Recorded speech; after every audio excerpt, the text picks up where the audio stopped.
elepi e ona mawalo na tali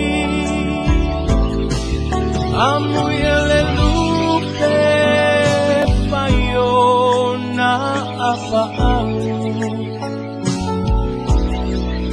ai ana oau ulele atu mato esau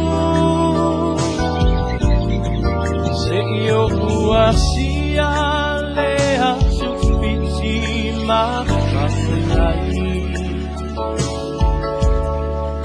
au etasie tafia alune iai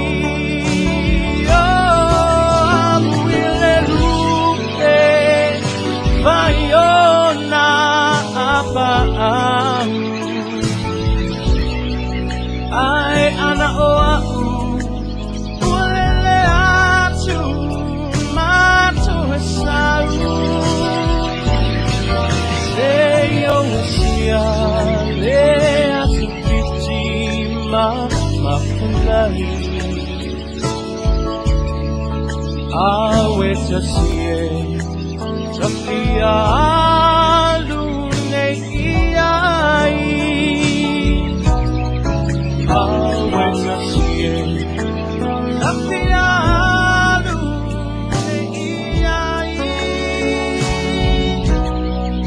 awetasie Tafia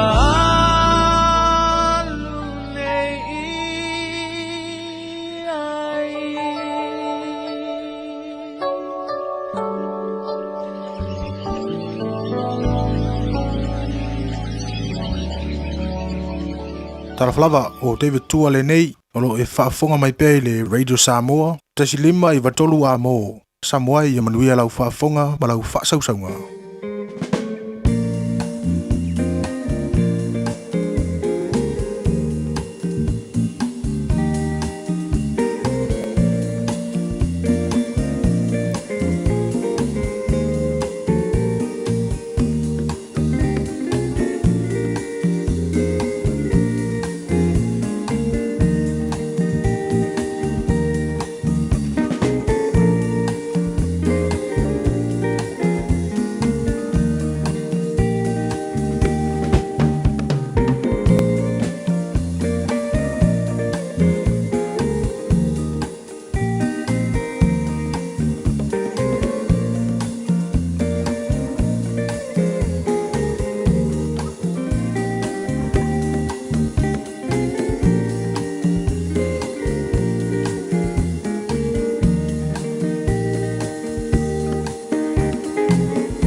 Ua na o le Radio Samoa se furulima iwa toru a mo e tautuaina o e ilaungangana fitu aso le vai aso.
nofo e whaavavau lava e lo whale whita whae le ali ie o te whaatua le paolo o apa au. Awa oe le tuai po e whaafonga mai i au tautonga na e fo ina mai le tofi o e mada tau i lau swafa. Le tamama manai wa mātua lo usu le tahe au seng-sengi. Alanga ina o vi inga ma pese ma whaafitai i ante oelo mātua tua awa o lele fo ua tele tala e manu ai titi mala mātua whaalongolongo i le tarano manu ngangana o le tae au a tonu o lātou le vi inga i ante oe. Wa mātua mātua baba ai ua tawhata o le tae au le asa fau o mai. O au ia whaamonianga ua mātua oli mawhia ai le nei tae au lo mātua tamaa. O mātou wifo ai uluma le nei lava tae au seng-sengi ma mātou whape atu e le lei lava oe, e pa ia lava oe le atua o au. O le atua siri ese maramatau tia, o le atua mamalu, o le atua mamana, o le atua ifo o ma iai o mena e whaia. E le ai lava, ma se tusa ma oe e pule au oe i mea ma lava. E le li liu lau wha maoni tu maula wanga le le molo alofa lo mātua tua e o e le ngata anga o mea o malawa. E soifua oe mai le vavau e o lawa le wha vavau. O le tua oe la e le vi ingo le malu o le tua oe pulpulu le mātango fi. Tama, wha vetai tere lava lau mea alofa lo la fau o mātua maua. E le nei tae au, e le ai lava se tasi mātua te maua i le ola ua na oe lava. Whaftailo alofa o lewa momori mfoi matai te maile fo launga le atino le nei tae au seng-sengi. E whapopolo nei aso faudo lātu sui fua mo le mātu ni yola ua mātu au lia ai le nei aso lulu. Lua se fulu ma le dima ia yaso le masina o mati o le mātu fo launga o le nei tu sanga. Ia o le mātu malanga o le nei aso fau. E mātu te le mai loa po la le mea tupu le situ la lo manai. Ai a mātu mautino o lo mātu falau fatasi ma oe lo mātu tama. O na mātu tali tonu lea o lea o le masao le fōlaunga ta maa, tau tai mai na mātu fōlaunga o whai nei. Matu ia whai wala a whengai ma le tino, na nei asa whau e a mai, mātu te le nofo a tino ma mao, e mana tua pēr Samoa na tino e pēle le loto anga le leinwha manuia na tino, manuia te tai o Samoa, manuia nei o mātu tangata umai Samoa wha pēnā fō i le lala ma le pāpā awa iso sa vaenga, o le nei lalo langi. Wha manuia le nea tino ni usira lo mātu nofo ma wai, fa penatunu uma ole nei lalolangi. Ia mantua le talo nei tai hao, ane si foi o aingo la tunu wala fa mai fa no noanga, malanga le fa atua o ia le maliu po le oti o motu si ai mafutanga ma fana mana ia ainga wome ma sani, madu talo lo fili e mumuru ngā fa mai se fa mafana fana na ai ila tau. Tu malu mo panga mara tapo inga, na ia matua tu asin sino la tunu i malu mawa tamala ora nei aso tai tō waina la tau, le mafana fana lo olofa. Fa foi sia per la tu se fu laure le tino sirisi lava le nganga ele fona ngalo nai fa nau o ongor ne ya solo matu tua maru talo maru tia la to le paolo o lo wolofa o sa ele poto ya ya onga familia foi faiba o lo fe ngai ma lim tamata fa ya ongolo ngafa pala o ina ona ya matu fa nau me o malava ona fa matu fa ya ne so fodo matu tua le tangata malana fai ya fa ya lava ina ya fo ya tu levi inga i atu o atu maunava lo mātua whātawaa. Tama, whaamania mai, i le tautua Radio Samoa ni yaso atoa. O mātua wole mātua malau, i nei mea malawai ala swafa manuma lo Yesu Kiriso, lo mātua ri mo mātua whaola. Amen.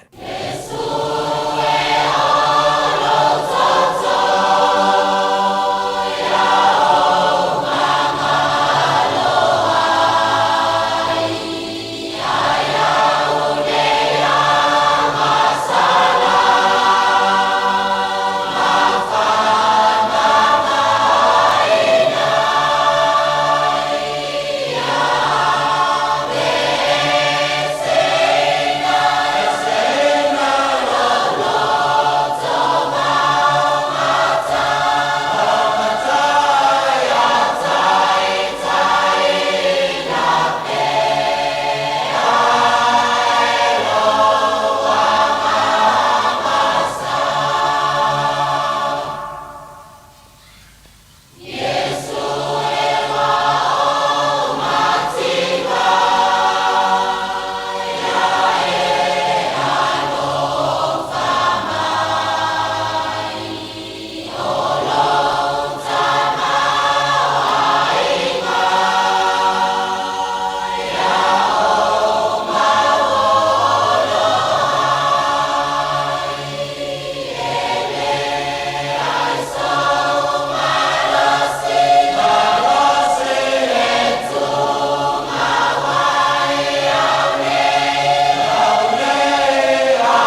toto ole ping ole tua langina la vai pesel korisiva faya ongai Samoa le tautua mo arwede Samoa for lima eva tola mo tato no le tu lai ono.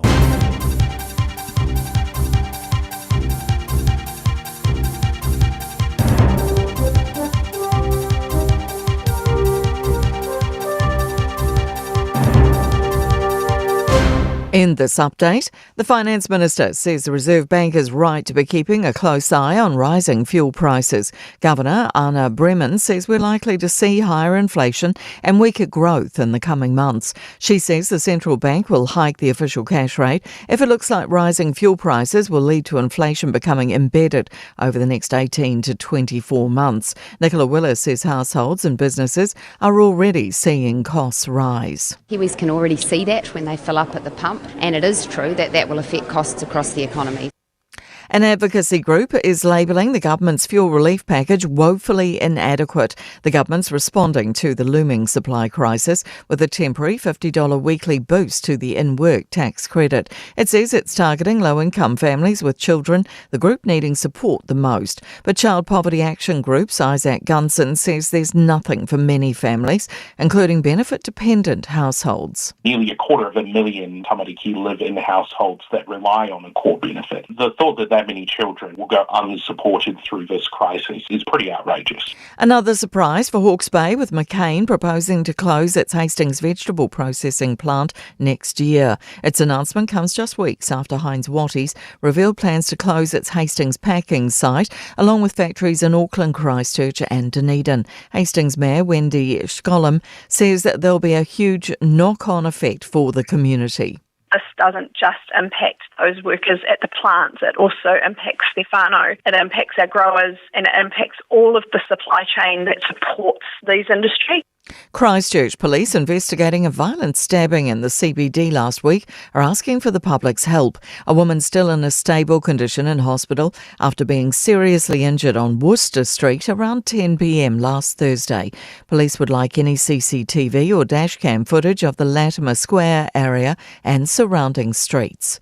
That's news. In sport, Tiger Woods will play competitively for the first time in 13 months on the final night of the Tomorrow's Golf League season, today, New Zealand time. He's had a series of operations in the last 2 years. The 50-year-old's been sidelined since a back disc replacement in October. And after waiting for Luke Metcalf, he's been named to start at 5/8 in the Warriors Round 4 home NRL League match against the Tigers on Friday. The playmaker makes his return from an ACL injury suffered in June, 6 weeks ahead of schedule. Former England cricket captain Michael Vaughan believes Brendan McCullum's been fortunate to remain coach of the country's men's team after losing the Ashes 4-1 away. That's sport. I'm Jodie Gill. Ua na ole Radio Samoa se furulima iwa toru a mo e tautuaina o e ilaungana fitu aso le vai aso. Mo ne tai ono fa talo fa ma fa fela e fa tu lima le tele ma fa alo Samoa la tino pele le pa ia ma maro na fa funga ngara nei tai ao sengi ma lo le soi fo maruia. Fa maro fo le tino ia le fo lau o mai tatu ave fa tasi vi ingor tatu tua. O tele lo na lofa o tatu o ria nei aso ne u fa ia le tua tatu te o ri ma tatu fia iai. But but yela ngale o tatu ma tai sidi le langi le fo mo mai lo to si fo ma matu manosi a ro tatu si fa ma duela mara nei tai ao. Fa fo di inga ia te ia ma tatu talo tau te mai lo tatu tua fo ro nei aso ma tatu fo lau le lalo na lofa tatu ia di nei fo ia so lulu lua se folo male lima ia so mate o tatu fo lau ngale lua fe lua se folo male ono se mai lo fa fo ngale por kala me maro le tai ao. Arwede Samoa for lima eva tola mo ne fo ngale mananta so va dua so so vai insignio dato Facebook ma YouTube or Samoa se rata si mate ma le fo pista ao che se mo to ona nei tamai mini to no se pa ile tona se folo ele ta nei ma lo se maro se fo mania mana malo fo ile langi ma lo se sunga la o tavai vi ile nei fo es fo Samoa la tino per malo le so fo mania ni tai ao wa fa le vai sorry ba ve fo ile ro va so la to yes ja le tino malau mai mo malau fa fo mai nei tai ao ja ma le am sai no fo tatu was fo tatu lia o se mai mo malau fa fo ole lui tau mo le so.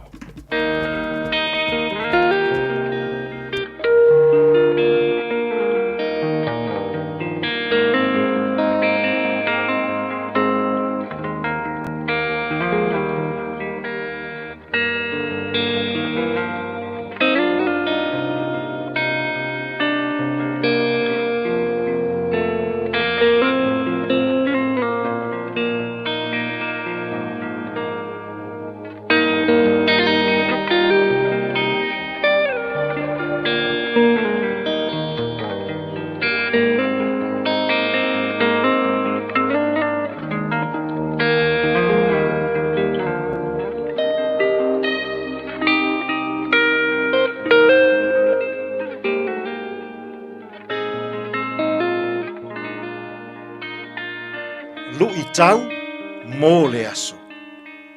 Ia e ola loto whaamangalo. A forgiving life. Mātaio, lona mata upu e se fulu ma le valu, a o lona foi upu e lua se fulu ma le lua.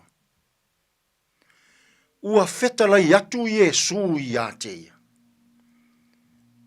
O te le I fai atu ea I a te oe. Se ia atu fitu. A ia fitu ngā fulu ni fitu. Ia e ola loto whaamangalo. A forgiving life. A o tātou iai I to tonu o le nei vā I aso pa ia. A o a ngā I atu Iesu I ona pua ngā I le oti ma le tuunga mau. O ana toe a o ngā tuu sao lea I lona au soo. Fesili pe teru ia Iesu. A anga le anga mai ea lo uso. E whaafia ea ona o whaamangalo atu. Se ia atu fitu ea. Tali manino Iesu. O te le I whai atu se ia atu fitu. A ia fitu ngā fulu ni fitu. O lona winga. E fitu se fulu whaatele I le fitu. O le tali. E tatau o na wha se lau iwa se fulu. O na e whaamangalo I lo uso. Peitai. O le anganga atoa o le whetalainga Iesu ia fitu ngā fulu ni fitu. E mana o Iesu, ia aua ne I o tātou whaitauina, whaafuai no mera, po ua whaafia o na tātou whaamangalo atu. O le olanga mo o mia lea I totonu o le malo le atua.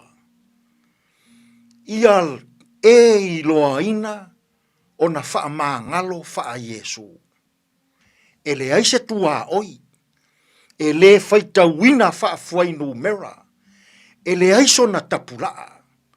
O se o langa e whaia pea I lea aso, ma lea aso, lou loto whaamangalo. Samoai, o le isi le nei mea tā ua I le vā yaso pa ia, o pua ngā o Iesu. E fina ngalo Iesu, ia tātou wola loto whaamangalo, e le aiso na tua oi. Ia aua lava nei o tātou whaitauina, po ua fia tātou whaamangalo. A ia tātou wola I yaso uma, a leanga mai, whaamangalo. A ita mai, whaamangalo. A taui masui mai, whaamangalo pea. O se o langa e whai pea, ma whai pea. E le aise tua oi, e le aise fuai no mera, e le aiso na tapula. Samoai, mana ia sia o onga le nei a Iesu I le loto whaamangalo. Ia aua nei o tātou whaitauina, fuai no mela, pe ua fia. O le loto whaamangalo, a leanga mai, whaamangalo atu. A ita mai, whaamangalo atu. A aisi mai, ia e alofa atu. Ile nei fo iaso. O le vai iaso pa ia, o le anga atu o Iesu I le sātau. Ai a se I o tātou whaata ia, I le loto whaamangalo a Iesu.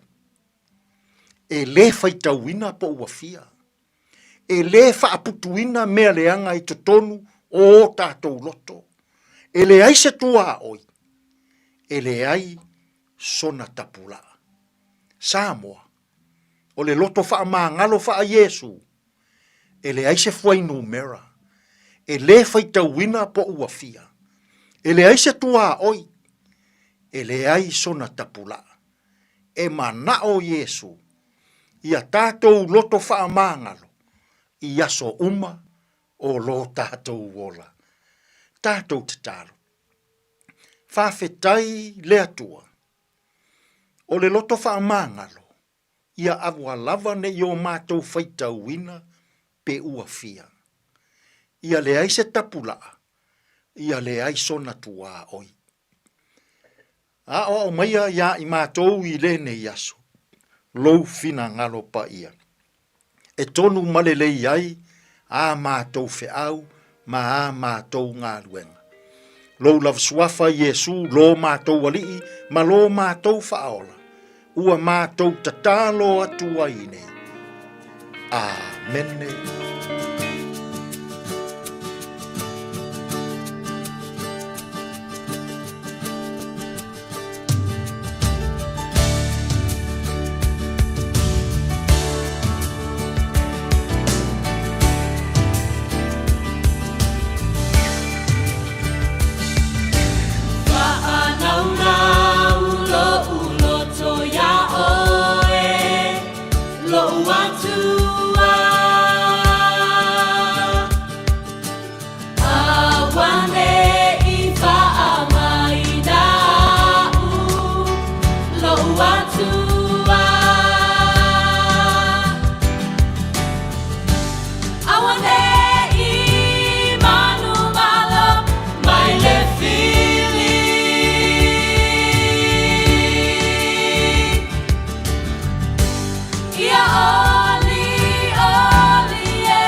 Whanau nau ia oi ole pese malawa pese le Peace Chapel ina wase fulu wha mana whanau wa janere tulai. Ono, porokalame manu al tā Radio Samoas for lima i watolo a moa wina tia tia o whanalonga le Enterprise Motor Group i manu kaumane Arrow Memorials nai minute. Tāra musika sui whaifilo i matua i whaafia i ore tai amwha mana si aufo ne tino ura lausu tūta mga haruenga o ngā tono raso wa tātou. Liam toi kwata i le fitu i le tai o nei wha avano mai so taimi o le MCA.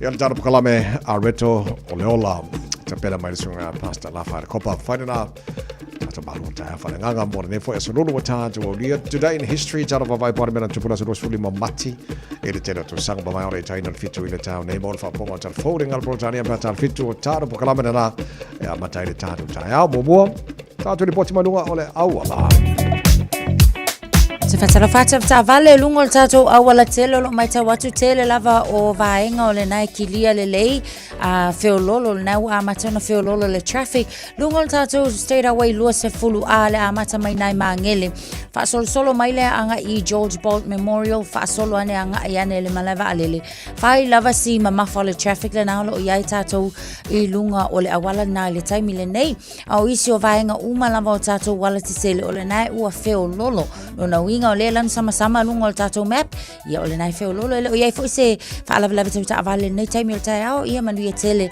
le amatanga fo'i o whainga malanga a ta'avale 10 minute te ai le tulai ono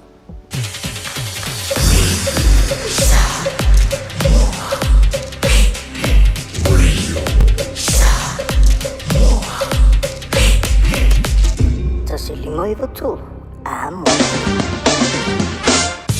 Wai ka mata talo tawara nei foi tai fo fa pe onai fu la usu po fe ke usu ia i tai au fu anga ile tau yo manga yo foi nga ai fa fonga le mai wa le la tang fa la ia to fa ma bonga la mai tau ile nei foi tai au tama ki makaura wa ki lani no fanga le fa sa langa re sa bo nei tai fo fu fito ile malu ole e au winga le tau le so le fa so na awa o pa uti monisio taimi ile tu ma tu la wala la pampa le Hamble Bridge fa solo in langi lei ni so taimi or savili fa solo nangi malosi mai sa ma se lava ni so taimi le tai on nei ma le fiafi lo so ma lo maulunga o ele ma fana le fa ma wina mo au kilani o nei aso so fitu lo na ma wala lo audia tai o tu se fo ma tu malosi ola fa solo na awa pa timu telo ba ngo au kilani lo so fulu mo ma fana fa ma wina mo au kilani aso tai o ba ngo yon tu la so railing pasa foi na awa pa timu lo so tolu mo ngo le bela Pagi on tua la stona ela langi le deila stona langi le foi na sa pa uti mo la so fua ma la so lua ora na vai aso o luma na ia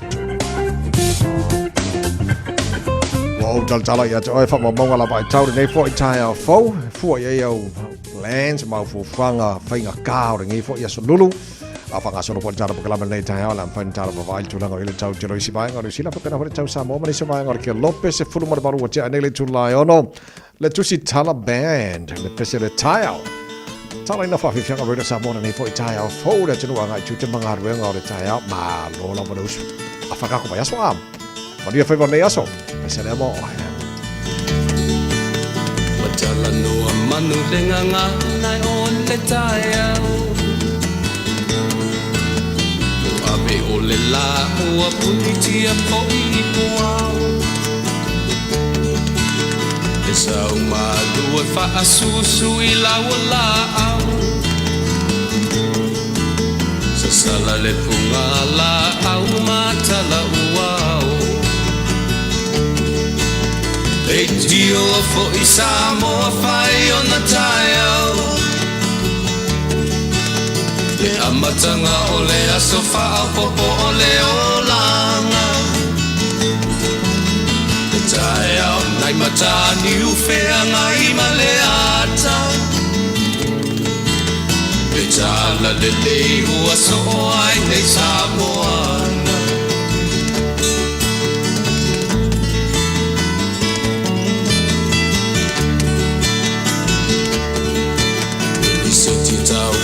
Le sua malie o le vine ula Ma paufonga o le lupe lunga o le moso oi pula Le langa ali ua pua ina mai lo na manongi Le asoko ua foa ina ile Samoa moni Le tio fo I Samoa fai ona taiau Le amatanga o le asofa a popo o le olanga Le taiau nai matani ufea ngai ma le ata Le tala le lei ua soko ai nei Samoana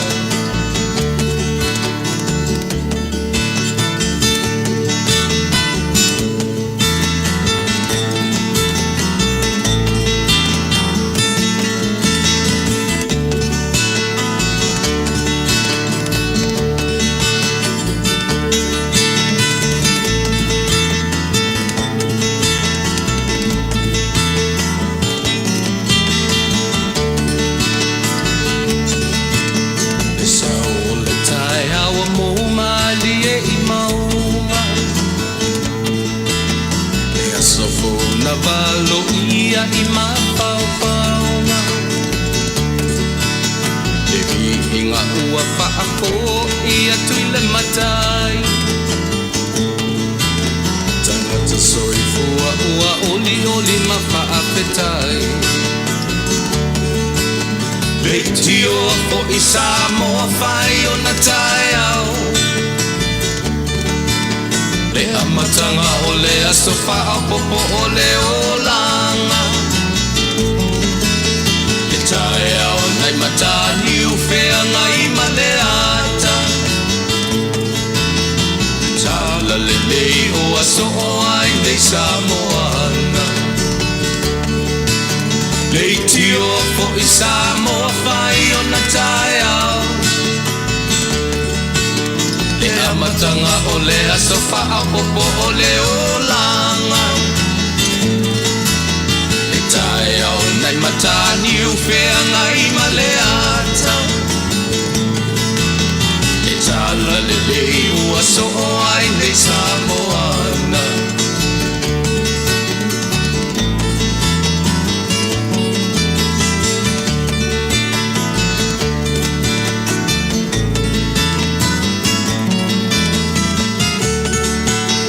Pāpitanga tai au e na walua se fulu male lua le wate aine le tu la e ono mahalo whaftai le atino le whata se mai le tātou pakalamere nei fo i tai au fau. Ia manatu lo maria mai ore nei tai au paanga fo i wa whata lofa whawheloi mai lunga tātou Facebook mari YouTube ro le Samoa. Good morning. Ano asa fau mai le tua mo tātou. Kako ori makako fia i ai. Whaftai le tua lana me alofa le ola o tātou mo ore nei tai au. Alo whaftai sa tātou whatetani ala na fia ngal mana. Pona se tali mai ma lo tau so swani fo ile tulanga ile tanga tau pensini ya o te lo le ua fa fonga masira mbio le tu no ile tulanga wa fo fanga ma lo so te lo fa fifina nisi ai le fa fifina nisi wa te lo si sila le ai si foi patila statement ta o le ya ai fa fa ka ko o ile upora ko ka ko ai ile mangu Ia o lea ua whaalawilo mai fo e le malo a pe o na nafi. O lea so fitu a perila. Lona mainga o mai sina fo ia le koe mau fo. O lea o le a whapena fo. Ia ona iaila le 5 se fulu tāla. 5 se fulu tāla e wha o popo. I a inga la ia e low income and middle income. Ai e iai ta maiti. Lona winga e ia inga fo i o le entitlement a tangata malama fo i. Ai mai se o tangata o lo o le low to middle income. I le taimini nei so pe ala ma le se lau fast food tolu wafe ia le au whai o tangata ia po a inga fo i o le ma whai o na maua le wha manu ianga lea ia te au lava ia o la ua fia ia nei a inga ia e moni lava wau ke loe lava ia le pengisingi nga le usua mo moli tamaiti pau lea i le haonga ia po le alu fo le shopping center ai o lo o iai lava fo i ia ni fina ngalo nisi pe la fo i na saunua le sunga ia le taitai fo i le leipa i le sunga ia Chris Hipkins o lana ia fo i lele mai tau atu iai. A tonu o lea ua whaamanu iai na nisi, pat e leo mawhai o na tā o whai i le nei fo i whaamanuianga. Ia le loa ni usila a toa manatua, e le na o le pau i o tangata o lo o lātou langona le mawhitia. O lona ia manatu whaapewhea nei tamaiti fo ia o lea ia o onga lea ia lātou ta avale ia tau sa avale ia onga ia po lea fo ia whaonga aina ia public transport o nisi fo i o isi tamaiti o lea i le vainga fo i lea o lea i whaamoe le benfiki manatua la core benefits o lea lava fo i e le o mai o io le lei mai ia pe whaapewhea ona mawhai fo i ona entitled lātou ia a o lea fo i lao lo saunoa ia le o lo o tu mai mo tamaiti fo ia mo le child poverty i lona manatu e leo a fia fo i tamaiti nei ma a inga nei e le fuafuanga le almalo ia wa o fua le fai numero ni usila le fai tawa fai koe kiki ongo miliona ia a le na o le se lau fast food tolu fo i a inga e iai tamaiti o lo o mawhai o na whaamani aina ia atalo sia ia toe ilo fo i ma toe tilo to ale malo o wa e moni lava fo ia o fua la ia e mo ia e whaapea low income middle income matangata e lelei income e oi mai o ai kangaka e whaapea e le o tā ea foi i le whaamanuanga nei e o ai a kako mai ki ngā inga mai lava le tonga tāle pingsing so ia te o tātou tilo pe wha amata o le ai sisi fofuanga le malo lumanai pat o le lava ua wha alawi loa ia mo nei a inga ia le 5 suta la wha pop masano no whanau atu o mana il vanga le na mai wai pe o le sosani mo low income and middle income o lantou foi pe ano titilo o vanga na fola malo nei vasu mo bai e to tele nei matu ai o momori tamai tile ao e pe ala la tawa vai atu I le target al malo nei e fara tawa mo na to ia matu le in fanau e momori lao e mo matu le in fanau moringa lao ia maro lo le ka ko awa le titilo to la mo mo apelila ia wala ngale sapsin ngiale ia la to foi o lai isi benefit foi awa kere ko nga benefit alo titi lo atu ole famale malo e isi tanga benefit la to ia ila smo mo aperila so maybe on mafuanga na wala afio mai to telo lanto wala mo si kanga benefit el vanga la smo mo aperila ia ka mo limos fuka la ole so sang le swao ila so fiku aperila wala so fufa fo ia abi lo tau baba ya tu fufanga malo even though le famale tu ngai lanto ele tarafia ngai foi le lona lai manuia nisi ai le manuia umaia tanga to lai mafiki umai monia e ku maka ko pensin ora alo fa ka ora le morka me kira o le loku fai alwenga ya mo ka fa e ku mar pensin ya yes ya a se tato va vai pe a pe vo talan fai ka ko ai le manu o monis ora la mo ala ko penfiki si tanga foi le la singa ali mo se fur ka ya lu ia le leile le kungol pensi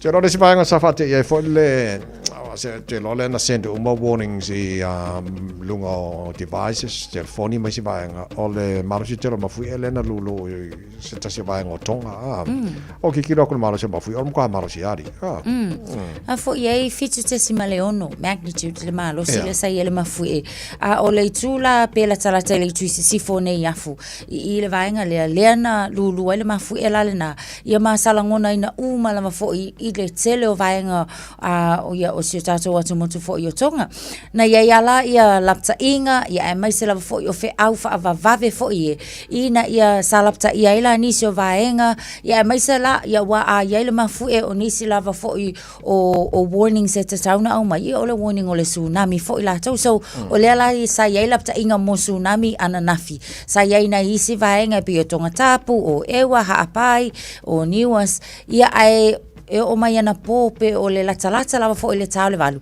ia na toi fa le nga ina lola ia nisi o lapta inga nisi o vaenga ia lava sa fa tu mau lava fo I mo va va ula to ia ona tu sai fo I lipoti ia ale va ai tau le malo tonga ia ai mana ia nei vaenga fo ia mo tatou awa o le manga ia la o le avel fa manatu nga ave ama me ta penga kangaka a fai o le walu atu ata tau ona tu ualo fale ka kaunga e sau malau ako ia sau fangu vai to tonu ia o mea ai fo I perishable food non-perishable food ia au mai mangiau ai ngiau band aids tu to tonu le atu o ka penga nga uma ia o se moli wila o se moli ngao ia o singa afi o vai nga uma ia o le mana ia o fa manatu nei ia ta pena mamau fo I mo tatou a wai se fo I kukupu ai le ia le tupu ane ia le kau ki toi to ana tu oi o mea ia lenga aval o vaenga la le kapenga ngi e tau funta pena ya o ia but ona ia le na nei fam ai fa taile tua e moni lava ia ai le ia faina tele ia ma la lava lo so longa le so o tala noi vaenga o mafui ema lapta inga mo tsunami ngalman mana o me te tau on tatu te pena iai wa te tau o nai lo le tanto por algo inga mi ngoi mi pe o mai tem fa pe on me foi pe e o so fa mai mari usi kai me ke ia o happen foi le e nisi foi o fa la fa natural lo fenga mata to ia ai mana ia o nei po ia fa manu yo fanga tanto foi le o la lava me tu puai wa le sen mai lava warnings foi le mo lapta inga ia pe ai nei tsunami warning atu na mai ia makua e saungi le ka fo le por algo nga mi ngoi mo wa kawanga ro le tanto le ia o le va vea ngo fanga ma lunga ia wa menga fa ko nga fa exercise ia o mai kai mi ke ka mo ia ke ro ngai o kasi na nga me manga ke ro le lambo exercise a ko po me fa pe alu male ako ka ko ia malo Le company te lo company New Zealand McCain o baba ya tu masano la tu la I Hastings ole a fu te puni ile fai un altro sangana nei il titolo ne si riporti in bawale porque la mea a tonu sila fo ia tonu te tonu supermarket ole tele yo oloa olo ia ile leipo le McCain's o la tola ia pela o vainga fo ngai o chips le fa a aisa ia ole vainga le na ia o isi o fuala au aina fo ia ta o mafavela le ka ko kianga ia tu ia na ole le fulisa o lo ia vainga na o peas o carrots so se ko inga fuala au aina fuala au na ta o mafavela e o lava fo I pizza ia ta tu te anga ia tu lo ia tu tonu aisa ia maisia o me ai fo ia o umanga o sia la o fa mal fa aisa o le la tu ia le na mata fa yo sa ia pizza ia ne la ia o le lava fo na ia sa la to review strategic review sa fa tau ina ia ma ua mauti no ai lava le pangati o le company fo ona o le tau ngata o le soifuanga o lo o ia nei si tia o le tau o le soifuanga ia ele o nga fatia fo ila manatua ele nga fatia ai le totongi o le lisi totongi o tangata whainga luenga ia ai ua tele le tau ngata le nei taimi so o lela ia le wha moe o le asutusu tasi o Januari le tau sanga fo peila o ina tonu o le asuna ia o le atapuni ai ia sia fo I au nanga ua leva au le te leo lona afianga I tonu lava I o Hastings ona o lato o nga lulue ai elenga te tangata whainga luenga e afia ina I inga ia e maise o lato sa whaalango le income I lato sa nga lulue ai se tūlanga e langona lava fo I le alofa fo I pe a whaalongolongo ia matilu tilo fo I tūlanga o ia ile nei sa valinga nei pisingisi ia wailenga kai pisingisi la iki o ngai kampangi ia le o lava fo I nei pisingisi ua loa tausanga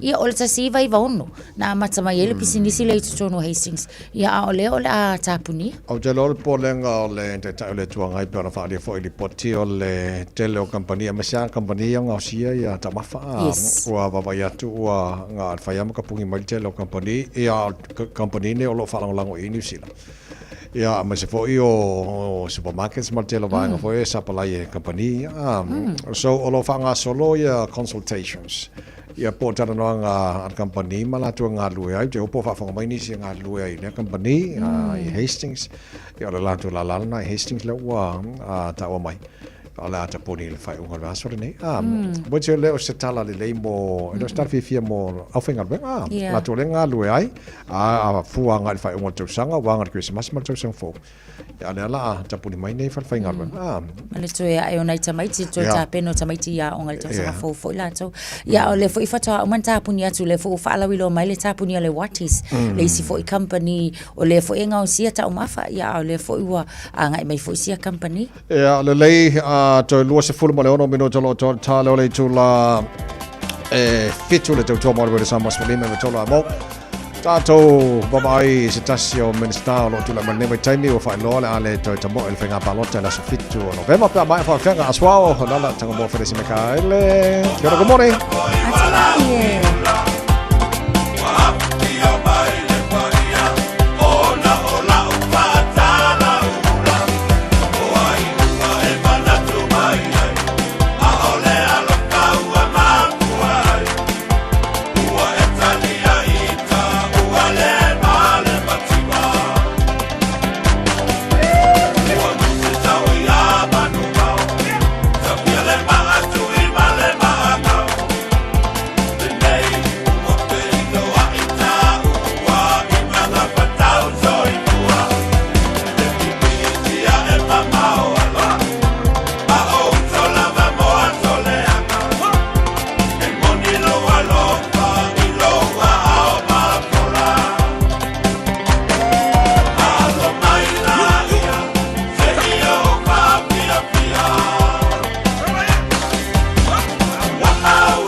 O e sila fia me whaatino e mawhaiona e umi ai so fale motu le lumanai. A whai fo i so fale motu, o e sila fia me whaiona whaatino ni isi o fuafuanga e whaonga aire equity o lo fale. A wane e misiere por kalame o le malu I fale, ia fiafi o sururu ta itasi le se fulu e te aile whaa. O le a e sila fia ai au wala e mawhaiona e umia se fale motu le lumanai, ma au wala e whaonga aile equity o lo fale motu, e whaata wai se isi o fale, le por kalame o le malu I fale, ia fiafi o sururu wa yaso ta itasi se fulu e te aile whaa.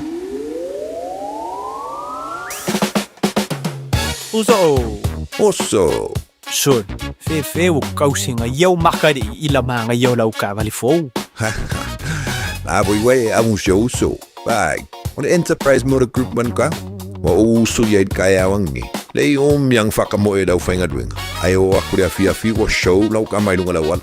Ma ma koinga ka vale. Piki apu SUV, van. So koinga ka vale ha. O veet for cover. O le lima ongo fiku Great South Road man kau. Pe vile le over se lau lima o dua korfa. Enterprise Motor Group Manukau. Sa ili, fili, ma ave loa lau ta'avali. Hey, don't be that guy. Or that auntie. Ignoring a sore throat. This isn't just some drinks and lemon tea in your sweet situation. Untreated sore throats can lead to rheumatic fever. Nobody wants that for their family, eh? Go get your Pepe's sore throats checked at your GP, school nurse, or pharmacy.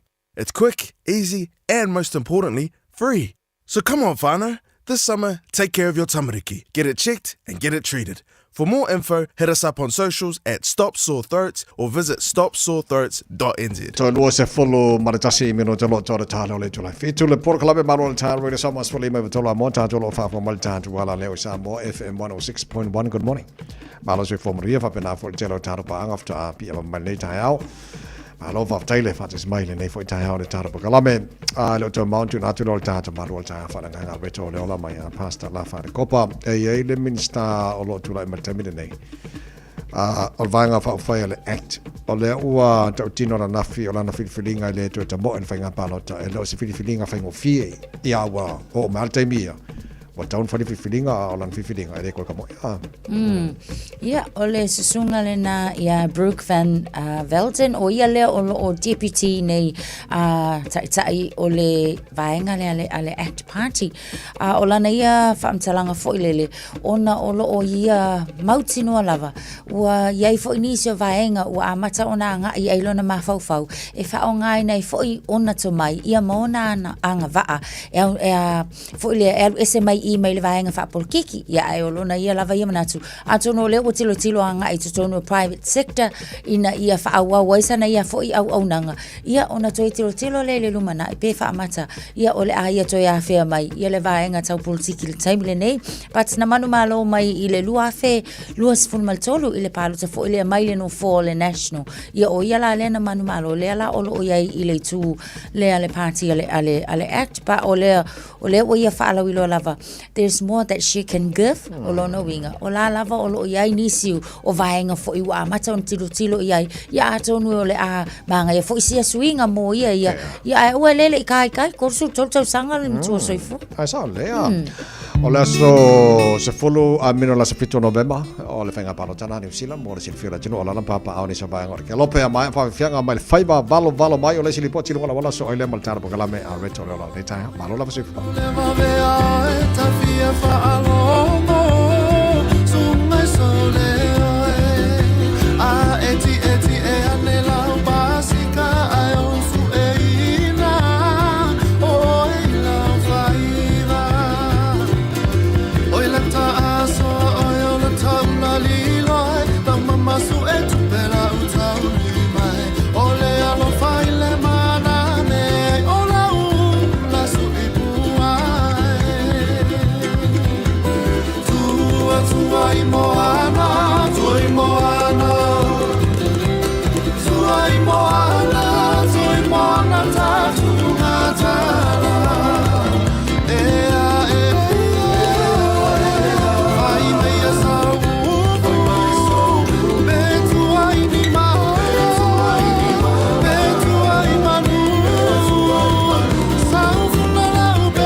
Talo falava o le siufonga le neo Samoa, le Radio Samoa. No ele fala lave tau ta avale I le vaenga tonu ale na li poti mo to le sa pisi mai I le anga I le malava le Louis Fulu a George Bone Memorial Drive o na lo ye sia tol ta avale o no winga ia o le na lo is fala lave tau ta avale Beta Drive la on the southbound State Highway Louis Fulu a le o mai tau watu faya la si pisi le time le nei ia tau tuana fo ta avale so swani mai lungo tatu por kalame pa e sila fia mai tau watu fo ia fa pena la langa ia tu fo ile o le isi vaenga le nai Mount Roscoe ia o le na fo o mai tau watu vai si pisi o le lua se fulu State Highway lua se fulu le na le fo o ia ile atol ta avale I Southern Path on State Highway 1 langa ia tu le nanga I Takanini ta avale ia tau tuana o le na fo ila mautino o ia nai vaenga la tele ia ele o fanga ina taimi le nei se ia kilia fo I fala tau ta avale ai o li potile na mo ia ta avale o isi vaenga la lava so longa le lei feololo le traffic le time le nei te sulima minute ta le o le tu life fitsu Aloha, we're the Katinas, and you're listening to Radio Samoa on 1593 AM. Bread of life sent down from glory.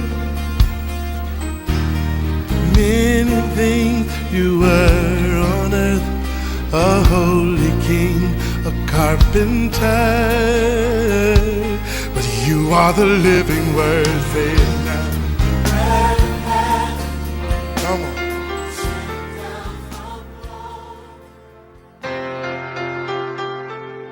So if woman we all tato to no ole tato por kalame ole ne yaso ole a retole ola au te fia vai fa filo ai te oe a ma fai ona fatasi ma fa fonga mai boy tato por kalame ole ne yaso ole tu si le ma reko fa al fa betos fulima au ye se fa punga fa bea ole la vaso wo o ile afiafi ona fetala ye tu le o ia te ilato ina tato wo watu ia ile tasi tu ole vai ole upu mo ole asule nei ole file mu ole mafaufau the peace of mind file mu ole mafaufau e mafai na e controllinga pe pulea met tupu ile olanga le nei ia mame umai kupu ya kwafa oe e ala lea ile fatumu ole mafaufau ia fionga ale tu manko fel mafaufau le ano fuanga e fai e taua mo mai e me pulea lo wolang a fa pela e tele ano I mea nae e ke mafaufau lo loto ia ile tele o taimi o le mea la tupu ia te oe e u inga pulea oe maulangona e mea ia e tupu ia ua tumu ai lo mafaufau ai mai se lava I nei aso I le tele o mea o lo tupu I le nei vai tau I o kafa e le ngata nga e vai aku I tala I taua I atu nuu o le lalolangi e mai se o le nuu o le tuo Israel Amerika ia e whapena fo I le kako fo I atu nuu e winga le ingi kaua ai o se taua makaukia o whaupunga matala ma mawhauwhaunga o tangata o lo o whe lava sa I solo I lunga o le Facebook e le ngata I lea o mea fo I tutupu I lau lava ainga o le tau o le soifuanga o le uti o le mea o le akupo le o mai le popole ma le atu vale pe a whai e ke le kepa kaulai I a fionga le tua ma le aise upo le tua e whatumu I lau mawhauwhau ai ua whatumu lau mawhauwhau I mea o lo tutupu I le olanga le nei whateta inga la o le au so o fele Yesu nga o le sipiko le vai mana tua le mafua anga le malanga na o le sipito o le tala Yesu na fai ia Yesu tato wo i le tasi tu o le vai o le upo Yesu nga wai fa makang sila fia Yesu e se fa o le tala io e ma sila fia Yesu fa Yesu nga ke sila fia me uma ala e se ang fa mai Yesu ka ko wo le siku e uia nga lo ye le fa ang fa mai Yesu ka ko wo lo no winga mai lo Yesu e le fa e na ye lo e ma fai o nga la ko manguma lo i le fa wa fa le o mai Yesu pe tai inga wo wangi mai le matangi ma losi mai le vai mai o lai mo Yesu o le aka le mo Yesu vai mai ni sangata o le fa longa le na o le leango Yesu matangi ngai loa Yesu o makangi angi vale o vai o elisipiko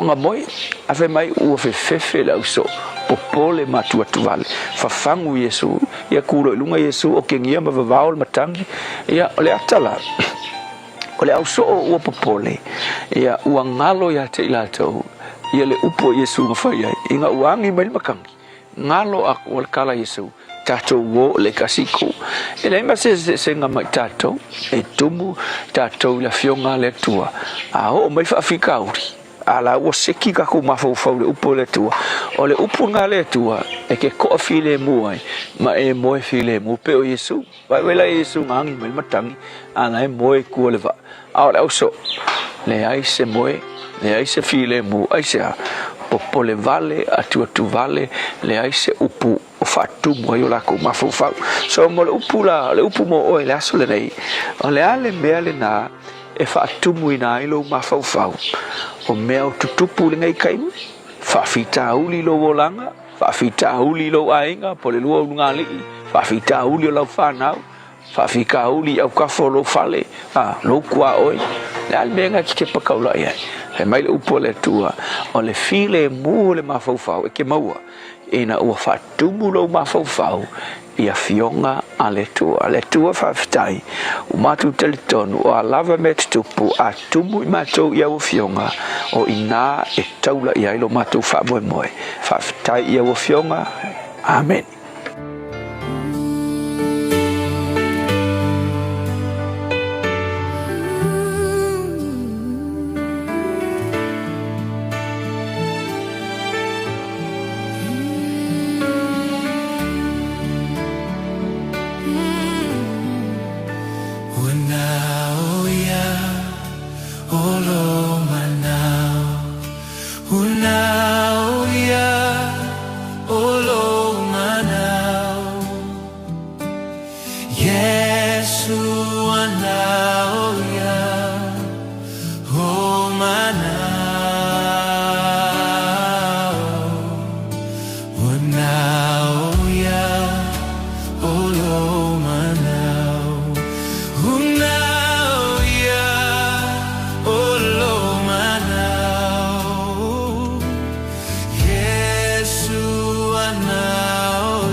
o ia lo mana o fa mai ai le programe Areto le ola nei tai au no to fa mi no to lo to talo le to live fit to la so lo se fulma limo mati o me no tu pure nei asu to sanga o mavai.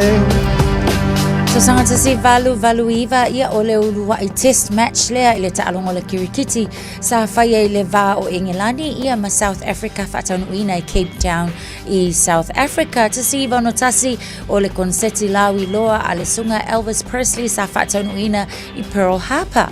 Tausanga e lua afe ma le tasi manu malo ai le tasi le nei o atati whanga e selem lota fia fo i ai Gladiator o le lona fitu suma tolu ai le na o Academy Awards ia le sa stai Russell Crowe and Julia Roberts. Nisi nawa ai ngai mena tupu le nei aso tausanga ua mawai.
In this update, a coroner's found it implausible that Southland man John Beckenridge staged his death and escaped overseas with his stepson Mike 11 years ago. The pair were last seen in the Catlins in 2015 and their car found in rough seas below an 88-metre cliff, but their bodies were never found. Jordan Dunn has more. Coroner Marcus Elliott says Beckenridge's actions illustrate he didn't have or display the characteristics of a resourceful and well-prepared criminal. He finds it is more than likely the pair died due to injuries sustained when the vehicle crashed into the sea and their bodies were washed away. The Finance Minister says New Zealand must avoid a repeat of COVID-era inflation. The Reserve Bank's warning rising fuel prices are likely to lead to higher inflation and weaker growth in the short term. It doesn't expect to bring forward official cash rate hikes unless it looks like inflation is going to remain higher for the next 18 to 24 months. Nicola Willis says the government will keep spending under control to avoid another period of sustained inflation. What was initially a global issue got compounded here at home with excessive spending that led inflation to stay out of control for 33 months in a row, spiking to intergenerational highs. Tertiary students want more help to deal with the rising cost of living. The government's revealed a $50 weekly boost to the in-work tax credit for low-income families with children to help with surging fuel prices. But student associations say students and young people are feeling left out, and students are struggling with rising rent, food, power and transport costs. Married at first sight relationship expert Mel Schilling has died of colon cancer at the age of 54. Her husband says she died surrounded by love. Schilling had been on the show for a decade until her departure last month. That's news. In sport, South Africa men's cricket coach Shukri Conrad has questioned the credence of the T20 series against New Zealand. The Proteas picked a rotated squad after being knocked out of the World Cup, while majority of the Black Caps' top players are absent. Whether it is fully fledged international cricket, I think the jury is out on that and many people will have their opinions on it. But as soon as you pull on that Proteas jumper, and I'm sure the same for the Kiwis, you represent your country and you've got to try and make them proud. The Game 5 series decider is in Christchurch tonight. Tiger Woods will play competitively for the first time in 13 months on the final night of the Tomorrow's Golf League season. The 50-year-old's been sidelined since a back disc replacement in October. That's sport. I'm Jody Gill. Ua na ole Radio Samoa se furulima iwa toru a mo e tautuaina o e ilangungana fitua so le vai aso. Mafala traffic inisio vaenga o tato a wala e maise lavalai I le whaetu le saute le state highway lua se fulu e pei ona li potia foi ia se le whaalave le nasa iai so o lo whaiala se slow down o tato I le anga iatu lea anga iatu I le malaiva alele ia a mese foi off mai tato le motorway ma anga iane I le malaiva alele o lungo le northbound on state highway lua se fulu lava foi mai ta watu whaisi mamafa mai ngai mangere bridge anga iatu foi I one hanga I le taimi le nei nisio vaenga Nelson Street ma Hillsborough Road o lea fo ilo maita watu iai o lo faisi ma mafala traffic Northern Motorway o lo maita watu mai nai Takapuna Aluwangi Esmond Road fasol solo mai lunga tato au wala lau papa ia o lea fo ilo maita watu ua amata o na mafala traffic mo tato o lo whapena fo na maita watu Onera Road faya si mamafa ia matele na poloka mai le westbound and the city bound ile nei taimi o le tai au Lake Road through Takapuna and Devonport o lo mai tau atu whaia si slow I le taimi le nei. Nisio vaenga o lo mai tau atu fo I mō tātou le tātou vaenga lea I le takanini anga I atu I papakura ma whaasolo atu juri o lea fo I wa mamafa le traffic mō tātou. Mai tau atu Pakuranga Highway o lo whaisipisi mai fo I le nei taimi o le tai au. Tātou le tātou Southern Motorway o le mai tau atu fo le taimi le nei.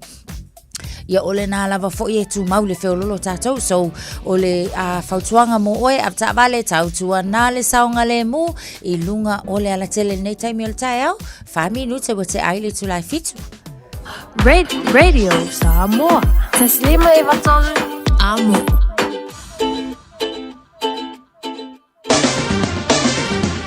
Malo whafteina tino wila mai mōmana whafonga nei teimi o le tai au, vai ngala tamaira nei le tano le tau, vavai atu I Samoa, lai mana I langi le mea le tau Samoa.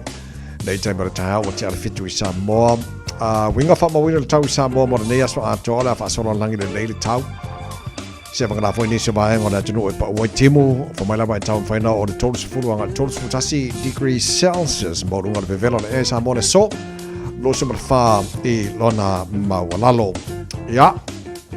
Whamoe mo tātou tarananga ma le sui o le tātou Radio Samoa I pia pe ona masania so lulu wa stei tasi ia mataro tala me Samoa pe atana balu le tai o nei ia ai whatalo patuai le paanga le tātou pakalame so svaenga o Samoa ma America Samoa le on Facebook ma le YouTube o le Samoa ma lolama le sui fua manuia tātou lo whafonga mai ke le tātou ala neu Samoa FM 106.1 Good morning ma lolama le sui fua le nei fo I tai o fau se mai talo tau New Zealand nei Whatalofa le malo le tino so svaenga no motu saute wala point tara whatasi nei fo I tai o fau Queenstown langi le leile tau awa oni so taimi o le awa uli losu tasi morunga na mawhana wha mawina o Queenstown le so team mo fa so na awa o team ni so time is full baru mo ngal ma e lang le tau Wanaka awa ni so time lo su far mo ngal vela fa so foi awa all tau Westport lo su full mo ngal ma fa pa ma wina mo nei fo yaso te ro ba nga o maru awa pa o team ni so time is full baru mo ngal ma e lo su tasi mo ngal ma fa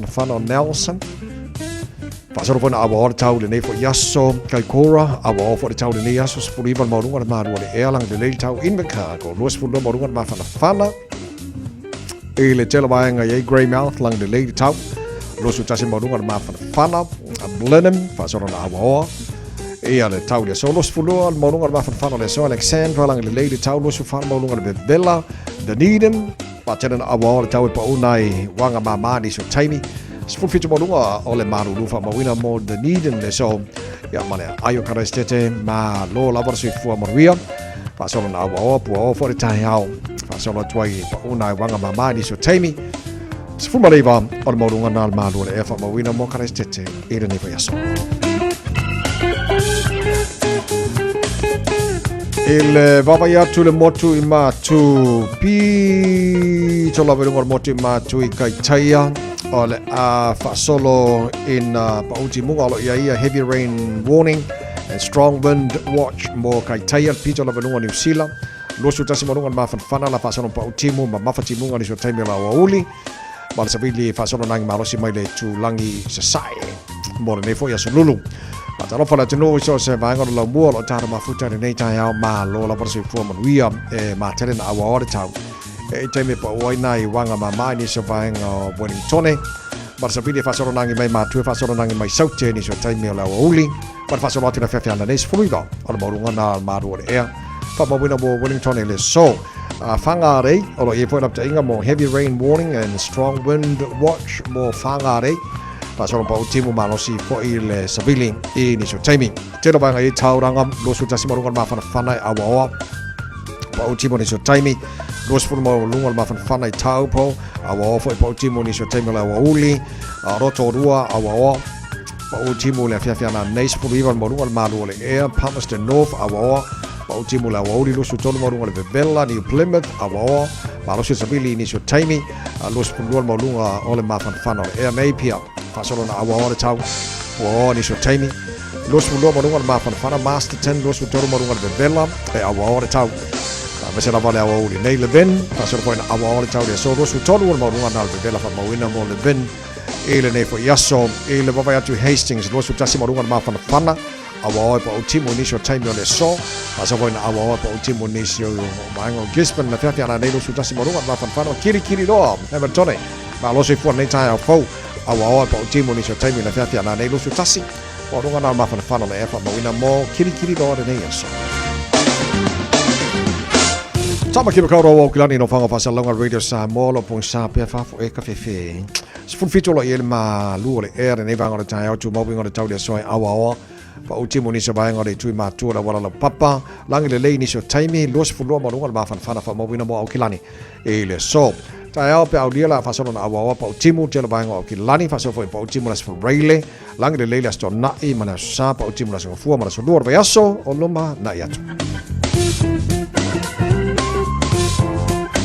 Ya o fa mo bonga o mana o tu na mai la mai tau ne foi tai mi o le tayo ma le manatu la tunu o lana papa au ni sa banga o kelope tel tono lo manu le tau mo tau ne sa fo ta tu o ries fu te le tu la fitu Alo fa tele tunu fa tas mal tar pa le foi tai au le lei o le fa tele pe mosta to so inga per masenia so lu male suel ta radio sa mo e pia o te lo ana nafi o le ana lawina el fa msinonga o le mta o po tangi fenga balota mo le tu malo fala li tasi so le na mo ta so inga fo imale suel ta radio sa mo e pia taimi o le fifia mai ya fa mani noi fa mania el fa msinonga so tu la fono ya o tangi fenga balota ya mo le sui na tu le mai fala li tasi ya le sunga tolupe po nuku on sebo ya foi lesa para mi lang deputy prime minister ya foi lesa ta wabina to fio le minister o ngaluenga tele malo so la taro fate tali la wa ole se e atone family no mai e suel taro sa mai pia po a fair la te penai de by election already la wa confirm the by election by mawatolu Asurusu fa perila la motino pe foi fatasi ya mal by election fala le tasi le motino pe tu mau pe le fitfilinga le fionga de parmia e le luo deputy prime ministers termine nei le motino foi poi la to benla ya le minister yo ngalu ngate le sa to venda ne so ya to rupe so vai ngomana of sidu mana e te lo le fa sidu le tu termine nei ya la taro papai ya wala e o le fionga la palmia ya le foi tulanga ya la si tatu tilo pe mo mai taro tala mai samo ya po start of so ta info ma suel taro radio sa mai pia stai mi ne foi ta ya mana ya te lo sa tala no ta pa kala me nei vai so sa le fa mani mai le tulanga le vea se tasi foi o tamari o le tenu fa longa tana manga ya ma fa ya onga lango le All Blacks ya pe for ngai on na file na ma wel ta pa kala ai confirm yes congratulations yo ma lo fa tai ma na ya fo ile mai ta watu ya o ia le o lo watu fie nei ma le la wa fa maunia le la wa fa maunia o la na susunga ya ma Nile Vance ya ma Mike Blair o la to la ya to tolu o le wa fa maunia ya o le a ave fo ma assistant coaches ya if so ani fo ile coach ile ta ile be ona ya ile sunga ya Dave Rennie le nei fo tai mi ma ne te fo le au singa fo ia wa au sia le fo tamali le tunu ya mai se o le lava fo yo lo fa ya onga fo ile au te le fo ye pe ona ya na ya lo manai fa na wal Pacifica o lo tamo fa le tato mona Pacific sa mata le na fa ai la wi lo fo le taimi na fa la wi lo ai I lana au ile fia tamata alo ile manga ia fo ile o langona fa ngai etia ia ona o le si etia fo ile tulanga wo ia ilo la to fa ya onga le nei taimi sa ya manaya tele le le bano wa sawa fo ia le sunga fa longa tana manga ya family na le fo to finger tono lo peleke le si ya wa le ta fa lo fo lo na yesu fo to la kapi yes tono le no sa kapteni fo ta to peleke ya le manaya wa fe fo ia le fa ya wa fo ya ma ve o ya sitasi fa ya onga manaya kere le kulanga sole yes manaya vi ile tua ya le lava ita mari ora tuno lo pale mai ito finga tele ya le yun ile lakpia New Zealand kwa maga ya sole sa la pusene ya kere lo pengi ska lo fa ngasolo ngi vai kai mi sole ya o kiki ya pere ile tua South Africa pe la ko fa lo ngo wis kai ya kiri ngade karang wa ngi ya la ave le ya no sa mo ngakamar ka mio o luteru taila lesa ba wa ida no sa mo la kapi ya nga pa ba nga de ko e ba wa si le ka ko ya so ye ka ko wa ye fa penga ko alwa ya ko kikia fie kirikikis ai ta wa ye bol ma na ye fo ye e kupe kele fo kirikikila ko ye oh yes ya ma nga ya la va nga fo ye ba wa ye ya kai mi fa ka ko season fo ye kirikiki ya ma nga ya la ve nga si la ka au ke kele mai ka ko kirikiki fa nga el malo so ka wa fo ya mo le se fira tino le talal tamai le tawa si tawa America ma Israel Iran o lo te lo mai ngana ma wal tapo kala me o le lipoti na ma wa mai le One News o lo ye le headline little sign of ease in fighting as Trump raises hopes for war to wind down o te loa pe wa tau sui mai le tono le tulango ia le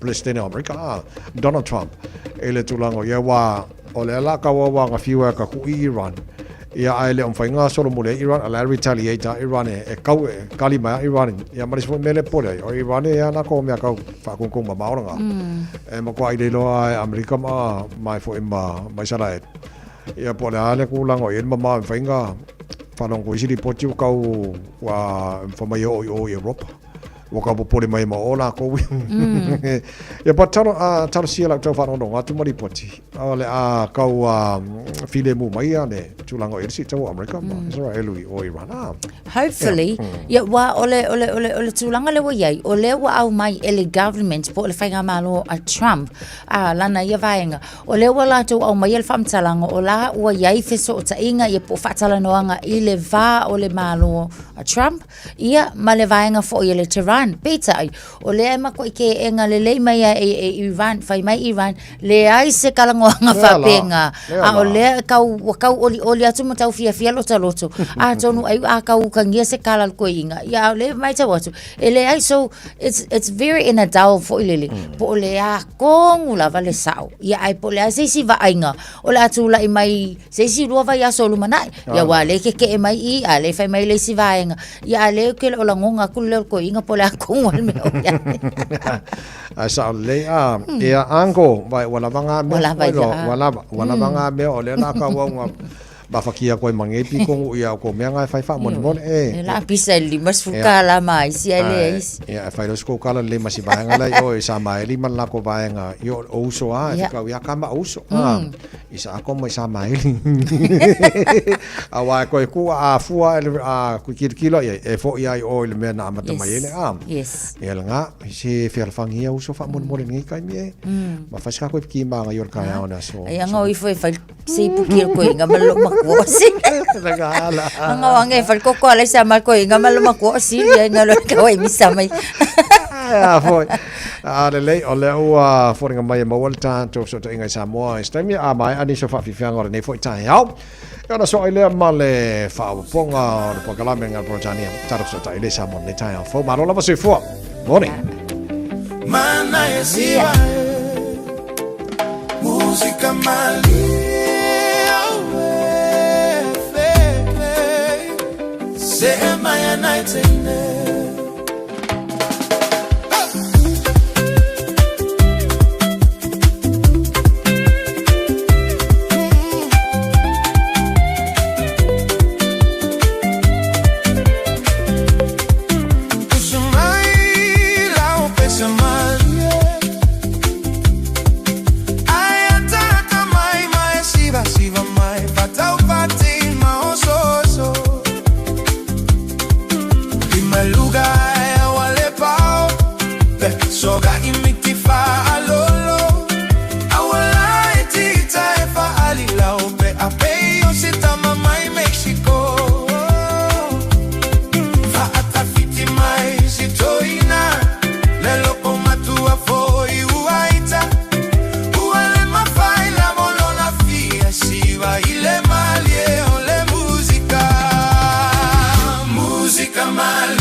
Alofa lava, I'm Annie Pulitiwatua, and you're with Radio Samoa 1593 AM. Just think a minute.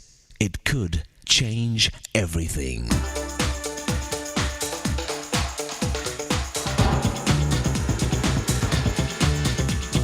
Think a minute. The president of a large company made a surprising statement. He said when he hires a man, he looks mostly at that man's relationship with his father. He said that if a man feels loved by his dad and respects his authority, then that man is likely to be a good worker. The company president says he will not hire a man who is bitter and rebellious against his dad, since he'll likely also have problems with his boss at the company. You know, the power a father has in the lives of his children is amazing. That's why it's said, tie a boy to the right man, and he almost never goes wrong.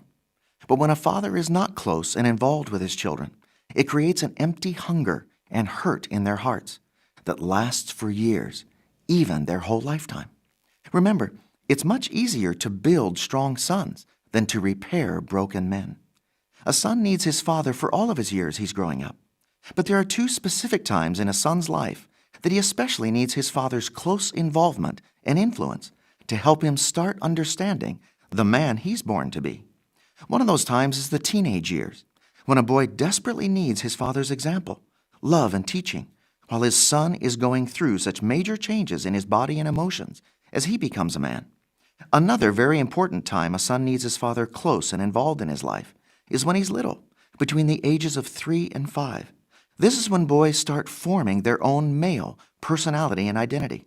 So during these early years, a little boy greatly needs attention and time from his father. Remember, no man stands so tall as when he stoops to help a boy. So won't you ask Jesus to forgive you for your past wrongs and not being the father you know you should? Then ask him to help you start changing and become the father your son needs, so you'll love him and show him by your daily example what a real man is. Just think a minute. If you'd like a free CD of our top 40 programs, write to us on the internet at www.thinkaminute.com and catch us tomorrow at this same time when we stop and think a minute.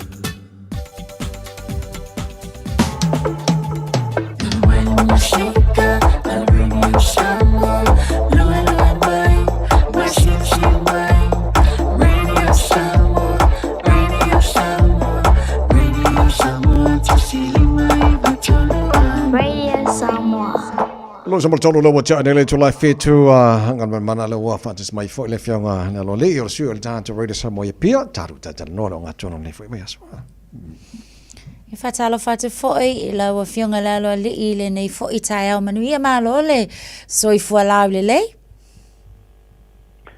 so I fu manuia te to sala vale swapa fa pe po sunga ya tabai malo lo bale usu malo to atu Alo fa te foi mole fa te mai de tanto por kalame ma to mai ya wa foi le fa fonga ma mai mo mai de tunu nga tunu va so ta to yai ta to ma tan le ta ya o ngan ma mana o le wa mani na mai o fa ungal fa am sinonga e le tulanga sa fa te tali mo le tu malo fa le tasi ya o le mo tino mai e tulango yai a por me lo mo tino po a fera la sa ne mo le si by election mo ne time ya da o pepo na va tu se li poti le aso na fi mai fa msi dong o tau ngana wa tasi le mta to fa msi dong o le pa o talia ma umi fo yo fa nga solo na tau manga o le mta pule mai fa le ali tasi tasi al mori anga le fa mania o le o fa fa la tu al fa nga ino le tu pese da lima spulu na ave stanga ta palota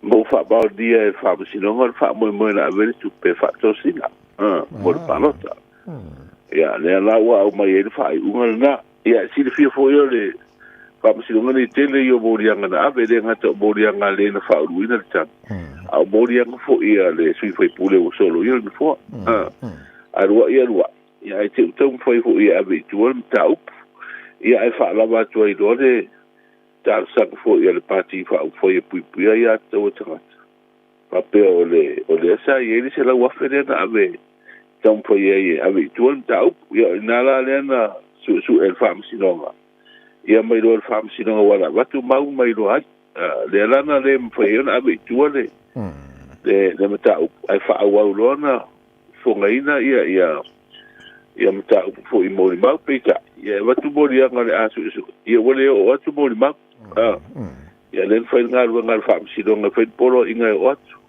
io fiwa mai ala tau sanga ele io watu se mori mau ia le lan fai e lor fai ngal fam sidonga le la asu el mori mau tasida martula na mana fai fo ia le fo sanga fo ia le lo ia fo I mole sa fa sanga ele mori anga le tas ele ni mori mau tu ida e taria ele mori anga le tas ele la wa mai fa mo fa ba ni ya solo yo no fo ya e longola o ele fa sinonga fo fitalai ya no foto a fo ye o le ngale fo fitalai mo tu ino mai o le fa selo mo le fa ilo aile solo yo no fo ya ma amata ta pena lo ta o manga palo tele titi e sa no le palo tele titi fa tali o ile tulango ye le tulango ye official fenga palota to manino im confirm wa te lo vai mo to lo confirm na sulu sufa ya la fa tali la pala so la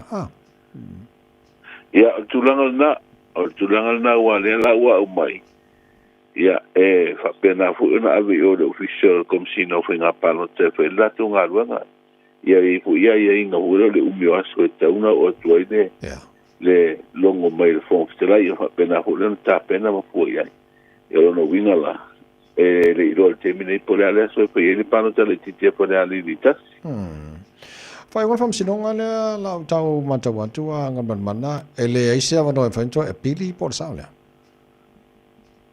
yo si fe vo ita vai fam sinonga ne o tangel palot ele me foi na piti o fai unha o mai o fai unha na wa le nga na tu la fono le ye tono tu la fono mai ai palo tu na ele to pidi ele pento e pidi na pa umo fam sinonga ne a tonu e mafu na ye inga na o tu la fo le a fa pe o tu la fo le tu la mautonu le parlemene ma le fainga malo ya wa afa pe foi le pidi luga me pidi al wa al sistema foi le pidi a foi la se fulu tangel palo tale na watu au mai ai to pidi umar fulu na ya ma to rio e to fa nga solo ma luga parlemene ma malo le wutu asa le ke ro foi ele te ona fa tamala fa amsinonga la ma ta frio I mala na pitola au le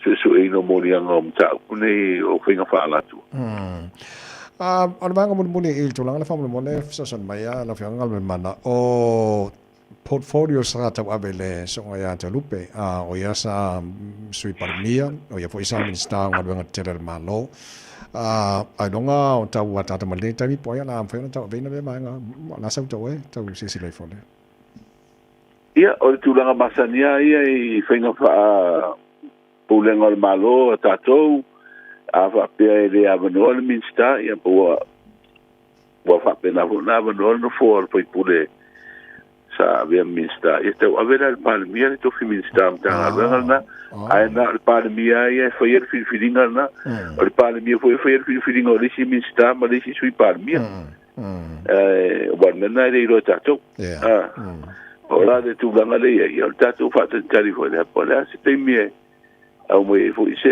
finalo le te el malo ia po ise u filie se atu e tau ave ia tu pinga mistam tanga luengo ngalwenga te el malo le sa tau ave le fione atu e lupe a tato iai le tūlanga fo I tau I whaamsinonga mai tau atu fo I o lea ua te ena le talo sanga te e fo I lea le whaonga ina o le suafa a tui sinawe maulu muto o tua le pe na whae ina le sunga le palemia fo ina malanga atu whalau tele mai lawa fionga ia atonu o le wata o tu mai ita vai le mta upure a o e ta ua fo I mole mo tatu o tunu u si le fiai te lo fo eta o fo ile fina nga ni se sulio suafa de sa fa el pan mio to tunu o le o tatu lo ai e wa sa fa ia so ia na fa el suafa ia pesa de ise si puede fa la belabe a pela fa e no suafa le pan mio fo io New Zealand le la ui ni se va ngo sulio de sa beta sa fo o le la wa mai de tu si mai o le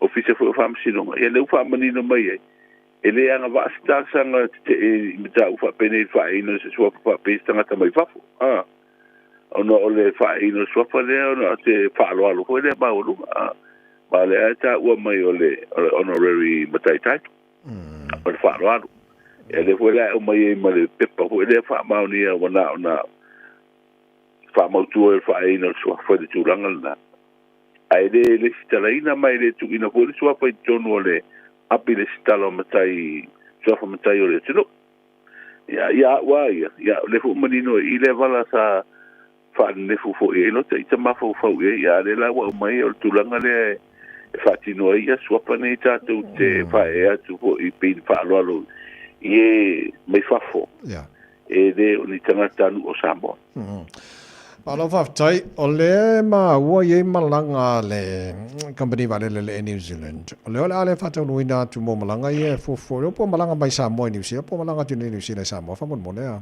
whamon. Ia, o ke mawa ia tu le whamtalanga le nau mai. O le malanga mai Samoa. Ia, whaila o le malanga tu nei Samoa. Ia, wai le whaperu atu le vale. Ia.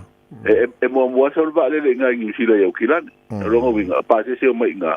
O mai leva toi pase se nei sa bolo no winga ele ngata la pase se mai na ni si le so yo ta mai ele company ba le o le tau no ena malanga ia o tanga te foi le tu si so fa malanga o sai no winga ele ngata pase se mai fi malanga mai na nei a pase se foi nei fi malanga tu ya so ya no winga la o le tau no pa wa tu langa foi le ia langa le si le company ba le ia tu o tu no o foi si ba o lunga te le tau pensini le u tu le ba le o le wa ta ia na fa so o le tu langa tu na ingo tau togel pasese si le lorku ai ta tu tar si ia vesi ka wa Trump la foi o ma será el uma Iran tau saudaro tau so ko ma ka kia le pero so o será un tu tala America sa ole le Alo whaftai, so te lo le sa whamanatu le tunu wana nafi, e le leili sia ki o company vale le New Zealand. A pe a whapea wa te lo isi e book in advance ala to flights for ilele ne te wa fia I tulanga lea. E a me siro leo whai lo mo latu si le fia mo neite, ia. O le tu tawana wa to te le tatu le wa wawe le whainga lea wano, le wa e mo le online. Ia, a le tuale le wawe na puko lea wano.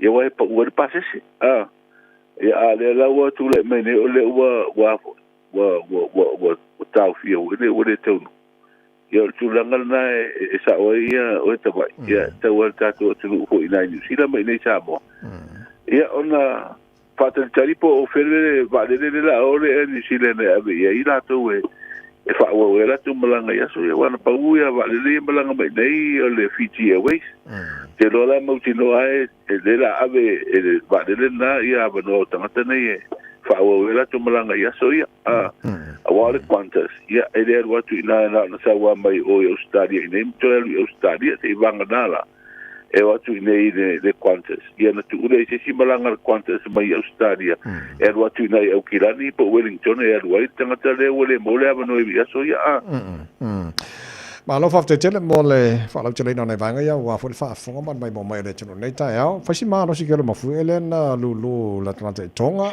o na se tulango ele tau fo le tino nei aso ma le ma so tole mai aso ia e fitu te si male ono el ma lo si ole yes ele ma fu o aula sa batua de fa fonga le tino le fa si me ai le fi no fua o le fare o la tu o ma fa le ai o ke ia la mula mu va tu le tu ai pe un ke o vai pa pe por me o so ma o ma fu el me o so ma o malo sino al fit te si me no le na lulu right ia fa tu au ti tu le lunga le pe fo no wa o tau fituni mai fo ia el vai ngale fi o ia du o la fa mai ma fu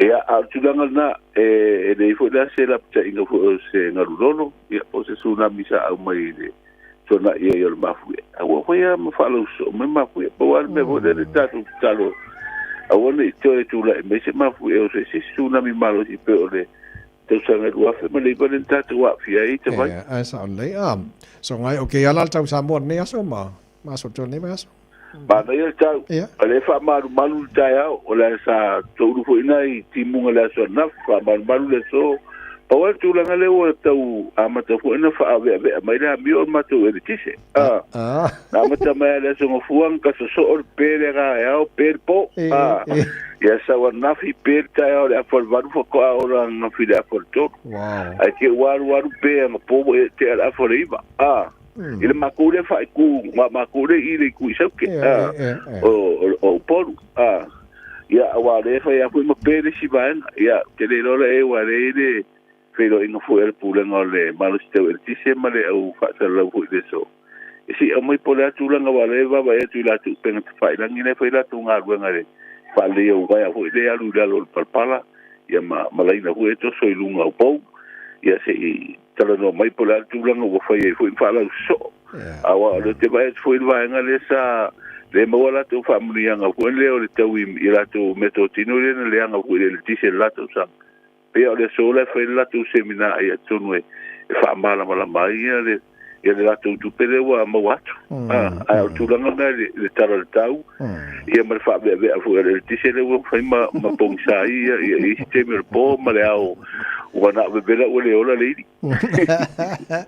ma lo fa te tele la fianga le ala li so sen mai ma le tu mai ta tu ngan nei tai au ya te lo mo taru tala mai sa mo te lo ia la vani so se no ngala fa te foi pe tan va wa Tele tala fam sinonga o le tala fam sinonga ste mai te tu tala wa mori le fo I o tu le sa o le tala na tusi ya o le na fine sa tu le sa vala au fo le fam sinonga o le tangi fo le minsta wa ngamba ngu fa sanga te ta e rang fa e pui pia ya te o tangata ya mal fam sinonga le fa le ali tasi ia male tala fo ile tulanga le wa matana faisu enga fo ne o tanga fa ngaru nga balo fa ngai no na koti po fo la fa sai le la na mo fa ni su enga parmia ida so na ia pe o tala na fa lo telefon tim masani o tato ngaru nga ma lo fa de tele bole tato po kala nei tayo mo ni fa va nei aso ala fat ya mo ni fo ngaru nga fa tele fianga ngalman mana tu mar va tanga va tipi o tanga va yer siul tans o read some way pia o le whalau tirino nei vaenga o mea lo tupi Samoa. Ia, o tānu tala mai Samoa. Pea tāna walu I le tai o nei le tūtua mo le redi Samoa Sfalima I vatoru a mo. Tāna whamneanga swhana ora nei fo I tai au.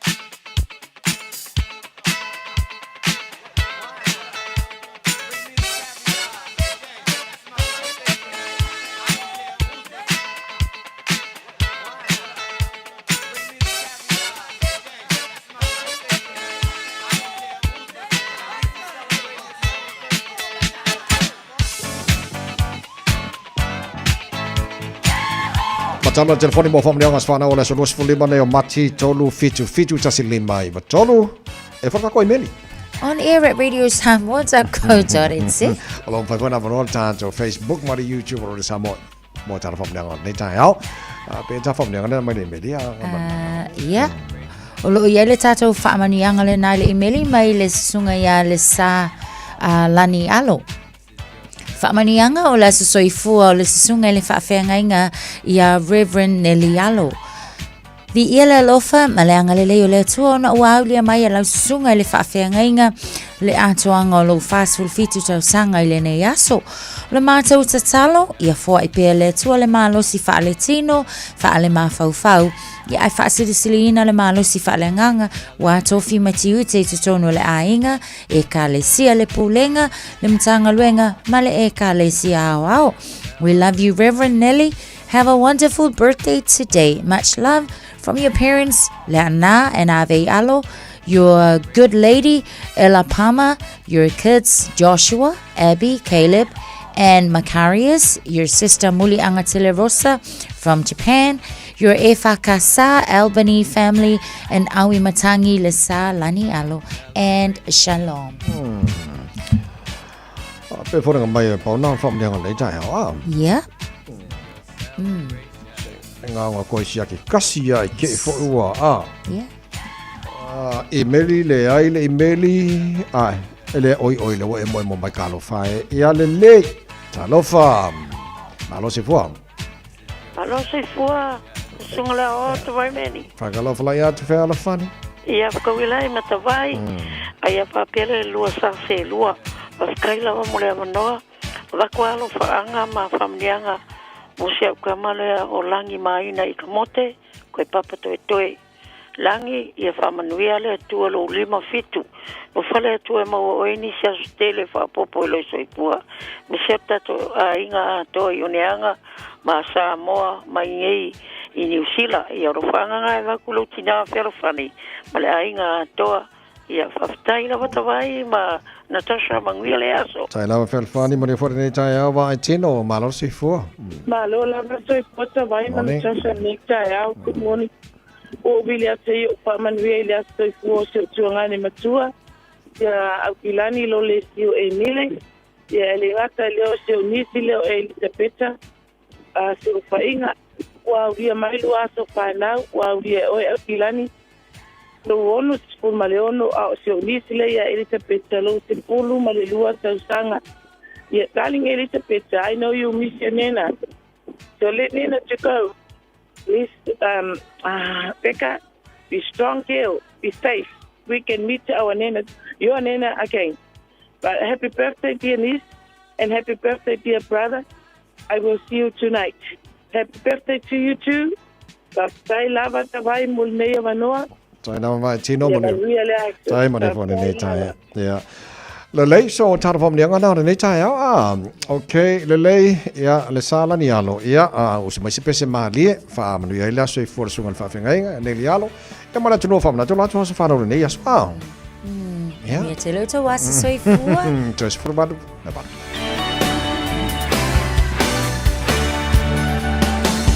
usolela susulumai ma o mana tuai La Samoa le nu'u o te nofo ai Pe wha pe whea na ngalo atu o i lewa ai Samoa o le penina o te fia fia i ai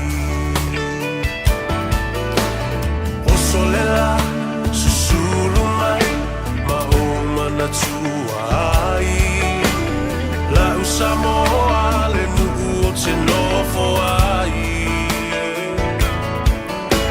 E wha pe whea na ngalo atu o i lewa ai Samoa o le penina o te fia fia i ai Hangi mai se matangi e momoli atu ai Samoa, Matalasi Angi mai se matangi E momoli atu ai alo fai la Samoa, Matalasi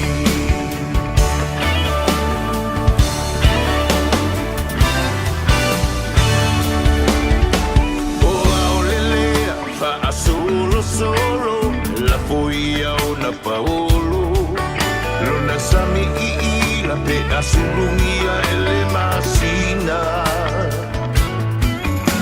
Pe fa ape fea na ngalo atu oea imita Samoa o le penina o le vasa pasifika Tangi mai se matangi Se momoli atu ai alo fai la Samoa Matalasi Tangi mai se matangi E momoli atu ai alo fai la Samoa Matalasi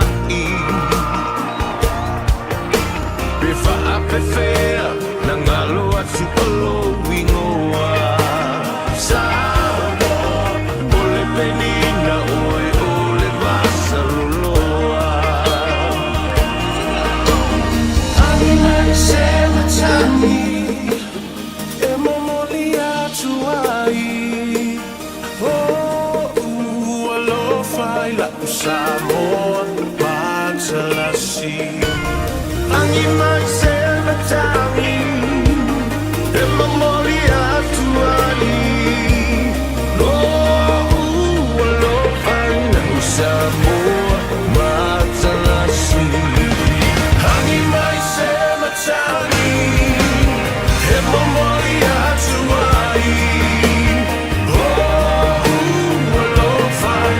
Samoa Matalasi Angi mai se matangi E mamoli atuali Lo faila Samoa Matalasi Lo faila Samoa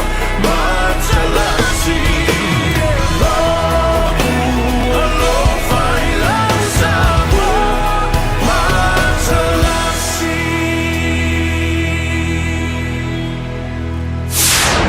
Sole, eva mali pese, malo le fafonfonga Samoa, malo fo ile va ile musika. Radio Samoa #1 New Zealand akoa. Sipso.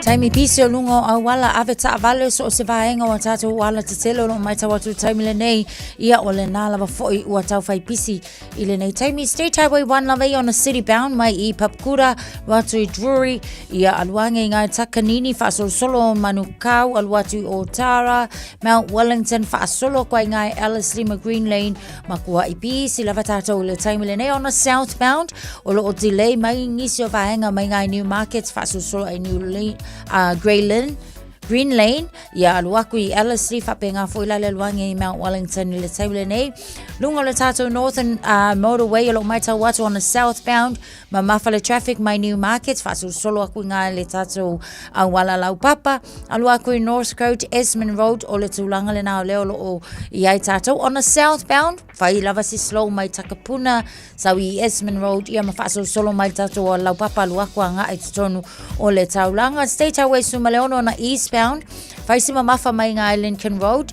ia alua e fo I le vaenga le nā te aratu whaso solo I for Point Chevalier Western Springs alua kuanga I le CBD le taimi le nei on a westbound lo mai tau watu faisi slow fo I tato mai ngā le vaenga le nā mai le taulanga tu o taulanga alua e ngā St. Luke's ia whaso loangi le ngā te aratu le taimi le nei nisio vaenga fo I lo mai tau watu I ai Faisima mafa fo ilo traffic I Hill Road I manu rewa langa I atu I lunga o tato on-ramps I lunga o tato motorways I le taimi le nei mai tau atu fo I Onera Road o lea fo ilo mai tau atu mafa le traffic le taimi le lono winga o le tele lava vaenga o tato a wala ave ta avale ia o lea o lo ua mafa le traffic tau lava o lea tau tuana le saunga le muma ia lava le on sai fa tau te lunga o le awala tele o te sfutasi minute I ona tale o le tulai valu Radio Samoa Tasilima Ivatolu Amo Radio Samoa Tasilima Ivatolu Amo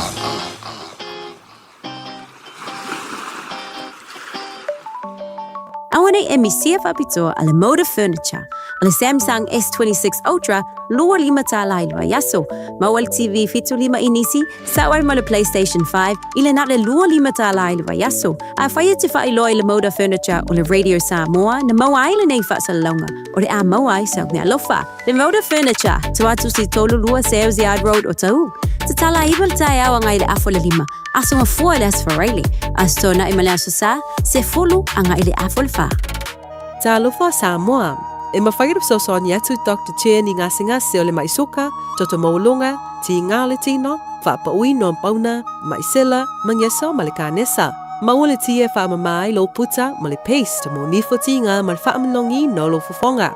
Whapea products, po o loha e sosoani e whaala mole ma dark spots o fulinga.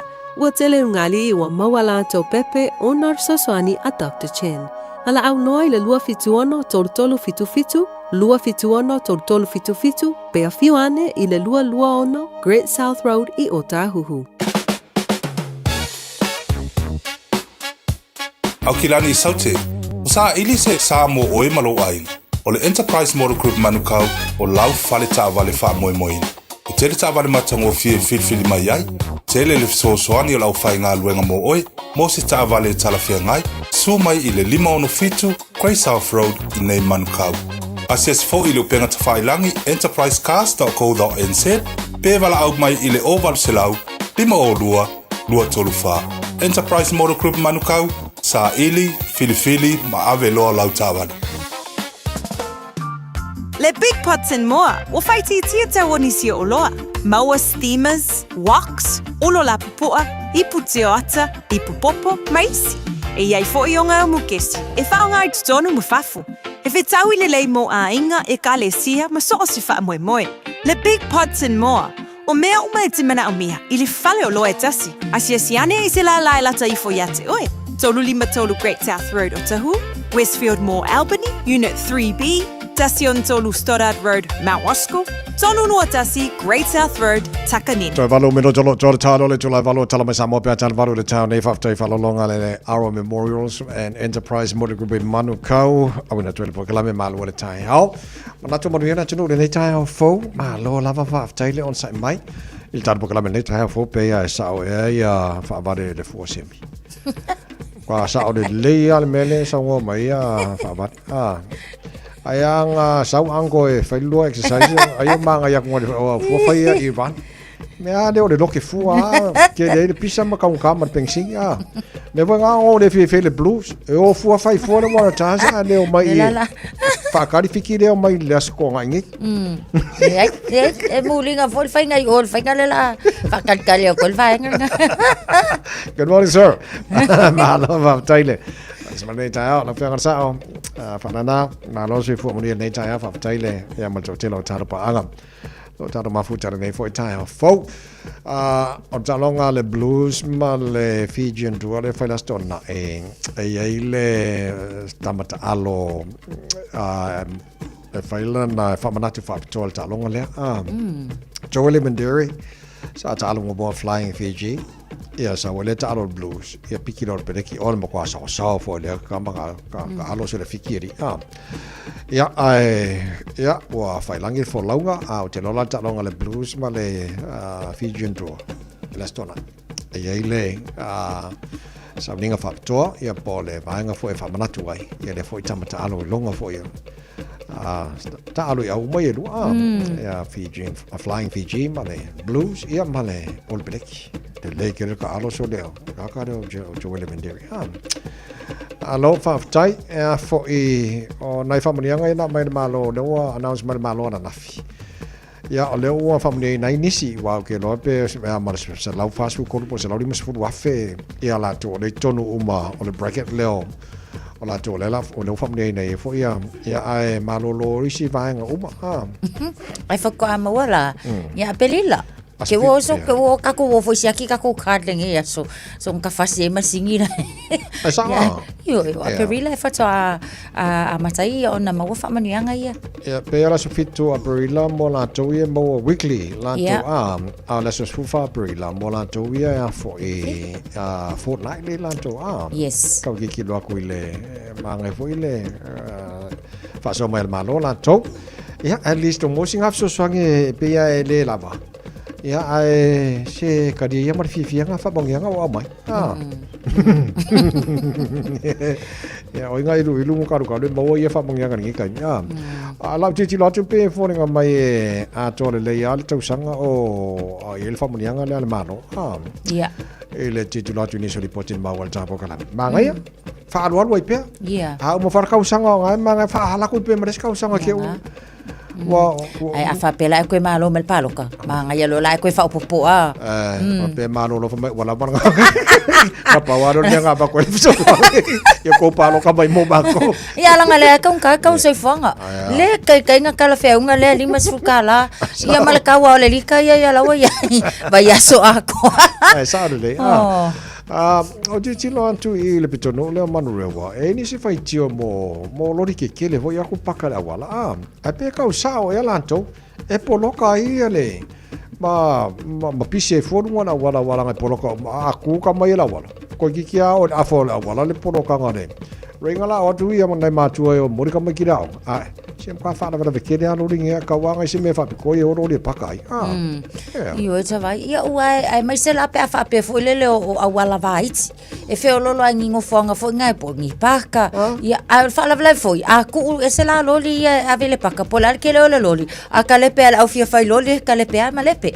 But ole fight onga fo lele. Ona o residential areas o vaenga yo la tunu ole ma fuli ia tangata ia mano fo ia fo ele mano la tunu. Ia o ka fa va ngai ka vale fo ia wa fe lolo la pe fa pe e kasile kuala a fa pe la e paka ile awala ole lua i tu ala fa nga ia o longo winga o mako i ka fa fi ta vale fe wa i fo ia pe o tu langa na ole na la i fo ia ona ta ma fa ia fa ai lo nat ai a fa pe e fe lolo la le paka le po e se le au ai a paka le po ai ko e paka ia le aso ato ia mana tua o a onga o nga luenga o fale o loa ia o no fanga fa ta fo ia a fa pe o le paka i male ia o tu langa la na ole wala ia ona fo ile fa ai lo fo ile langona i la tu e o lo ala papa au i residential areas a mai la even rip o te lo sa o la tu sa complain wa awala ai pakai ka var ki kele ia o le makua fa nga ka mai sa ka pisi mo molene ta mai la ngol ta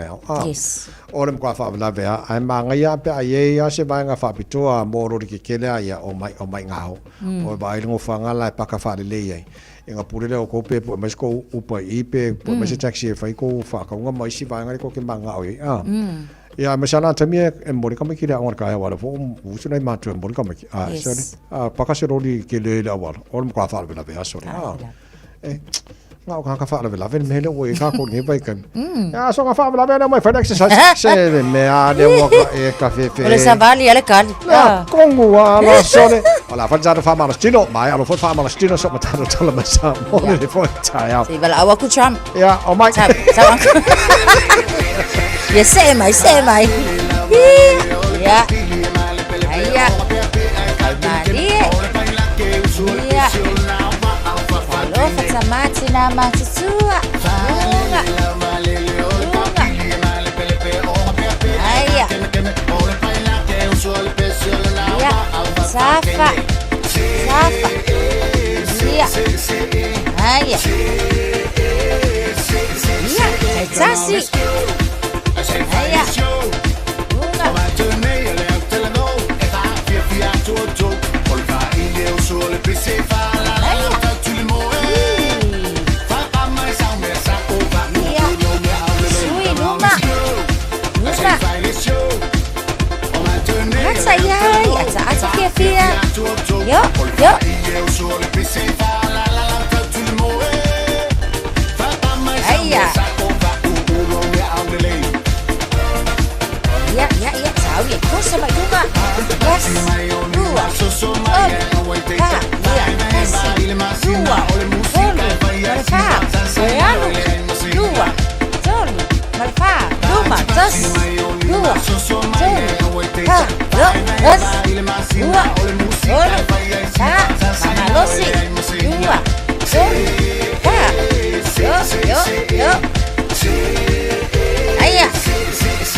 Sekunde ya luange voy fai le allora farmano lo si manava i sono le afo ya manava i fafo manava i sono manava i fafo manu ya tsele le ne aso soifua Tasilima i vatolu amo Radio Samoa. Kusi mai alau whaafofonga o le whaapoponga fo ele nei o talafau mai Samoa. Awina sa mai mo oe e lau leiti o whalongolongo le Radio Samoa. Tasilima iwa tolu amo. O ngā tutonu le nei vai aso o tātou whero ai fo ima mafuta whaatalo whero tātou utano i au si mai alau whaafonga. O mōria se tama i tai ngalua o se tusitala. Mō le nusi pepa le Samoa Observer e mafua i se tala nei atu sia ma whaasara lau le nusi pepa. I le aso lua se furu o Februari o le tausanga nei. Ma sa tā ua i le ave o se lapata i ngā leo leo i ni alo tama, o le fionga i le pāle mia sa malanga i se ta vale a leo leo. O le lipoti fo i le ana whaelo ai, o le mafua anga leo le si ti atu, e ngalua i le ofisa o leo leo i faleata o se leo leo sinia, sa va ia le vaenga o ta vale afi le ofisa au tu i pia. O le mafua anga leo le tangi ua whaulu i leo leo i le mau e whapea i se, ma le sa o le tala na tusia le tama i tai tu stala, ma ua a fia i le tūlanga tau le leia, o e na tā ua i le lipoti lea na whaasara lau. Wa whaeroa mai le tama i tai tu stala o le tai au le asolua o le dei vai aso, na loka ma tau fia i o ia i le vai ngā leo leo, mo le umi e lua i tū la, ma sa toe te talai i tua, ina ua mai o na whaia o na mōrianga. Wa ia whaeroa mai fo i o le asolua se furuvalu o le masina fau a perila, e vala a wailo na mōrianga, i lumo le whaamsinonga whae tūmalo. O whaatonu le whaamsinonga o palota le resitala le whaamsinonga, ina ia tu ina tu umai le loia sili, suenga o tau anumanga na whaia whaasino le tua inga o le tupe se lau awheta la, e peo na sa tua i ai le na whaasanga i ai le tangi tau palota, mai whale alilitasi, i lona ave le i le sui sa whauruina lea tangi, i se tau mawhainga e ave i tua le tangi tau palota. E peo na si la fia, o suenga na whaia le whaamsinonga na tu ina atu ai se talanoanga, na pue le telefoni na whaelo ai, le tau li maina i le na whauruina le tangi o lea tupe. O le loia sili o le asila sila ia suenga, ma whaia se whaata tau tāna whengai, i se ngai o inga whaale tu la fono e ao na whaatino. O le isi o ngā luenga wa tu ina atu le whaamsinonga i le loia sili, o le sila lea i le soli tu la fono o le mingau i le whaamsinonga, po le contempt of court, e whaasino lea i mōri mau e le i o atu, i le teimi na sue ai mōri anga o lea tangi tau palota. Ai mai se, na whaia fo i le polo inga le whaamsinonga, ina ia o atu ia mōri mau, ai lātou te le i usita ia. O stasio vaenga watu ina atu fo i le loia sili mo sana ilo i longa tāle whengai, o tala matua inga na whaatutu i le whaamsinonga o whaanga solo na ngā luenga, i le tongwhia ai o le tangi tau palota, mai whale alili tasi. Wa wha maonia le mōrianga e tasi o le whai o se ngai o inga wha ala tua, i le wha moe wha to sina ai se tangata palota, na wha o ngā ai se tino i tupe se lau lima se furu tā la. Ma ua tau nuu ai le wha amsinonga o whai ngā palota ile na wha i unga, e solo ia ma wha lea o ngā ina le no foa, o le tu malo wha palota o whale alili tasi, lea na whiriwhiria i ai lea fionga to e lupe maui au tele paumuri nuku o ne semo, sa tau veina le tofi min star le kāpeneta, ma le tasi o tofi o le sui pā le mia lea o le malo. O le solua na fonga ina ai lea wha ai unga o le whaamasinonga, na tau veina le fionga le whaamasino sili, le fionga sa tiu simativa perese, ma le fionga le whaamasinonga mawalunga, le sunga ia lei a tau le sa Darryl Clark. O ta pena i neide li poti le whaamasinonga o palota, e tu ina atu le fonga fitalai o le pā le mene, e longo ina ai le tau nu unga o lea tangi o le palota, ia maa le tau walunga fo i leo ma tā upu uma, e mafua mai mōrianga o whainga soli tū la fono, a o whaanga solo tā penanga o le palota tele o tātu o tanu o lea na whaia, ia au kuso o le tau sanga ua mawae. O le aso fitu o le masina fōu a perila wa toe tolo i aile wala aunga o le tangi, o tua inga o le whaia leo tala tau wha leanga wa whaina aile tūlanga tau le leia, o le minstawa o ngā maanga nuu, leo lo mōri ai le teitai o le vaenga e pui a ia te tau tangata, le sunga tuila e palupe soli aisa i lele maria lea ngoi. O le aso lua le nei vai aso na vala awai mo le tei mua lea mata upu tau whaamasinonga, i lumo le whaamasinonga whai tū malo. Peitai e le mai o na whaamautu mōri a ngā leo, ma ua tali ai le tālo sanga e toi tōro pō mō se lua vai aso. O se lo ia mai fafo, o le awhina wina mōri a ngā leo, Ai o se lo ia ngalua tu to tasi le atano o lo fina wina le tu atuila epa. E le a wai le o lo molia o no o se ngase, e peo na satu ina atu e lana lo ia le pepa mai, e wha maoni ai. Pei tai o le isi vala aunga o so ai, e te tau o no o atu o ia i lumo le wha masinonga.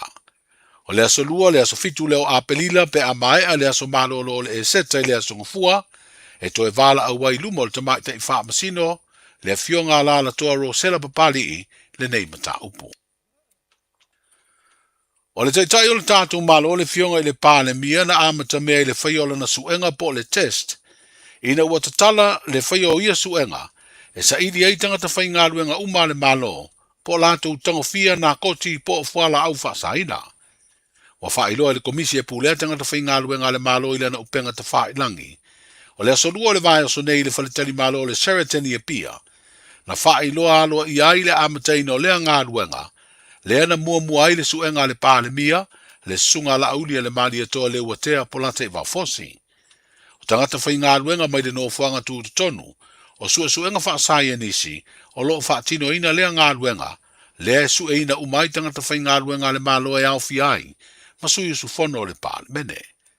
Stasi leo la sanga taua, i le tau mawhainga le malo e tafi e sea, ma tau fia le whaonga ina o fuala au whaasaina, e peo na iei fo i ma le whaalau i loa, ale mta ngā luenga o leo, leo a mai a fo i ona wha i loa lana whainga whaavai, e sue ina i alii matama i tai leo. Tala i ole o ngā tonu le vai aso, whailo i pea, soifua. Talofa, we're the Katinas. Talofa, this is Pat Lam. Talofa lava o a ola pi marina. Mau pelo li tio. I le Radio Samoa tasi lima iwa tolu amo.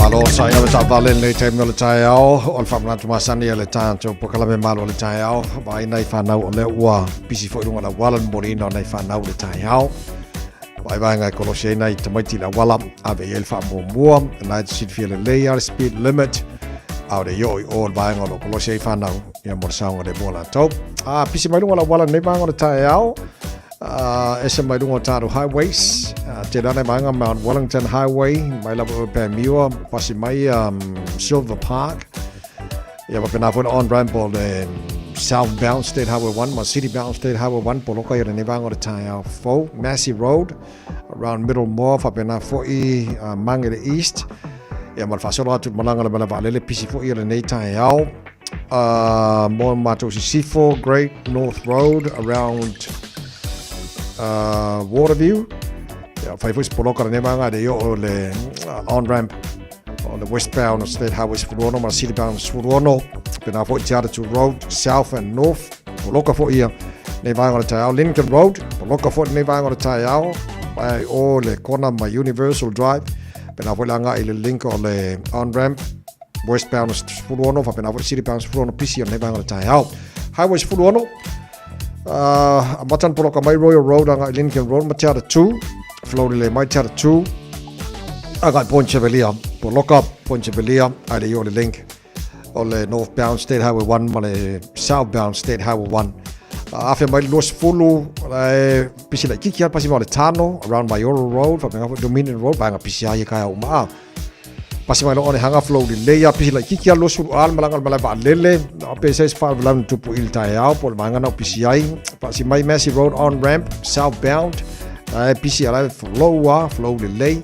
ka ko poloka la southbound State Highway los fulu around Rainbow's End ya ma le link on los fulu anga southbound State Highway 1 State Highway 1 around Highbrook Tip Top Corner Mount Wellington poloka ne bang tai malanga by North Shore poloka i Rosedale Wairau Valley Takapuna, Bergen Head, Northcote, poloka ia o citybound late time ole tai ao.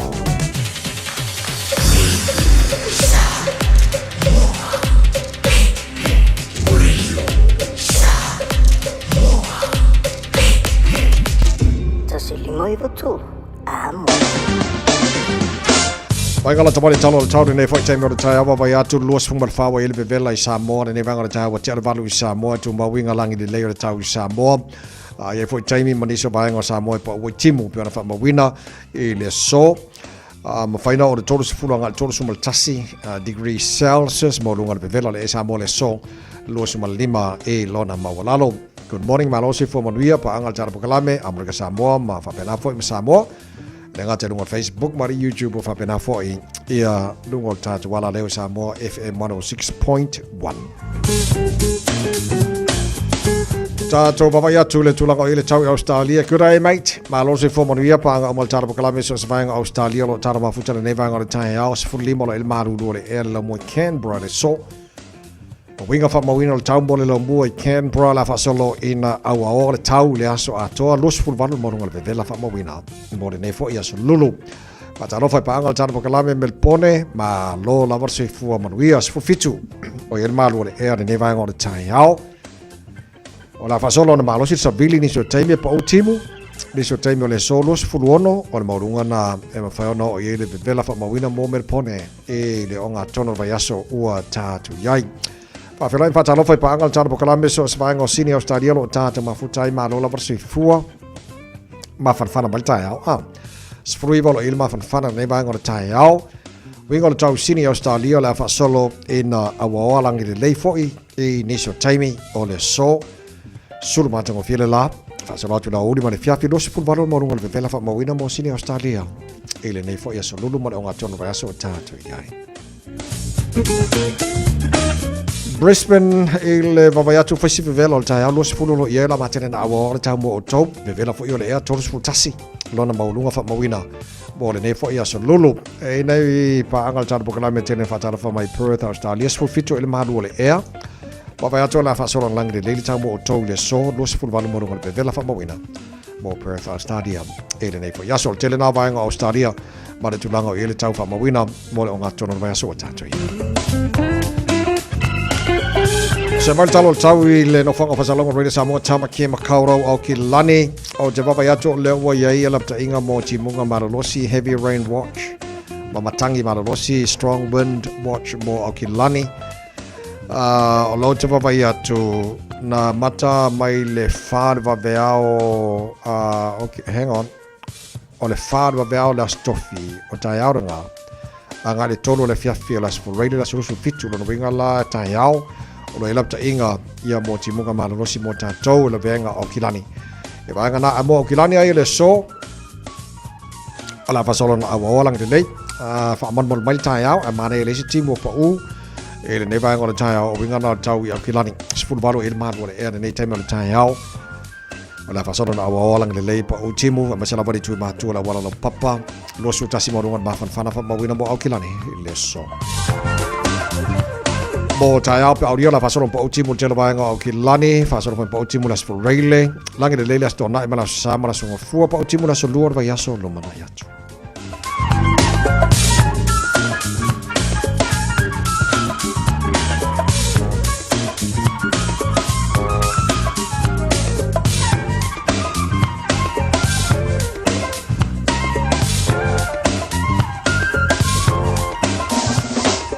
Whamamonga la vai tau nei vaenga o le tae au le tautua reira Samoa Swalima i vatola moe no wasifuru whāle wa te ane le tula valu tau whasala la wina tāru tala mai Samoa pia tā le tula sifuru malua laure le so marfitu poana nei au ria la sa tae au lo tu sifuru mal mātu malosi la mosisi whaponga o tāru tala mai Samoa le tāru valu le tae au a tae au mea nao lo tupu i Samoa ia pe o na mulu mawina foi o le tele o nei vaenga o tupu i whamasinonga ia mātu langa o iai na pia na maua nei tai au o nau o tu fia o lo pate tari le atunu o le ua mai a le tulanga o il whamsinonga o le tu malo whanari tasi whasanga i tangi whainga palota ia lo pate tali mai le tangaruenga o whainga palota po a whewhai le by-election ia panisa vaenga o lo pape naona mana mia fo i peo na whafonga tuele tunu ta va de tali wala ngo lesa ini so fasili pe fa pe ile suile na tangi fa sanga ngai o sunga to lupe o te loile yesi tala lata mai ile tulanga na ia la taru fa te tali pe po la tulanga o yai ia na foi vai ngai Samoa ia mal telo ne vai ngo fa penal fa tonu Samoa pe na fa fong mai la tunu nan fam natu la tunu AA flights ale Air New Zealand le ole fa tonu ina mo le masina o apelila ma me lo venga masina fou ia ma masina la so atwai ele le talanoa ma malau le officer o fe malanga inga New Zealand po la le tulango ia flight sia pe se time te fa tonu wai ai flight se masa pe tolu pe fa le le fa tonu ina e aso aperila ia fa pena foi ia me ia pe ona mawe tala mai Samoa le fo te ia le tunu fa por mole ia masaki le e New Zealand po la tulango ia po e alu sesi kaimi pe ola mo kwa i pusi no foi au ring fanga malanga ko yo sfun mo le ono jale tula varu semana fa fonga ta to mbau fa Samoa ne foi taiao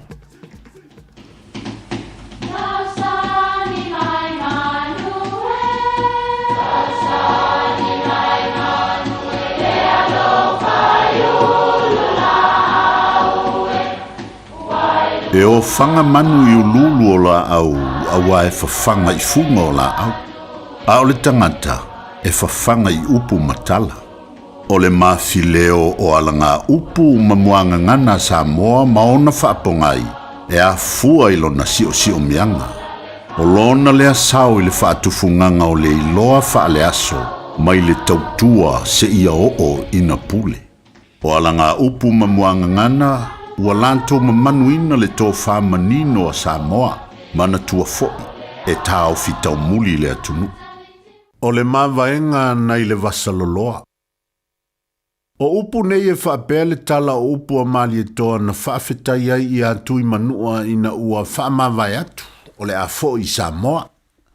Tui manu ai, o le a au fo'i Samoa i lo vai whanua. Se ua malie lau teu whaatupu ma lau whaatamali. O lau manu Samoa le toa, o lau ia santaa i le vasaloloa, ai a lau talo santu to i le fusiloa. Se ua tamalie i lau pule whaasoa. O le au fo i Samoa, ma lo uvaa ua ngoto ioa. O upu e mamoli ai le malie anto o toa le loto o na o se whaaloa longa ua maua lunga. E masani ona whao ngā e whailaunga ia po tamali ia po so se tangata lava. E whaamatala ai le loto malie ona o piunga ma te unga whaatupu o to i ai i lantou. Ioe lo upauloe ma so umalua papa. Ua matau tu ia le ainga nei i au te unga ua tau tupu tau tamali. Leo ua whatalunga, whatalalo. O le malie o le loto e pei o la mali e toa i atui manua, ina o le a foi mali e toa i o na vai whanua na whapeane ai. Tui manua e o lau manu sa taa i le pai loa ma lau ia na i le vasaloloa, ai a lau talo na i to i le fusi loa. O le a au foi ma lo vaa wangoto ioa, ua whapeana se langona o le a inga nei, whawhetai teu. Ia manuia lau whasonga il nei aso Samoa.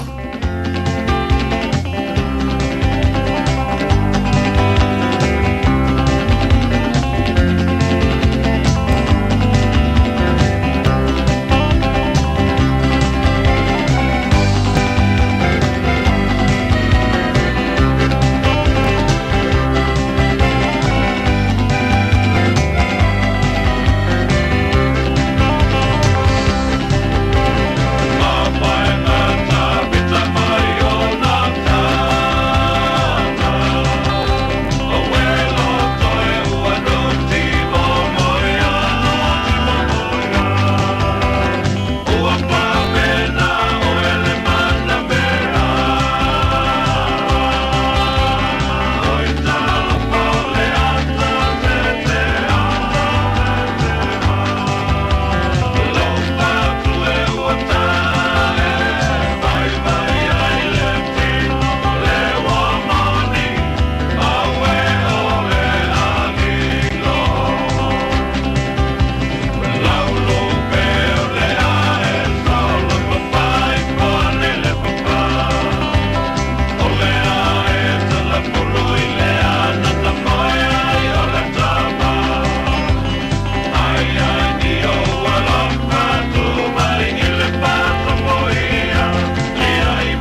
e sauni malanga I Samoa. Maratua loa le Moana Rentals o loo whanga solola na whaapitoa e luse 40% e pa uma o lalo ai tutongi o Taavale pe a tolu pe silia tofo I aso e te whao ngai na iso se Taavale. E mawhaiora pikile Taavale mai le malewa lele I whale ono po whangali I whaapelo tātou o fisa au tui ala fua. Pe mumuri e tofo I le whale tani malo o loo e wha mautu ai. Ai ngā whaapitoa. O loo I ele tātou insurance cover I te fili mai ai ina nei tupu se whalawelawe. Ai o loo I ele wha mama avenga. Maratua o loo I ele tātou account I New Zealand pe lafo sa ufo I le Moana Rentals e wha o ngā ai le Pacific Easy pe wha o ngā lau credit card e wha antino ai le tongi ina o lo sa. Mori si wha amtalanga wala au le Pacific Easy I le ovalu se lau o tasi ono po no mera masani au kilani o le lua fitu ono fitu iwa fitu wha ma le lua fitu ono fitu iwa valu wha. Matalo sanga e transfer o e I le Moana pe asesiane I le tātou Facebook o le Moana Rentals po le tātou upenga ta wha ilangi o le moanarentals.com. Moana Rentals o laupa anga e taitoro ina oi a oe malanga asiasi I Samoa.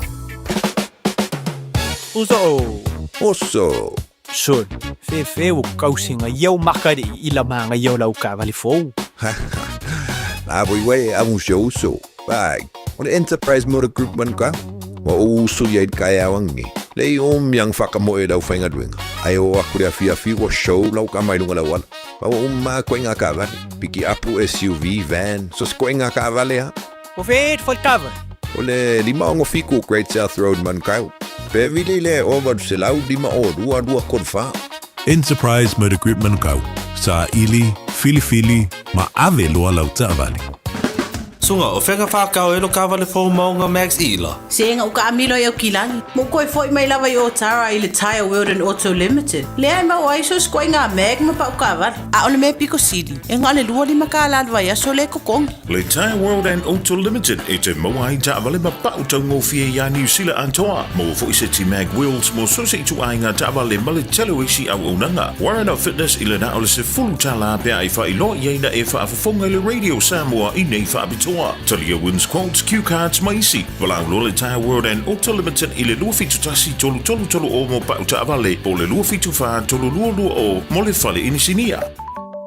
Awane e misia whapitoa a le Moda Furniture, o le Samsung S26 Ultra, lua lima tālailua yaso, Mawal TV fitu lima inisi, sawar ma le PlayStation 5, ile na le lua lima tālailua yaso, a whaia te whailoi le Moda Furniture o le Radio Samoa, na maua ile nei whaasalaunga, o le a maua I sauk ne alofa. Le Moda Furniture, tuatu si tolu lua Sales Yard Road o tau.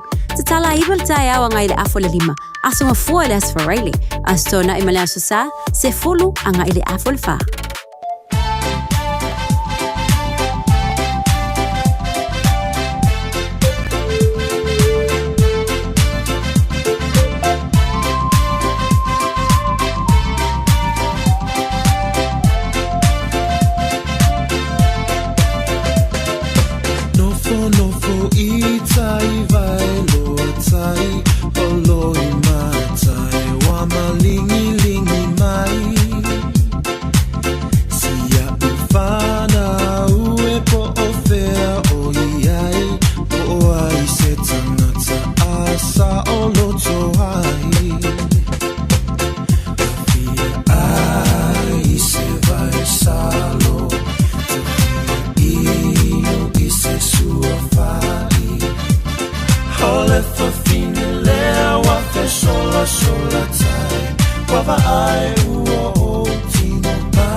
Wava ai ua o tino mai Ai se vai salo Te fia I se sua fai Ole fa fine lea wa fe sola sola tai Wava ai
Joy lua se fulu mana manu minu jalo jalo talo le tulai vola fa fonga le proklame manu le tai radio Samoa Spolima eva tolu a more nei foi tai ona so lulu a fia on foi na mo na no tar proklame tar no toile fe or consulo al ta to malo to tasu Samoa I New Zealand nei le fe nga fe mata le malu te filau por se lua fa po ta no fa no tele nei ni so ba nga fo yo wala fa fo mai le jo e lo nga to ne va yaso fe mai ta proklame no fe nga a fe mata malo le se fo molia Ia, tae a manu ia lau sunguta mai ha pe fulu tātou le tio ia me se hoi le ka pongponga mai o se tātou tu po whea lava o mau mai eile ni whaitarananga I le pa ia po I o Samoa I onu tūranga whaarupe a me se lau koe ngā runga stofi e le tua ia, whaitala whatuai whawhtei le tua le nei tae hou au be mai o nā ropa malo nā lei ma le whaaro lava whaitalo whatu tawai Samuel Tapo Karam.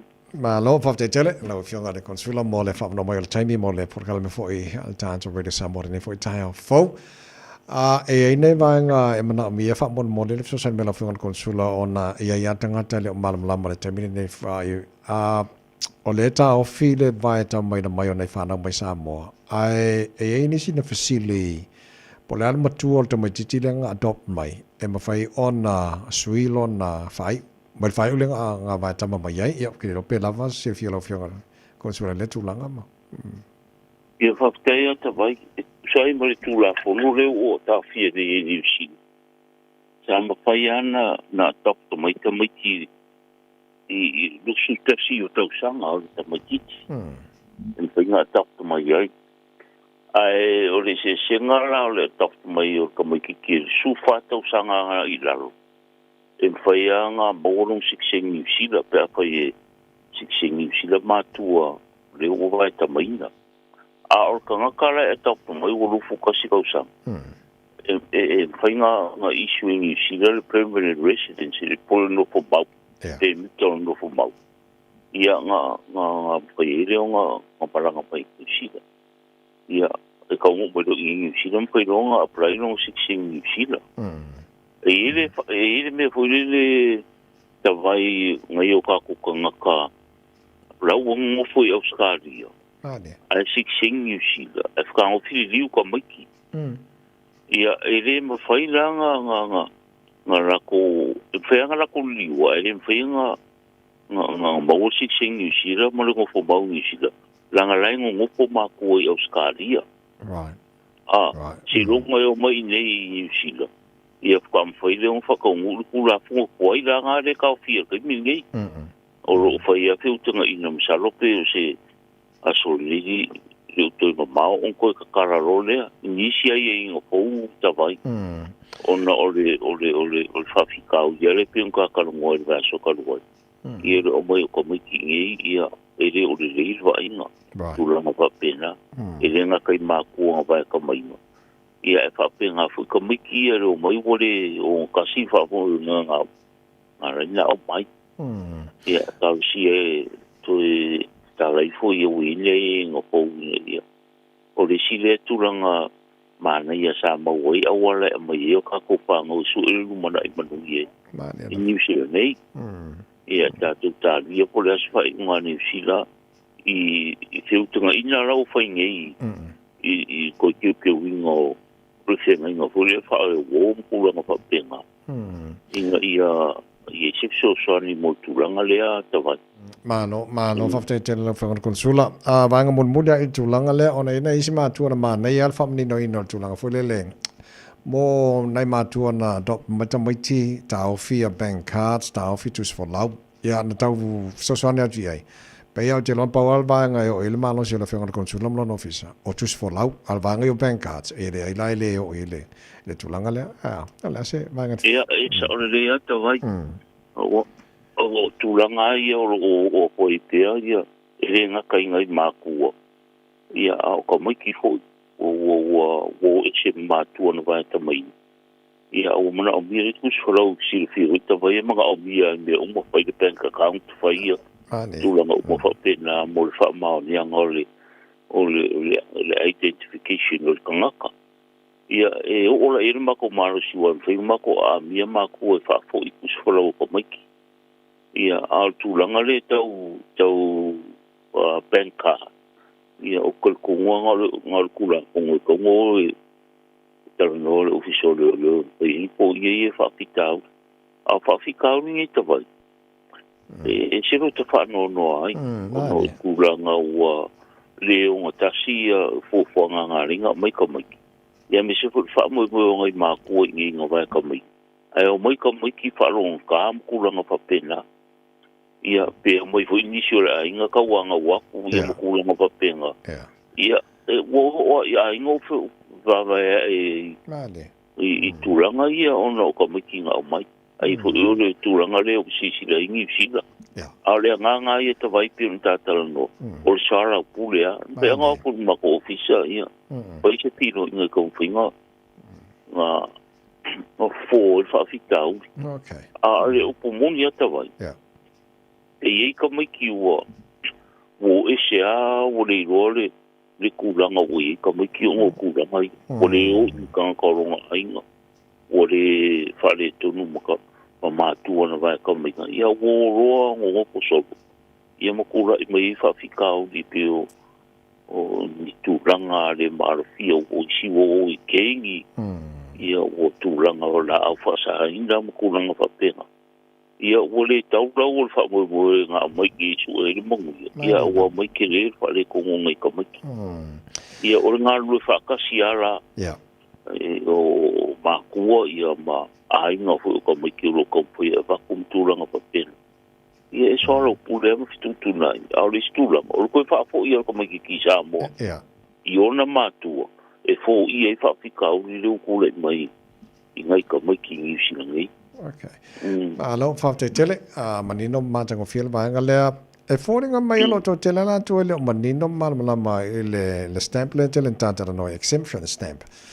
fo le le auto ba tu le office fo ma pisi e ko le aso le aso e sa o le ia ta vai o le exemption stamp ni se fa mo yanga mo ka ko me se ka ko e fer wa so lo ni sila ia mala le o le exemption stamp le nga o le alu isa mo e fa nga ai e me se pe a i la ru fu le ngo ma singa ia le nga ru tu sola man ko kula ko wa e alu i auskari ia me se se ku e le ai la ru le ngo ma singa le finga e se ngo fa fo tu sola a le alu isa mo a mo le exception stamp e ma fai ang fa ka nga ngo o ke malanga isa mo e ai la roi fo le o ma singa lo ku solo ni fita ai le exception stamp le ia nga ko le sa mo e ngo ko ia me nga apply di su ku solo po ku solo ni fita po sa mo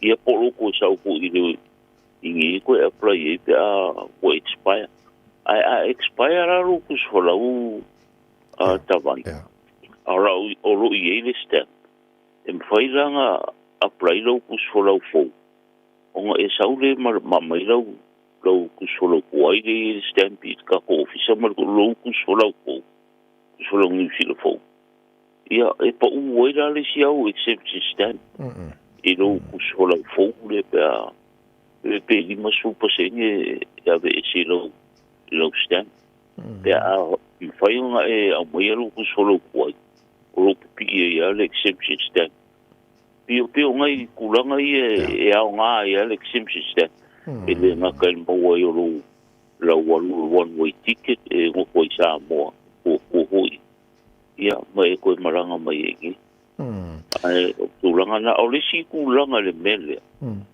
le la kula le male vale le exception stamp ai nga le one way ticket la mo on ne e vesi mai ma ko ofisa ia maka foi se awara foi ngaru langa one way ticket ai di foi exception stamp na pa wara le si awara pe foi we ka ka mala pio ka o ka meni foi i so lu ia o le stongi o le alu mo sa o pa se fa ka ngai o e palanga isa mo o ye inga na ale baworo ya le ofisa se le ofisa o se kulanga fa fose ya aru e fi maranga fo yongo se faravela ya o pola wala mfe ya alu sa mo kongire return flight ya po ile pa kanga o ai fa ya skonka ta vai ko ka wonga ka pokara le mo wala mfe yongo pa fingo irfewa ia matulanga ia nga kusfola umale nga exception step ka no fa tele mola tino umale fa fonga mai mai stemio na matulo telefonia na fonga consula en faina balawani yai lo ofisa ia fa manino fa mal telo nei vai ngo fia mal to telo tato on Facebook pol tato taimi longo tato pokalame pe ona ia solo vaste tasi o solo nga leita to loa ma fu fa le nga mai sa mo never time fa ia tavai o ka pokalame ia fa o wina le mo ka u le o ka ko lo ia o solo le ia me se o ku le mo ku nga fa penga me tau lima ia wo kele a fale roa sa moro mo wai tulanga ya bisu ni vai kau la ka mai le vai asol ngan sa mo ko nga fa penga o ka ko sisinga fu ya ona wo kele ya tatu o roa mo sa mo le o me kau di mo ko nga fa penga ya me se a tatu fu fa le ele ho wa baka nga mo le frozen taro ya makaro masangi la ia e talo toi per tanto tunu ia e sisilani po fa ele mo se tanto tunu mo sa mo o se tulanga le alo so solo lime o mo ka vai alo fa tai se mo li pokti o mo ma lo va tai mi talo tanto ofisa la so fu la so for ele fa mo mode ia o le so fu nga ile so le ile tali va na ile fa ile fia ia o kula ia tareka to ofisa no la fionga de consula ma no fa tele mo fa ni no ino tela nei banga foi per fa fo mo le tino nei tai au mo le tino le mai mo man fa fo mai bala o officer consula mo tanto o kilani bala o tolu tasi dua se va ganau e bala mai fa fo atu o kilani per na ia o Waikato a Wellington ma Karastete mai si banga fa ngar code number o iva tolu tasi dua la fionga consula fa tele lava mo le tapo kala nei tai au ia mo ia fo ia 5 years after tiri te vai ia mami ho i te ngai ra tunu tu me favor ia me su lo sungo mo tato le tio mo ia tele o fongo le aso fi lo i fu i verso asau fu ia le so foi le fionga consula fa mata le malu to filau por so le fa po ma le tara no nei foi tai fo tolu tasi lua le numero telefone fa na bala wana ia pole o iva tolu tasi lua nei ma tu boli tamai ti tai au le onga nei tai au fo le se mo nei tai au fo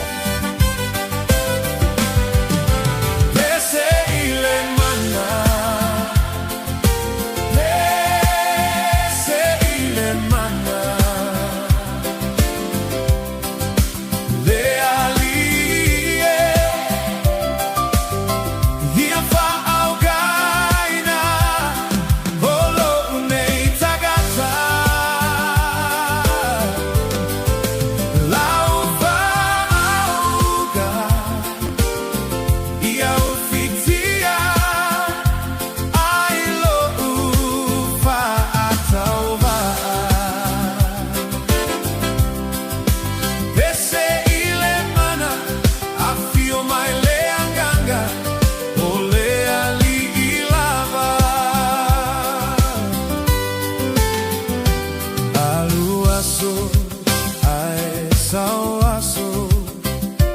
Le atua e tu mau pe ala utatalo. Ya e fa amagalo lo utagata leaga. Lo utagata fa alata. La utautinoga ia fa solo fa.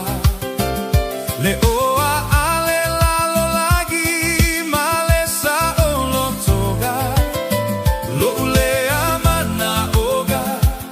Liu liu alo maya. Fofoga alo fa. Pese ile mana. Pese ile mana. Le alie. Ia fa augaina. Olo unei tagata. Lau fa auga. Via ufitia. Ai lo ufa atauva. Pese ile mana. I feel my lenganga. Ole ali ilava. Telefita iluga ole ala. Awalu pe ala ufai gamalaga. A o mai lo uvai vai. O a o te pa uyai. Tele aso ua mai mau. Ua fa aseseina au ile fa fati mai o galu.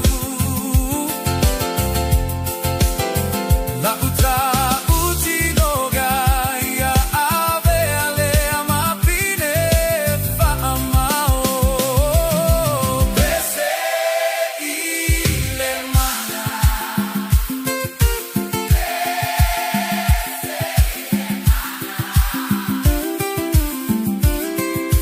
Le alie. Ia fa augaina. Olo unei tagata. Lau fa auga. Ia ufitia. Ilo ufa atauva. Pese ile mana. I feel my lenganga. Ole ali ilava. Pese ile mana. Pese ile mana. Le alie. Ia fa augaina. Olo unei tagata. Lau fa auga. Ia ufitia. Ilo ufa atauva. Pese ile mana. I feel my leanganga. Ole ali ilava. Pese ile mana. I feel my leanganga. Ole ali ilava. Pese ile mana. I feel my leanganga. Ole ali ilava. Pasal mana ino jo iwa minuto lo jo tana le tu la eva. Taru taru fo. Nanga Samoa te pena mai ai e le sunga se uli o malau pe ata le tu la eva e le tau. Nei ana taru sasi e le tautua Tire World and Auto Limited. E alo sa mola ngā lue mai ai, whaina sasani whai ate oe, o le tūlanga o iei le whainga o full service, o tūlanga o le whainga o le Warren of Fitness, po se tāwale fau, o te whiringalo e whaatau, lai mou fo e lana tāwale, e so ngā Victor nau whaatas mai mo le tātou li pote, le jaya Victor, ma lola wala ngā lue, good morning uso. Ia, se wha manu ea ne tā whau tā vai, ma lola wala sa e maro koe tautu atu hou, tā loa fo e loa whaonga tapa i Samoa, tōn mau ta malawa ne tā au, ta maa tina matua, e fo e whaiva tap pai, ma fo e whaiva alum whanau ne tā au, ia ma lola wea tō tōle o sa. Ma lau whafte Victor, ia, tu atu lava noa, mai fo i tātou li pote nei aso wha mole. Ia, whafte lava tawai mana tom no, ia mata te le matua pamu pesini, ia mantua nei, o nei su sene te sea pe au tiro saan matua pamu o li vatasi, le ua tolu tāla 2-5, ko tiso, ua tolu tāla sun tolu sene, ia awane ingalo, whangainolo airport car checks, airpoint, ia porau kādo le airpoint, e swipe te no tato whalolo e malpa o tolu tāwale matua pamu, ia alo swafa mai tāno mera, awane ingalo, tonu lava matua sei, ia e te man maro fo isi sifo i rauta ut whatu moro sa ia matou kon kesi leo LPG pento rifio roso liba tala i vasene a whatu leanga peo whale tonu fo i ria lau a kon kesi ia e whainga swapa sofa kisi fau lava o mana rifio mea matou ia matou a whale isi nia ia e ave rauta a whale whainga matou pea li pea ia su mai le tasi li matou i stamaki road a li pea o le pepa le wolf o le full service ia o le transmission service ava pe oso mai mo le le kwa dashboard e mato scanner fale tono le tavale ava pe se sine fale tono me tau li pe tono mafafo fale wana tata no fone uso sa mo tata no la o ngana sa mo po se le se swani li fi mato tavale se mo lunga lawa po se yu li fi mato a o Ranger Hilux Nissan importante fo li fi na mato lo ni si to li si mo lunga ya ava pe over to lunga senga se li fire li ti se nata fo le mato pupa polyleaf mato snow cover roof rail ngata fo le mato lowing po tato spoka o lato fia low ya tato spoka ngata fo le tato flare sa fa tato flare sa pe le pasi pe palo wolf fa pe tato flare e dia pasi pe palo ta vale pe lo que kele fafo ya ma fo mato ta vale fa ta wa tele lava malano i mato ta vale fa do feeling i mato fa ta vale fo ta vale twai ta vale hybrid ngata fo le tato fo willy o le fo Ranger Hilux Nissan man che fa ma na ya le semete pole a pe ko so fo willy a bisa mo man che mo fo na difi a wa te pole ya sia si me fo mato fa ta vale mo se so mo ya le mato ta vale o man le fi lo nisi a pu pa mo fa pi pa la po mata so mo to ya e kamala ngai pa u ka kamala maxes yo ka mai fa feeling le tato fa pa a pe ki fa ka waska vale ke no ai sulanga ko ku ia pe ko keu ni ka bo di o le pone o ka ko pa e fa longa tato fa na tulanga mo e te ino ta vale tu pato so ta va fo le pato fa ta vale ya pola va me mana mia la scene to ma singa pen statement appare so sa le mato fa ta vale ni va se pol mato ka ta week va fe sul Toyota 86 Sport 6-speed manual dia to se la 5 il va so a mal te fa mana ya nga se ki me ku o mo fa pi le tato ta vale na mo ni va ya so ya vedi ben mato numero o i va ru fitu fa to lo o mo so swan yo mato fa pa ia tanga e mai ia fale pa o ta valia pa pe ai ku kasi pa o nga fale we alignment a pa pe fo o pule avero ka vale ia pa fale we alignment mato e pe sui foi pa ta vale no fane tonu ia fa ma se sera wala ia tu la ta ko ka to vai ka ti mo ngane to sanga ia ta tanga i o e mo la ta vale ia so mai ile mato to atu si ta si fitu suru a pe to ta ia mata fodelo mo mato se ki me ko mo se sta vale la va se su e na ai ko se go su do a pe to no mutino na fi te ro ta vale e fa nga sa mo ta vale ton e fa nga te sfida so se ki me ki na ya mato na lu su ta la le gaso lunga mato fa ina su ton i su pa fa ta vale fuli me ala nga ya mato a te pole e fuli mato ya na pa su pa fa sa il mato a fa pa vi me mato numero o i var fitasi tolo proceso sani fa te tirela va vai o mato no ni foto aso samo so fo me manvia tai Victor of them only put in the time harmony of heaven ya so to farm no to tale le to laiva Taru telefon, dengan sama je pena meresunga se Yuli malau, tamat besi mai adela malangi. Alor si fo. O falongo, o taunu. Sa uno fo fatali male, o no sai. O mao, ele umalong saluai. Ilo fia falongo sa upu mai ya wehani. Maimang, mafutanga, mafana. Be analea ile fili ole ne yolanga. O ulangona wa mawa luma ia osunga. Lufa wa lunga o oe maui aso uma. O fratu uatae uavai vai. Lefia vai, lefia bayatu ia ohani. Se upu malu, he failea mau usulu. Ni moa molulu, liu liu pulu, weta musu. Se masalo, wa emusu, yata ita. Wataunu o upu fabesi tenu stila. Taulemu lo ufatu ia ufainga. Soy foya e malolo i lo ainga.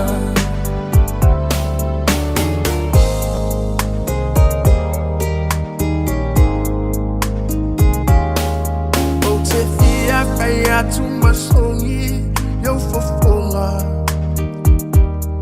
Tinga ona le tau e tu mau pe ale lofa. A o e ua sui i lauva ai. Sina upu se tasi o te fie ai. Always crying time again. You're gonna leave me. I can see that far away look in your eyes. I can tell by the way you hold me, darling, that it won't be long before it's crying time. Oye we wali wane leva yo sina. Bele e apule oe ila fili filinga. Atawia ina ia manuia lau tau mafainga. Aile mafaina alo atunai o folinga. Te masalo wa emusu yata ita. Wataunu o upu fabesi tenu stila. Taulemu lo ufatu ia ufainga. Soy foya ue malolo i lo ainga. Soy foya ue malolo i lo ainga.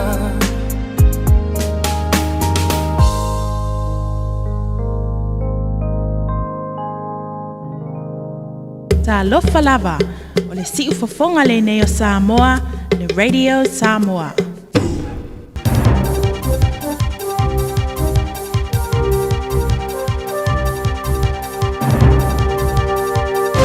Mai Aotearoa ni nei foi aso, tala nei mola unufta poi mai, manui alo tai au. E lata de sala limas fulu a feo ainga di usila, o le amaole limas fulu tala fa popo de vai aso.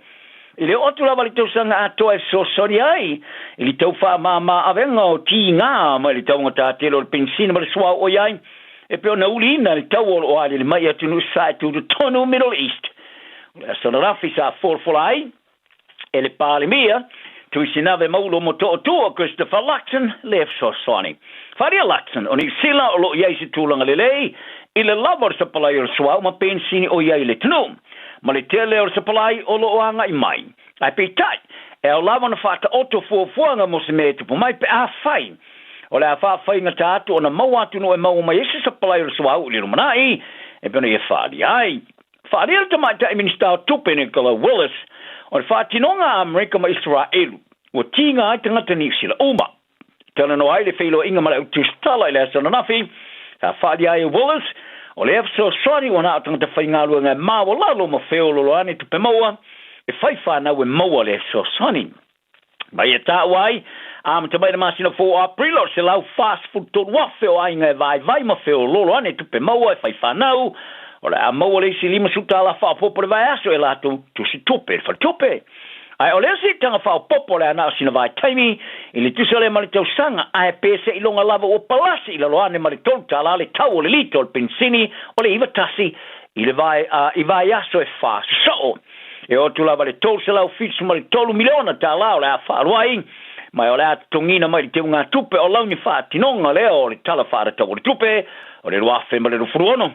Whali election sa tala no le pāre mi o Singapore, Lawrence Wong, e winga I le whawau o na maua mai o sa palai o le pensini ma le swau. Ai o temene e o tu lava le sala waso whaasolo ai o nā lunga le tau o le pensini ma le swau, e tu se lava pe muta le tau o le whaasolo nei Middle East le temene. E bea na whaelo ai e sui o le malo. O le te iulo le leipa Chris Hipkins, ma le tamata I so upo tupe a le leipa Barbara Edmonds, sa longoina e sui ofisa o le matangaruenga le paramia, ma le kapeneta, ma le matangaruenga tele o pisnisi, ma ngaruenga le MPIE. Sa longoi Hipkins, sa whaelo atu e sui ofisa. O lo iere wha moe moe le malo e whaito masina e wha wo ni te untar pensini, ma sua o I pam pensini. Ma ia tā wai e iei fisili zare ma whaina tali e sui o le ne o matangaruenga le malo.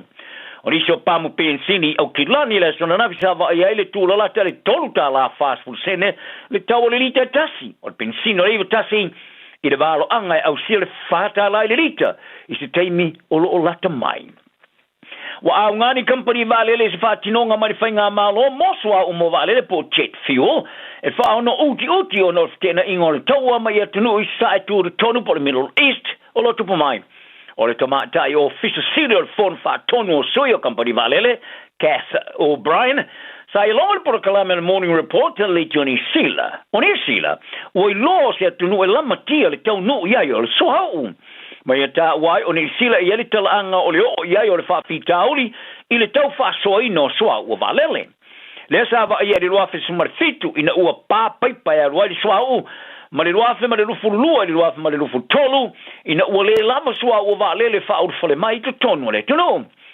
O le atunga lunga o solo ia le New Zealand ia na whainga malanga e whai sa mo ma le toi tari mai mo le masina 4 April ma me o no le taunga tāte lo le tuau. O le solo ia nei whainga malanga o se vaenga o swing o whainga malanga whaata otu sa forfloi na company valele la matanga le masina ni o maki. Whaari e New Zealand e ia na whainga malanga iwa I sa moi vasta I tasi ma whaamatalei nai o ni swinga la iti. E lea te tau na papole e tangata e se tūlanga e wha ono a wai New Zealand ni whaatinonga o le tau o lotu pamai ne e tunu I sae tūru tonu. I le mai a se whaamatalanga tu sia ma te iulo le whaalabutonga le neito e whapea. O New Zealand, i le isi o tunu e lusu ma le lua o tu whaatasi. Mo le pui o le vai nu o Strait of Hormuz I Iran. O le tali le ale minister vai fafo va wasa mane Winston Peters, I atunga lunga sa la ngai le leipa e winga I le lautele o le whaamatalanga tu sia whai whaatasi, o lo oafi ai New Zealand se vaenga o le fuafanga. Ai po le hafo si tau tuofo I tau wawe avano I ai New Zealand seni ai. Mai e tā wai, o lo iei se tau whaafefe mai lau whae kio I le whaalia, o na nati le whainga malo e whaise sao, o le whitawhita New Zealand I le ftena. Inga, whaalia Peters e le pārmene na nafi, o se matua I la pesi umani I whaamatalanga toi whaavalevalea. A wau New Zealand le o iei se sao I le ftena. Inga, mai matua le ai foi ma se whaamoe moe ngai awa iai.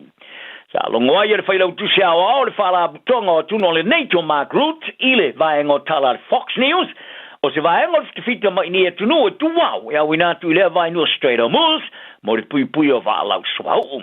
E te samare ruas posene o swau umari ke lope e whau iatu I le vaenga o e pina poloka Iran o no le tau o lo whasolo name. Ai sa whaalia le pāre mea tu I sinave maulo mo toa tua Christopher Luxon Ai ai se lango fa pele lumanai e mana mia le tilo ia yo le kapeneta. Wa fata oto nei leo ine moni anga fa sanga i se tamalo e yeso tanga mase fala tonga se tapo inga e yeso tanga momotu i le Pasifika. Fari ai le leo sa tini sini o Savili Colin Bailey.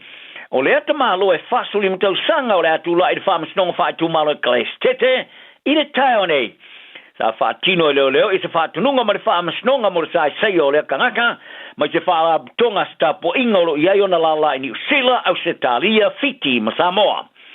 O le te malo o mori e so tanga mani fainga fa ngani fa so tula fono sa wanga nya mionga matanga titina ma fa malo steine. Fa le Bailey o sa sei o le kama loile so na fe mun mai se no meroni tu inga ma ofisa fa pa anga longoina ni mori anga o tala no atu ile leo.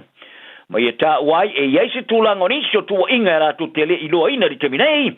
Ma ia whaalo tu tele ina nisi sa whaola tia ma inei whainga whasau tu la fono e tala no atu pe a mana na wai.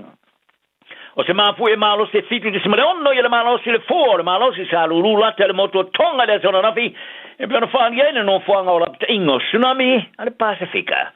Mata wai ele no fanga sa le se fa mata o senga lolo por tsunami fa fati o no nga sami sa lulu ele mafu e lo loto tele i lalo ele ai ule sa fa matu ina lava no fanga o fati no nga mo nga lu nga fa na te tonga se fa ilo fa na te o senga lolo mo le tunu sa wai o lo nga tono va nga sa lulu ai le mafu e se marcela limas ful kilometri tu si for moto ne yafu ai fa tu sela o kilometri tu ma tu o taulanga tonga no kolofa.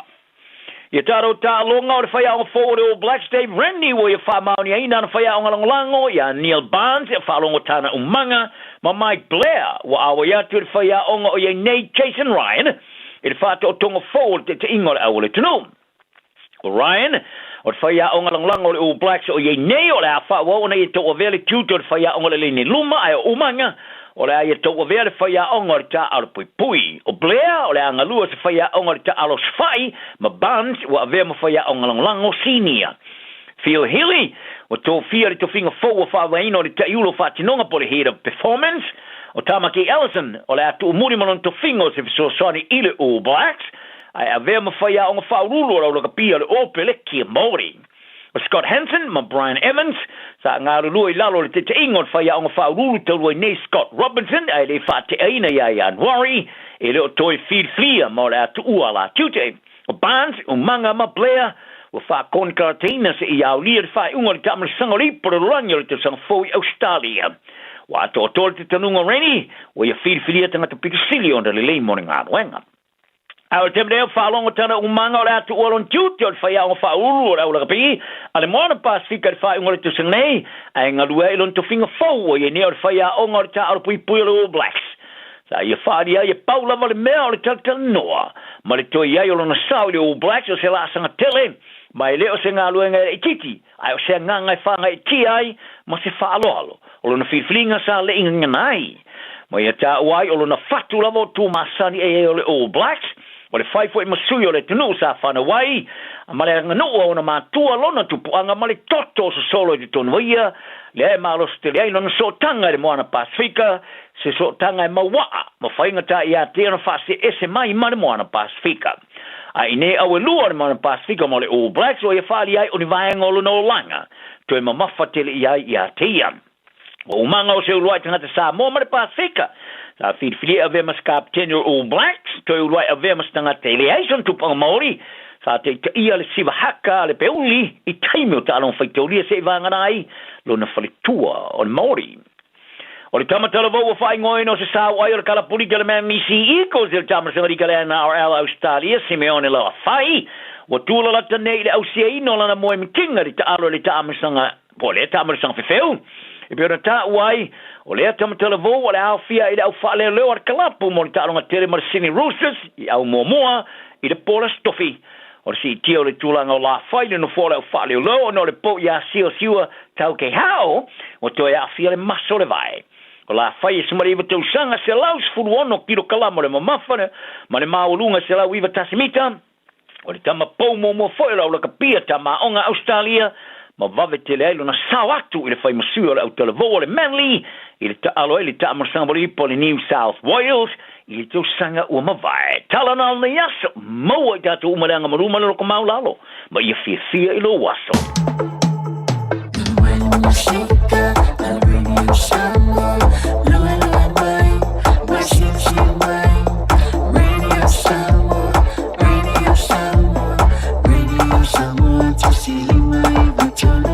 Radio Samoa.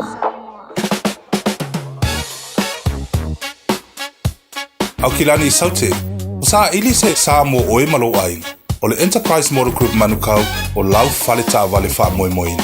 O tele ta vale matango fie filfili mai ai, tele le fisosoani o lau fai ngā luenga mo oe, mo se ta vale talafia ngai, su mai i le 5 Grey South Road i nei manukau.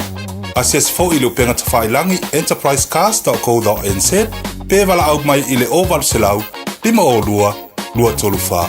Enterprise Motor Group manukau, sa ili, filifili, ma ave loa lau tāwani. Le Shine Dental, lau fale wha inifo wha moe moeina. Lato te whaia fōwha tala noa ngō unifo, ia so lulu tai tasi. Tele e wala me whai ona tutongi ai lau tong fitinga. A fio mai loa i le 5 Great South Road manukau, Bevili mai le lua fitu o no whawha, lua fitu o no whawha. Mo le Shine Dental, e ia inga whapitoa. Le Aro Memorials le awaunanga wa o vantu ma le tolu se fulu tausanga o tautua mo o e malo wainga o maa whaamaratu e ngau sia i le maa mora e pito sili ona le lei. E mawhaiona lafo le maa whaamaratu i Samoa. E tolu la e mawhaiona e asiasi a i e whai e ilau filifilinga ma ngele manukau mani ulen. Pe te tanga iane le aromemorials.co.nz. Morisi whaamtalanga wala au le lua fitu ono fitu valu fitu fitu. Lua fitu ono fitu valu fitu fitu. Le Aro Memorials, ma whaamratu i se tautongo fie e ngā osi ma le whaamaoni mo e pele i a te oe. Aloha, we're the Katinas, and you're listening to Radio Samoa on 1593 AM.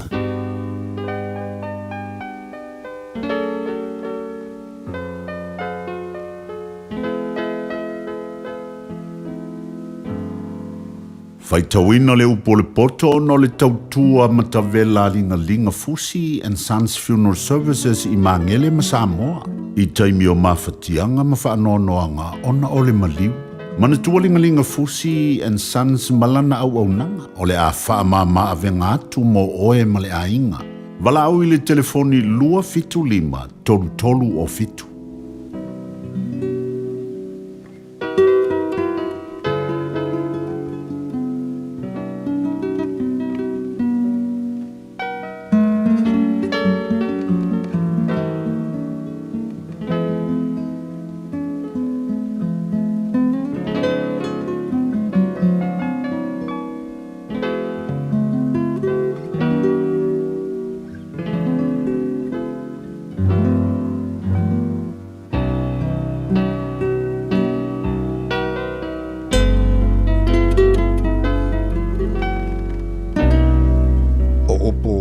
tupu o misa ma me tupu ai o leo tu le lo poto nei tae ao faitawina mai le matau pe lua se folo ma le 5 o le tusi o whataoto. O whataoto fo inea Solomona na si itia mai e tangata o Ezekiel tupu o Utah. Ole mamalu le tua ia na tia ai mea. A mamalu tupu ia su ai mea. Ole langi e maurunga lea ma le lalo langi e mau lalo lea. O loto fo yo tupu e le masu eina. Ia whate ala o taota i le ario. O na mawai leo seipu more tufunga fai mea wa mea. Ia whate a leo wa meo leanga i lumba o tupu. O na whatu mawina i leo lono no whaali i le mea tonu. Awa te whaadia dia i lumba o tupu. Awa fo te tu i le mea iei ali sili. A waile lei ona ia whai atu i ate oe. Sawirunga nei. Ai leanga ona wha maura loina oe iluma o le li i whaever ai i ai. Aone e al whatalise e whaile whinaunga. Ina nei whi me ai oe. Pe ao oilo nei unga. Ina ua wha maina oe e le lua te tua oe. Ia whaila o lua whinaunga ma le lua te tua oe. Wal whaali atu le upu whaalilo, a se tasi tangata. Nei whaalumaina oe e leo whaalongo iai, ona le te alea ia te oe, ona tau rea ngaina. O le upu ua whai whaatitawina, o mori aroia i ato ari o tongi whamamanuina. O le tangata wawa i maripoto i talinga ua whaalongo mai, o le mama auro lea, ma le asoa auro le lein. E pei o le malulu o le kiona i ona po o le sele ngaseito. E whapela am whea whamaoni i e awina o ia, na te whaafoisia mai a nganga o nari. O tangata o tau tele i ana me fua i apipelo, o ao mamatangi ia, ai le se timunga. O le whato o toa, e wha ole ina ili tai, ma le laulau whaiva file mu e ngā wai le iwi. Wa e maua ere meli, ia e ai whatatau i ai, ne e ma ona tele ai ona e pua ai ai lea. Ia sea ona e ruatu, ile fale o le lua te tua oi, ne musu oia i ante oe, ma ino i ante oe. O tangata o mole mawe pelo, ile la te tua oi, o le watongi lea, ma le pelu, ma le ufana fana e mama ai. O le nifo wa ngau ma le vai ua ma pewa, o le whatua tua le tangata pe pelo, ile aso vale. O le wave esele ofu ile aso malulu, ile malvine tailunga o le neteri, e whapele walangi ni siva ile loto wa whaanonoa. A whaie fia aile waita i ante oe, ia whawhanga i ante ia. A whaie fia inu o ia, ia e wha inu i ante ia le vai. A wā te awa e malala ola i lunga o lona ulu, e tau ia foi oe e le rii. O le matangi mai le tu i mātu e tupu wai wanga, ma le laulau whaiva whaatua pua e tupu wai mataita. E le leona nofo le tumutumu i lunga o le whale, ai le hangora nofo ma le whawhine whaamisa i le whare tele.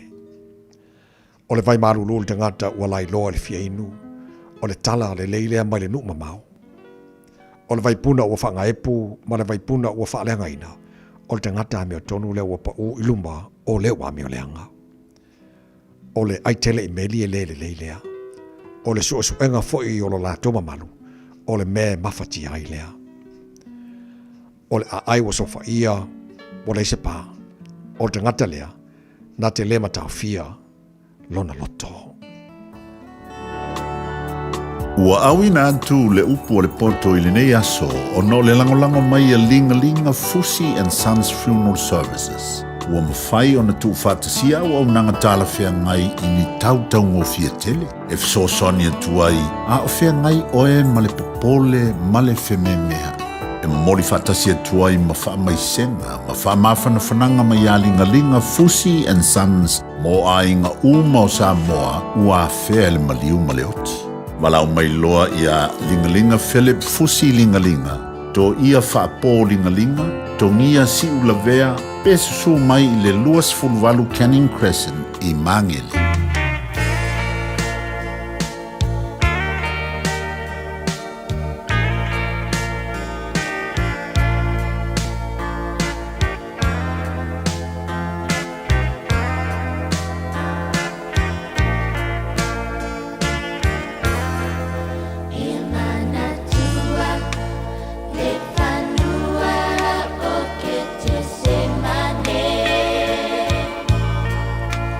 If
Mana tua kete se mane, ole pese mana vai pese Crichton family, ua wha mai aile whaitu wina do por poto re nei tai au. Ia, mahalo whawtai lea tunu, le nei tai au fau, manatu ua te atu fo ile pisi te penei nao nei whanau, lea onga re nei tai au. Ia, most day me relax, like titi ifo, whawewela koko Samoa, whaile puti o re tai au.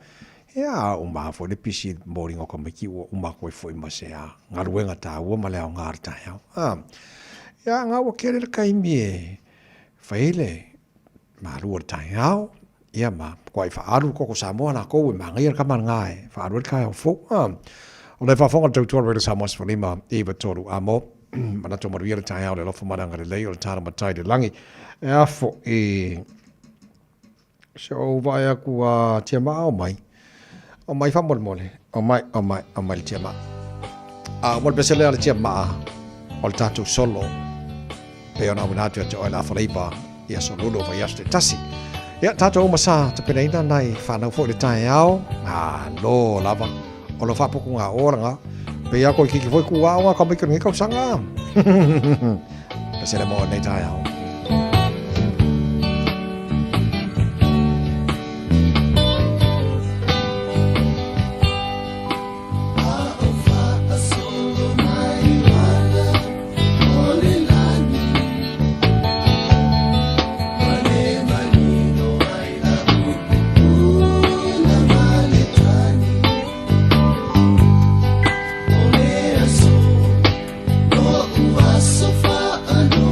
No,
Samoa Tasili mai batolu Amo Radio Samoa Tasili mai batolu Amo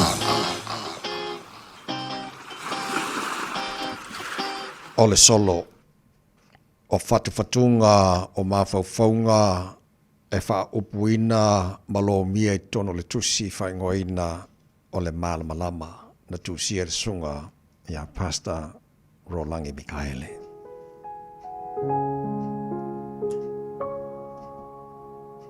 O le ala I le pule o le tautua. Whai mai le mau. E whai ngofio na wha saa o le sese. E whai ngatao na wha tonu le paulua. Tautuana. Ia tausi ma le wha maoni I o mātua. Po ua sina pe pulapula la ngoto le soifua. Aua ne ingalo ia oe. E iei le tua o patatua. Tātou te le o au mau I se nuu ngao ngao. Aua le sai. E sau fu I sau tai au. E le tā ua le nunu ona o le nunu. E le tā ua le solo ona o le solo. E mafua ona anoa. Ona o le fe au e tu fa solo. E iei e pele I upu. Iei fu iei pele I ai. Ai aua lava nei e tautua fia matai. Awa o le wha polo le matua moe po. E le ngata mai tonga matau mafa. Ai o le tō wha ma le wha autanga. O le nāte o mau mo wha vanga. Pea wha uile ula mo sou matu pala pala. Po whea tau iei lau tau mwhai. Mana tua e ela fo I lau wa ai. Ai aua le fiu e whai. Awa a e pale mai. E tarita oto ngase o malolo. Ma puti manuia o whaasasanga mai. E whaatonu le masina whaiwa o sami. E te tai e whetuu fo launga I tawhata whailangi. Whai malita maloa polani. A whaatumuria le anganga. O wheto I le ngangana le palangi. E te o lava iai. Pe a whai e le langona lautangi. Na po le whatawhata o le toi ina malona le iloa. Wo o le tama I le toi aso nei moa moa. Na whailo e le vivini o le toa. Lo na manu malo. Na moa mai I walusanga o le tūnoa. Tautua matavela. E te le whaia wha matavela. O lo ta ui e le tau vela. Whai mai le tui atua. Whai ita nei. O oio se paolo e malu ai atua. Mea manula na tautua o si taulanga. Na toi li wai le fua. Tala le fita peritania. Ina o le alu I le taua ma le fia. A o woti nu ese matanu ai au. E a vea pele na pa usisi maa. Tautua ma le wha maoni. E tutusa ia te ia. Le ola ma le oti. Ia vea pea malu I tau. Ana saunoanga I lunga o le nala au. Ua taunuu. Ua whaile nei mo oe. E lei se mea na ia whaata toe. O le tautua le nā wha leo mamoe. Mana tua foi. Le whi au momoli le taitai au. Whai mai, longo ia eleni. O te ena peresia malana vanga au. Ai ole a mātou whano I la mātou whi au. E o mai nei lava. O wha manatu pēr le nā mau. Ea, le nei tausanga malau tautua. Le kālesia le malo wha pēr foina I o mātua. Ma le malo le atua. Ia whaia ma le fia. Ina ia umi pēr lo soifua. O lo sisila mai pēr fo fonga o le atua. O le ala I le pule, o le tautua.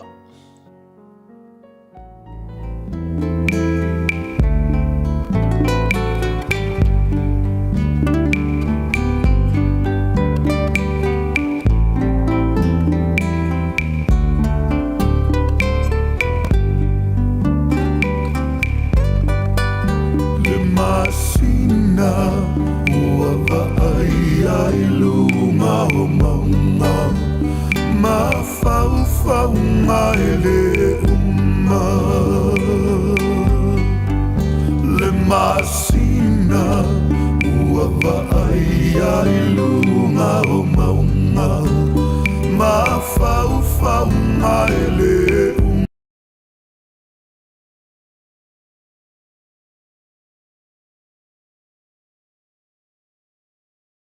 la la la la la la la.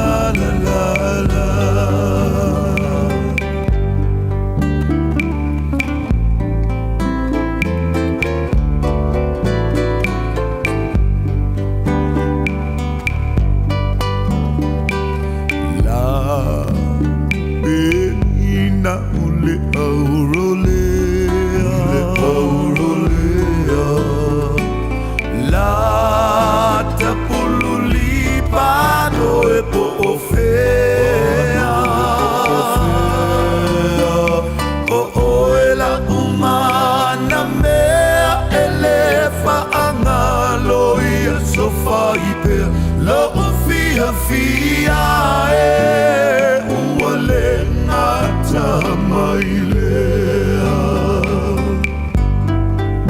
ta la la la ta la la la la la la la ta la la la la la la.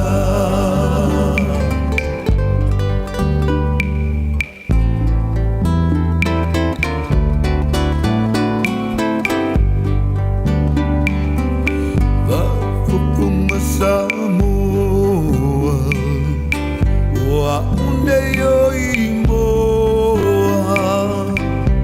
uletoa ualeva wotia sema osia umeula au apa mo imoi tofatu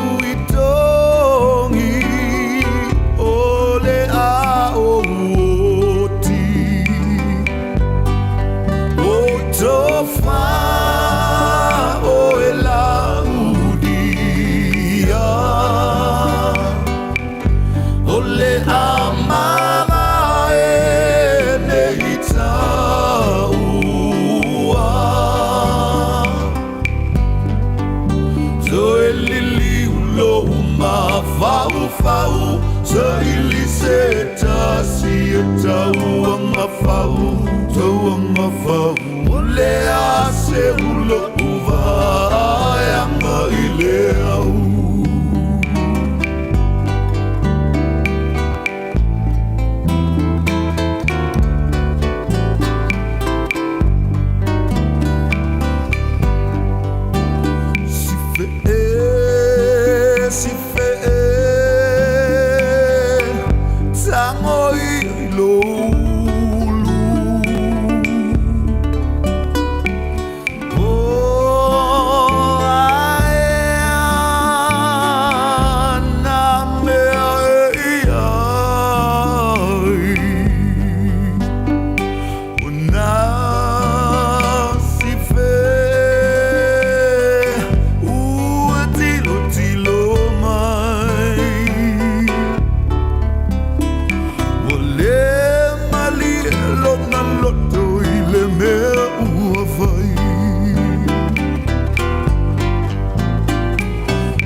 La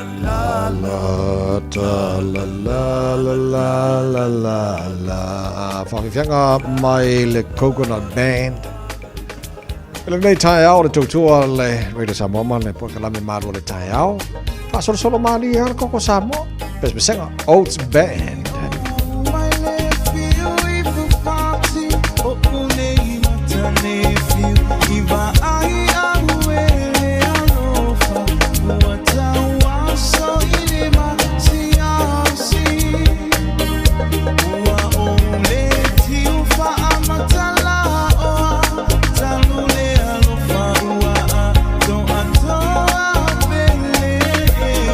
Making a love, it's a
Tolufa Shuhu Qua Me strong Yes you fonga lo pesene sole pesele lo fatto il programma e ai tau te le fatto fare nei tai how sangara sisters faith in God. Faith in God can move the mighty mountains. Faith in God can calm the stormy seas. Faith can make the desert like a fountain.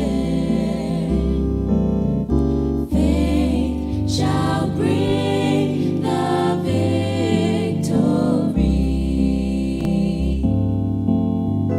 Fa'atutuele tua, mafaya na si iti ai maunga. Fa'atutuele tua, e fa'amanu inaile sami. Mavaya ona liwato apa mavaya puna mawe foi le manu malo.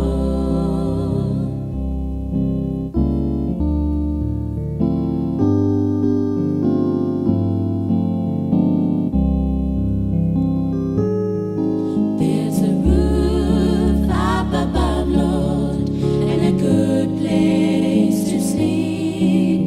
There's food on my table and shoes on my feet. You gave me your love, Lord, and a fine family. Thank you, Lord, for your blessings on me. Waufitia neileli, wayaile mea utemo yai. Umea ai, wapoi mai, masee bae see ai. Uloa lofa wae au mai, se ainga o te fia fiai. Yesu ewa whawhetai, I whamanu yanga wae au mai. Yesu ewa whawhetai, I whamanu yanga wae au mai. Samolo watino pele ya amayelo au watino limo tau fatu fal ta malu ta ya na borne so lulu faftai te de lava I lau te talo mo lau ta po inga. Mala fa fonga ngar nei foi ta fo malu ne ya so o ngalo o e pele lo fo le tua le ina mal tilo tu se fo ma tu wola fa o ta fo lo. Ona ne ya so to ona ne tamai ne so fo ma ya malu ya. E pura mate dia so le fia mai le fia fantasi e awesu lama so o lauta kosi se manaki Lauti fai moana, la ute mane, le fili o tama. Sa o sa iwi, upolu sa mai, mahaponena. A uale ai, se fuana o te tawena. Tell I know for abane di la upena Olo susu mai ile motu o tutui So we all o manabe Say tell my boy el seis year boy Peter lava watasi July le la Jama Fau Oio le pule Fa'aso Mea oma Yamalutia Ivana aloko Ota ona Fa'ape foi Malitele o fa'a Au so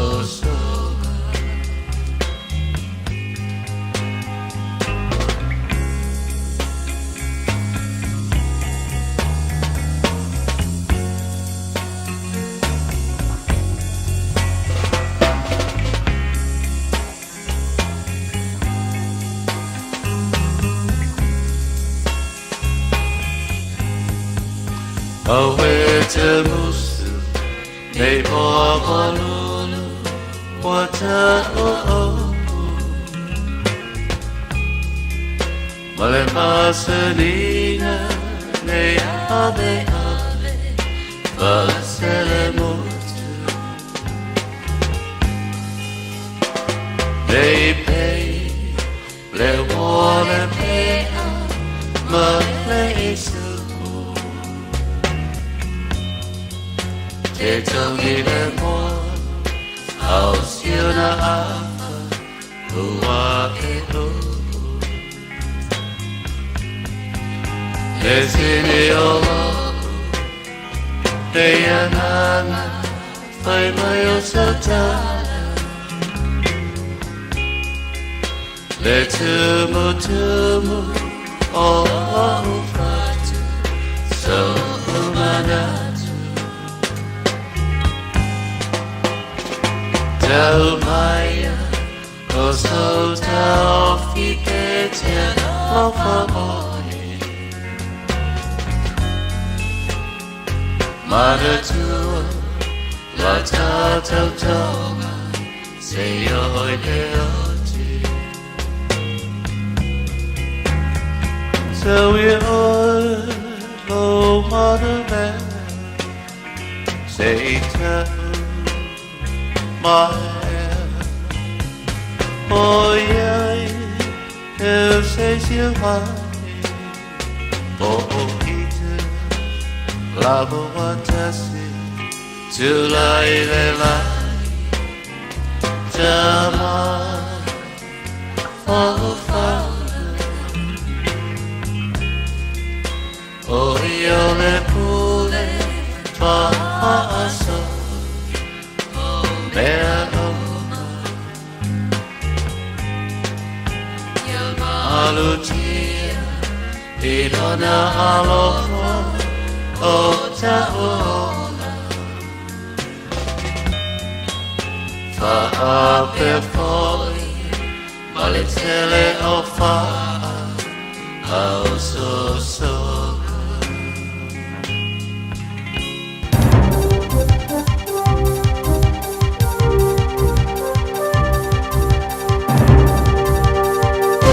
Mai Aotearoa ni nei foi aso, tala nei mola unufta poi mai, manui alo tae au. E lata ri se lau limas fulu a feo ainga di usila, o le a maore limas fulu tala wha popo de vai aso. I le otu lava li tau sanga atoa e so sori ai, i li tau wha mama avenga o ti ngā, ma li tau ngata atelo le pensina ma le sua o iai, e peo na uli ina li tau o ali le mai atu nu sai tu tonu Middle East. Le a sona rafi sa forfola ai, e le pāle mia, tui sinave maulo mo to'otua Christopher Luxon lef sosoni. Wharia Luxon, o ni sila o lo iai se tūlanga lelei, i le lava o sa palai o suau ma pensini o iai le tunu. Ma le tele o sa palai o lo oanga i mai. Ai pe tai, e o lava na whata oto fuafuanga mo se mea tupu mai pe a whai. O le a whawhai ngā tātu o na mau atu no e mau mai ese sa palai o suau li rumanai, e pena i e whaari ai. Whaari al tamai ta e minister tupe Nicola Willis, o le whātinonga Amerika ma Israelu, o tinga ai tangata ni sila uma. Tana no ai le whilo inga mara utustala i le asana nafi, ka whaari ai Willis, o le efso soni o na tangata whaingalua ngai māwa lalo ma whiolo ane tupe maua, e whai whanau e maua le efso soni. Mai ta wai te mai masina 4 April se lau fast food to wafe o ainga vai ma feo lolo ane tupe maua e fai whanau o le a maua le si lima suta la wha popo le vai aso e la tu si tupe fa tupe ai o le si tanga wha popo le ana sina vai taimi i le tusa le mali tau sanga ai pese i longa lava o palasi i la loane mali tau tala le tau o le lito o le pensini o le iwa tasi i le vai i vai aso e fast so e o tu lava le tau se lau fitsu mali tolu miliona tala o le a wharuai mai o le a tongina mai te unga tupe o launi whaatinonga leo o le tala whaarata o le tupe o le ruafe ma le rufuruono. Whali election sa tala no le pāre mi o Singapore, Lawrence Wong, e winga i le whawau o na maua mai o sa palai o le pensini ma le swau. Ai o temene e o tu lava se la waso whaasolo ai o nā lunga le tau o le pensini ma le swau, e tu se lava pe muta le tau o whaasolo nei Middle East le temene. E bea na whailo ai e sui o le malo. O le te iulo le leipa Chris Hipkins, ma le tamata i so upo tupe a le leipa Barbara Edmonds, sa longo ina e sui ofisa o le matanga ruanga le paramia, ma le kapeneta, ma le matanga ruanga tele o pisnisi, ma ngā ruanga le MPIE. Sa longo i Hipkins, sa whailo atu e sui ofisa. O lo iere wha moe moe le malo e whaito masina e wha wawoni te untar pensini, ma sua o i pam pensini. Ma ia ta wai e iei ni fisilis ale ma whaina tali e sui o le ne o matanga ruanga le malo. O niso pamu pensini au kilani le sona nafi sava ia ele tu la tele tolu ta la fast food sene le tau le lita tasi o pensino le tasi i le valo anga au sile fata la le lita i se teimi o lo lata mai wa au ngani company vale le se fatinonga mai fainga malo moswa o mo vale po jet fuel e fa no uti o no tena ingol taua mai atunu i sa tu tonu po le Middle East o lo tupo mai o le tomata i official serial phone fa tonu o soyo company valele, Cass O'Brien, sa i longa por kalame morning report le Johnny Sila. Oni Sila, o i lo se atunu e lama tia le tau nu iai o le sohau. Mai ata wai oni Sila i ele tala anga o le o iai o le fa fitauli i le tau fa soi no sohau o valele. Le sa va i ele ruafe sumarfitu ina ua pa paipa e ruai di sohau ma le ruafe ma le rufu lua le ruafe ma le rufu tolu ina ua le lava sua ua vaalele whaurufale mai to tonu le tuno. O le atunga lunga o solo ia le New Zealand i ana whainga malanga e whae sa mo ma le toi tariu mai mo le masina 4 April ma me o no le taunga tate lo le tuau. O le solo ia o nei whainga malanga o se vaenga o swing o whainga malanga whaata otu sa forflai na company vaalele le amatanga le masina ni o maki Whaari e New Zealand, e ia ana whainga malanga iwa i sa moi vasta i tasi ma whaamatalai nai, o ni swinga la iti. E lea te tau na papole e tangata e se tūlanga e wha ono a wai New Zealand i wha tinonga le tau o lotu pamai ne i atunu i sa e tūru tonu. I le mai a se whaamatalanga tu sia mari te iulo le whaalabutonga le neito e wha pēr. O New Zealand, i le isi o tunu e lusuma le lua o tu whaatasi, mo le pui o le vai nu o Strait of Hormuz i Iran. O le tali le ale minister vai fafo va wasa mane Winston Peters i atu ngalunga sa la ngai le leipa e winga i le lau tele o le wha matalanga tsusia fai whatasi o lo oafi ai New Zealand se vaenga o le fuafanga. Ai po le hafo se tau tuofo i tau wawe ava no i ai New Zealand se ni ai.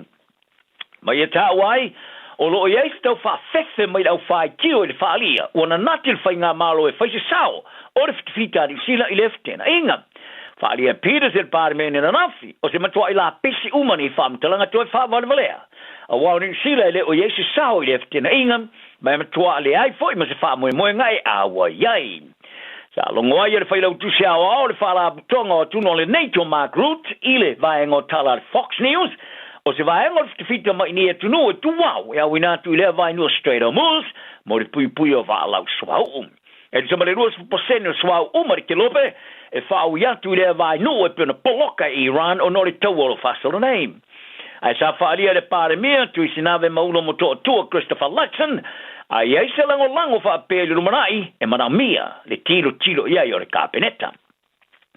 Wa whaata oto nei e leo i ne mōni anga whasanga i se tamaloa e eiso o tanga mase whaala butonga se tapo inga e eiso o tanga mamotu i le Pasifika. Whaari ai e leli i leo sa tini senior o Savili Colin Bailey, o le ata malo e fasuli mtau sanga o le atu la i le whamasnonga whaatu malo e Claes Tete i le taio nei. Sa whaatino e leo i se whaatununga ma le whamasnonga mo le sai o le kangaka, ma se whaala butonga sta po inga o lo i ai ona lala i New Zealand au se talia fiti ma Samoa. O le te malo ua moria I so tanga mani whainga wha ungani wha so tula whono, sa wanga I ngā mionga mātanga, titina, mani wha malo steine. Wha lia beiri, o le sa sei o le ka malo I le sora nawhia muni mai se nu mero ni tua inga, ma ofisa wha paanga I langolongoina ni morianga o talano atu I leo. Ma ia tā wai e iaise tūlanga nisi o tua inga e rātu tele I loa ina ri te minei, ma ia whaalo to tele ina nisi sa whaola tia ma I nei whainga whaasau tūla whono, e tanga no atu pe a mana na wai. O se mafu e malo se fitu de semale ono ia le malo se le fo, le malo se sa lulu lata le moto tonga le zona nafi, e piano whaangi ene no whaanga o lapta ingo tsunami ale Pasifika. Ma ta wai ele no whaanga, sa le se wha mata o se nganu lolo po tsunami, whawhati, o nora ngā sami sa lulu ele mafu e loloto tele I lalo ele ele. Ai ulea sa wha matu ina lava le no whanga o whatinonga mō ngā luenga whananate tonga, se wha ilo whananate o se ngā lulolo mole tunu. Sa wai o lo ngā tono na vaenga sa lulu ai le mafue, te samarsela au 5 kilometri I tu sifo le moto ne yafu, ai whai tau sela o kilometri I tu I mātua le taulanga o tonga, no kolofa. Ia taro tā longa o le whai au forward o Black Dave Rennie o ia wha mauni aina na whai au ngalangolango, ia Neil Barnes ia wha longo tāna umanga, ma Mike Blair wa awa iatu le whai au o ia Nate Jason Ryan, i le whata o tonga forward te ingo le au le tunu. O Ryan, o le whai au ngalangolango le All Blacks o ia nei o le a wha wau na ia tō o vele kiuto le whai au le ni luma ai o umanga, o le aia tau avea le whaia onga le ta alo pui pui. O Blair, o le anga lua se whaia onga le ta alo swhai, ma Barnes, wa avea ma whaia onga langolango senior. Phil Healy, o tō whia le tō whinga fōu a whawaino le ta iulo whatinonga po le head of performance. O Tamaki Ellison, o le atu umuri manon tō whingo se fiso soni I le All Blacks, ai avea ma whaia onga whaurulu o la kapia le ope le kia Māori. O Scott Hansen, ma Brian Evans, sa ngā rulua I lalo le te ingon whaia onga whaurulu te rua nei Scott Robinson, ai le wha te aina ia Ian Worry, e leo toi feed flia ma le atu ua la tute. O Barnes, o manga ma Blair, o wha kon karateina se I au lia le wha unga le tamari sangaripo le ranya le te sangafoi Australia. Wa ato o tole te tanunga Rennie, o ia feed flia tangata pitusili onda le lei moni ngā ruenga. Au te mreo whalongo tana umanga o le atu ualon tiuti o le whaia o whauru o le aula kapi, a le moana Pasifika le whai unga le tusang nei, ai ngā lua ilon to whinga fau o ia nea o le whaia o ngā le ta ala pui pui o le All Blacks. Sa ia whaari ai e paula ma le mea o le tala noa, ma le toi ai o lona sau le All Blacks o se la sanga tele, ma e leo se ngā luenga e titi, ai o se nganga e whanga e ti ai, ma se whaaloalo, o lona whiwhilinga sa le inga nganai. Ma ia ta uai o lona whatu lavo tu masani e o le All Blacks, o le whaifo e masui o le tunu sa whana wai, a male nganua o na mātua lona tupuanga male toto sa solo I te tonuia, le e malos te le aino na so tanga le moana Pasifika, se so tanga e mawaa, ma whainga ta I a te ana whase ese mai ma le moana Pasifika. A ine au e lua le moana Pasifika mo le All Blacks o ia whaali ai o ni vaenga o lona o langa, to e mamafa tele I ai I a te ia. O umanga o se uruai tangata sa mo ma le Pasifika, sa whiwhiri a vema skap tenure All Blacks, to e uruai a vema stanga te leation tupanga Māori, sa te ia le siva haka le peuli, I taimi o ta alon whaitauria se vanganai, lo na whalitua o le Māori. O le tamatala vau a whai ngoino se sa wai o le kalapuri ka le mea misi iko se le tamatala ka le NRL Australia, Simeone la whai, wa tūla lata nei le ausia ino lana moe mikinga le ta alo le tamatala, po le tamatala whiwheu, e pia na tā uai, o lea tamatala vau, o le au fia I le au whaale leo ar kalapu, mo le tāronga tere mar Sydney Roosters, I au moa, I le pola stofi. O le si tia o le tūlanga o la whai, le no fōle au whaale leo, no le po ia sio siua tau ke hao, o toi au fia le maso le vai. O la whai e sumari iwa tau sanga se lau sifuru ono kilo kalamo le mamawhana, ma le maulunga se lau iwa tasimita, o le tama pou mo whoera o la kapia ta maonga Australia, ma vave te leilo na sao atu I le whai masui o le au televo le Manly, I le ta alo I le ta amasambori po le New South Wales, I le tau sanga ua mawai. Talana na yaso, maua I tatu umaranga maruma le roko maulalo, ma ia fia I lo waso.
I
liva tolu amo.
know you have another woman. Don't mess to my tutu. Don't mess to my tutu. Don't mess to my tutu. I know you have another woman. Tai bela wate lewa loa sifuru ma le family to tene le tula sifuru nisi o tātu musika whafifianga si uwhiwhiloi o le tai au.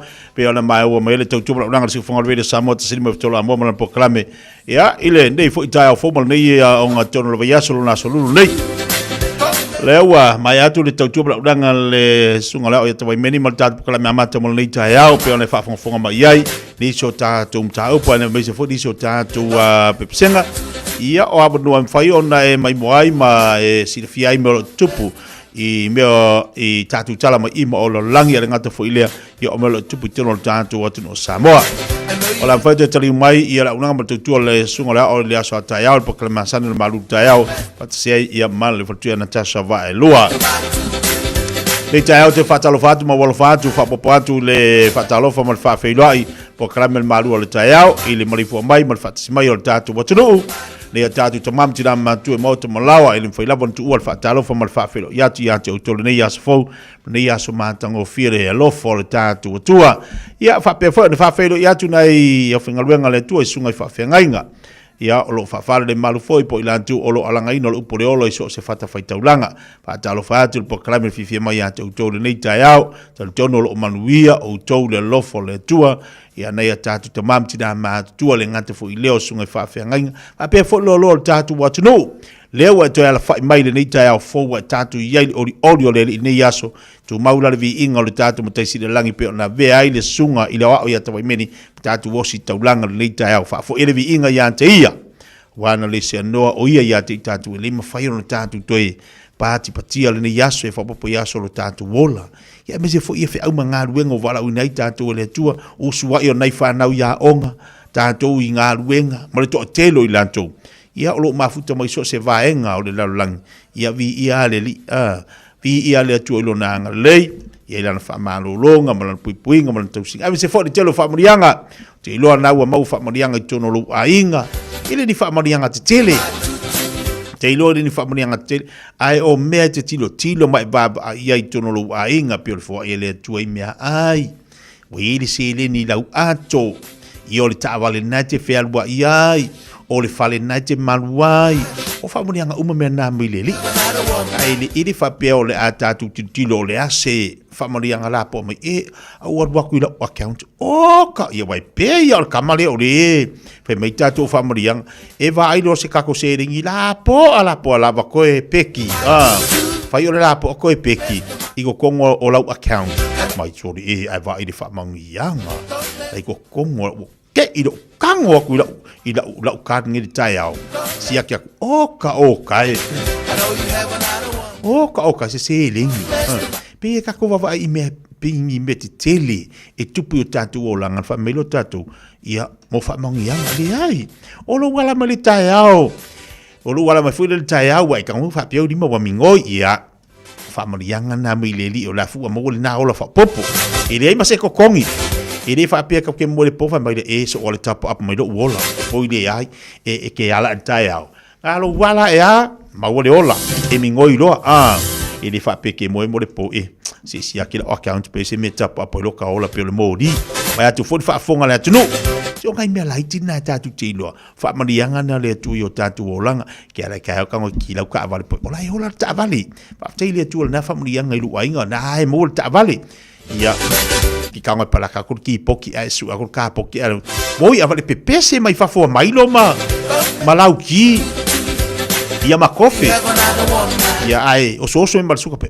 fa fikai de ni fa mani nga e su ko ka poki e curioso mai la ko ia fa sanga mai i de pusa isa ia be ka kala ko pusa isa oka ma ka o kia ke le fang vai ai se mit ia fa fikai de ko fang vai ai se fang susu ia fang susu nge ia malau ki waliva ingi fu ale lau ki ia men ka ko susu fanga ila vai kai a fa ale lau mori ye usu ya o ia fa ma fanga lau mori ia pe ako ko fo le koko ia fa penga inka ko nga mu wila nga vai kai ke ala ka ya o fa ile ai ki fa vela de nga o koko la nga mu e mo le po bu ka ko maka nga ia fa ko fo fa vitai le tu e fa mani nga wi tatu lima vi ia le li ia matato ia mai se lo ka ngo lo le aku lo bakua fa mai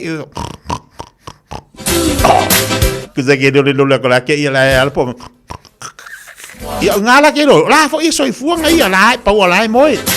Ia la mo lo malos fa mo dianga na tatu teloa. Ia ile nei vai taimi olo o tatu mo le malos mal fo ia le li. Ile ai ani taua mani misa mani mea titero tutupu nei atu nuro tatu iai. Tatu waba ai taua mea nga o pomu papa ma fanga kauma ma furu au le ka fanga solo. Ia eba ia o te hala fia nei tau o isi ainga ele o mo le lei. Ele o mo le lei ngi ke ua roso fa yaku. Ke ua mo yaku aluaku. Se furu au aluaku kongo le fale. Lai mo ka maiki. Ia ele o mo le lei fo istanga te le bava ai ke ua roso atu oi. Malu ainga ngai makwa I malu puipuia. Malu puipuia le lei o le nei tai ao. Pa mo dianga na. Pa mangianga na le tutono tatu ainga ile aso male aso. Ia male falao ai nunga le lau. Ia male kofe. Mawala male poifai wale ao nga. O ma upu. Ia male fa mangianga le lo male malo ni masfuka. Woka. Mai mau pe pa pese la una se fu. Wa vai aku I fa fo ave querer recuperar ku fa sa.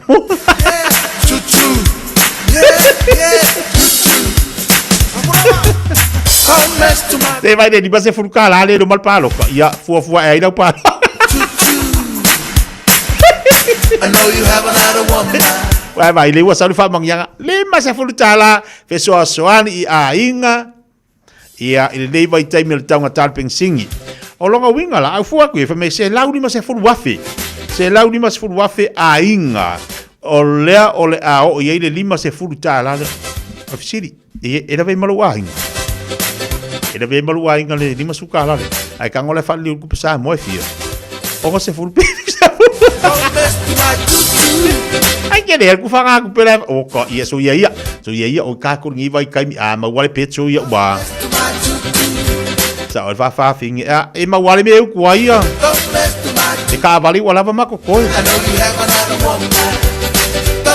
e sa o ko mo moli si ko o mal ko inga mal maku inga ya si la fanga ai o mai sorry e o ka ya o ava e ku moli si nga kali ya le va ko ya o ki e moli si nga fanga ya va ku lo o ko inga o la nga me o ko ya fa mali kala akai ko orua kamai ia nga fu ma wala ngungu ia ola ga winga wala fa ngalwenga lo ga wala ki afi ka vidi mai le ku pela fo ku le ku pela fo o vongo fale lo maku siri mai lo le swa finge ala so ko sile fia ia li toina ola be nga fa pela ngungu so o la fanga e pe ke ngungu marco inga se o ma lo so nga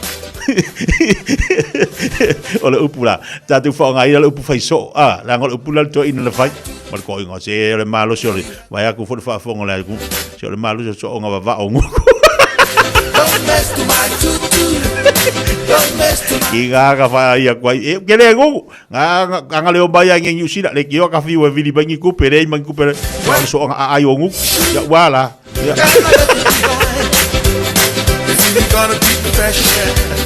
ya wala ke so nga ai fo me ai nga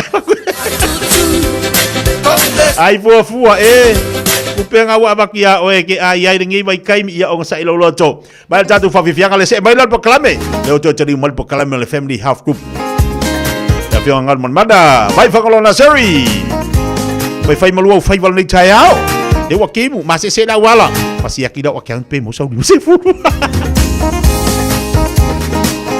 mo ku fa mai fa mole o kai ka le se mea ka fia pengi fiki mai foi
are we going again? The beach? Obviously. Which beach? One that's close and not full of Ooh, I just found our matching hats. Nope. Okay, Safe Swim's got a green pin for Takapuna. Yup. Tide's good, lifeguards are on duty, and there's no wind. Let's go.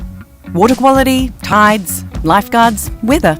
All pretty good reasons to check Safe Swim. Visit safeswim.org.nz or download the app today. Thanks to Auckland Council. O fia maua sau ta vale po sau piki apu. Ai tong i ta iwa yaso, lua va yaso. Pe ta imasina. O le sleek cars o le a maua ai le fisosoani. Ua ta pena le au whainga ruenga a le sleek cars mo oe malo a inga. Aua e te popole i se mea e tasi. Te tala fitu aso, mai le sifulu i le tai au. Angai le afo le ono le afi. Tele la lai au kilani i saute. Vili mai loa i le o lua tasi fa, fitu lua selau. Po le o lua o, fa lima, tasi lima tasi. Mo tupe wha moni Samoa, mana tua loa le Pacific Easy. O loo wha wau pēr tāru papitoa nao le lima tāla tu tongi pēr whaunga aina le Pacific Easy app e wha tino ai au tupe wha moni mai lau telefoni whebe ai. O loo awanofo le tātu direct transfer ti posi mai ai au tupe le tātu account ma wha mani aina fasili lupa le telefoni ma wha tino la whaino lau tupe ai na whapitoa. Mo le tutongi no pidio le mai mo li te ngā tupe so se whare tupe Samoa pe tutongi ni no ngā tupe le numpi wha Samoa Housing Corporation, UTOS, Samoa Land ma so se au nanga Samoa, o lo mawhai na whatino uma i tātou au nanga o le Easy Pay. Mo le silafia, o whasoponia so se vahenga New Zealand i o tātou la, o lo apano fo i o tātou ofisa i o Tara Mamangele, pe whaunga le Pacific Easy Mobile App, po le Direct Transfer, whasawa i lo taimi, ai siri ato na whasawa i nau tupe wa taunga tāle penisini. Mo nisi whamtalanga bala au le telefoni o Varselau, o Tasiono ono, po numero masani au kilani o le lua fitu ono, fitu iwa, fitu wha, ma le lua fitu ono, fitu iwa, maru wha, Pacific Easy, o lau paanga mo tupe wha mo boli Samoa. Talofa lava, o loo wingoa o nei mai MSR Training. O ea mo o mia singaluenga i le Customer Service, Hospitality, po le avea fo i maleo leo, e mawhai ona fisosoani atu le MSR Training. O loo iei la mātou au fisosoani e tai malango ina oe, ma a whai e te anga waa, e mawhai fo i ona e a ongai au noa ma se tutongi. Asiasi mai i le msrtraining.co.nz pe vala au mai i le ovalu selau, lua wha, tolu walu. O lo lumanai e amata i nei.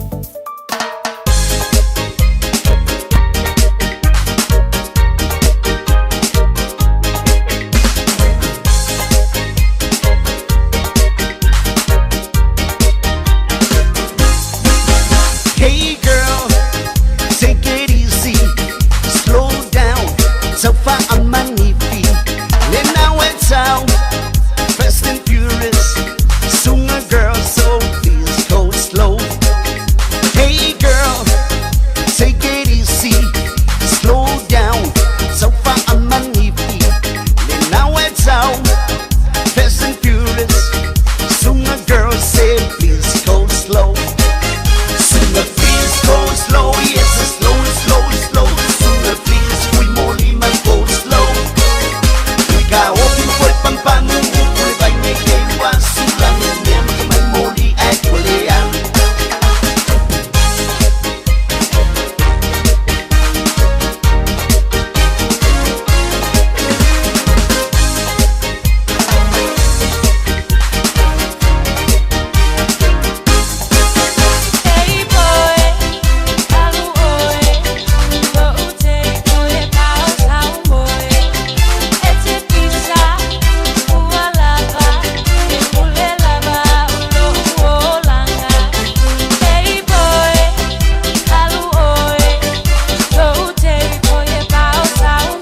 Tai bala wa jele wa to se football valu minuta talo le tula smaltasi pe la bal failo mo tatu po kala le ta ya o le mo fanto tali mai la una ngal tua le fiong foi angal manna vai fangalona seri mal tatu po kala me pe masire ta to ya i le telefo va yaso ivi le li e se le tau ne po kala me tau ngolongo mo se fo malo le fato amata le tausanga te loa e tau fo i lea mo tatu sa waringa ma tatu umalawa pe on tatu iai e te tau ona e manino ia ma e sila fia tulanga te tau ona e nga iai ia ai mai se fola unanga mal tau al tatu Pacifica Family Health Group pe ona te fa tasi mai la fia ngal mana mo tatu nei tau e nga fia fa fa ia tu baloto fia maloto me nei tau fola fia ngal mana fa vitai le tu te melo se fua ma se o mātou ola, ia ua toi amatari ele tātou pokala mene nei tausanga, whaatalo watu mo le nganga whaaloalo.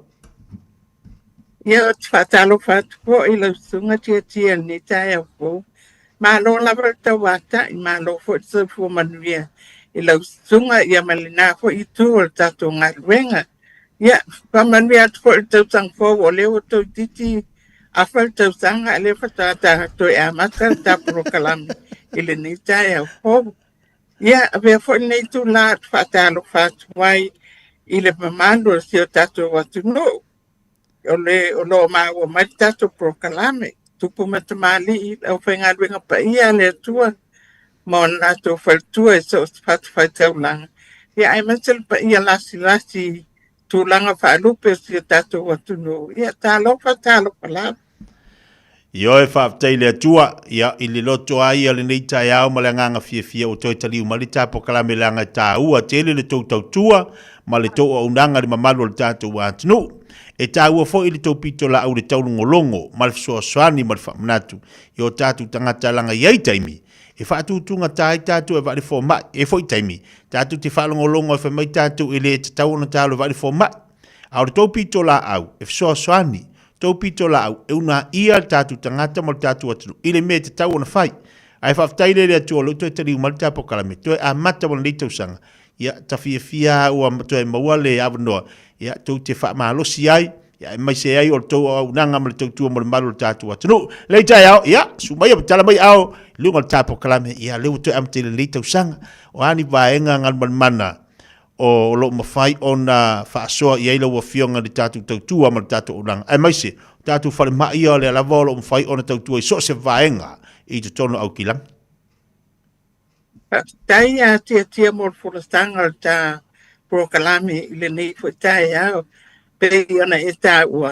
Ia o lewa tātou i le whai unga o le masina lon tolo le tau sanga.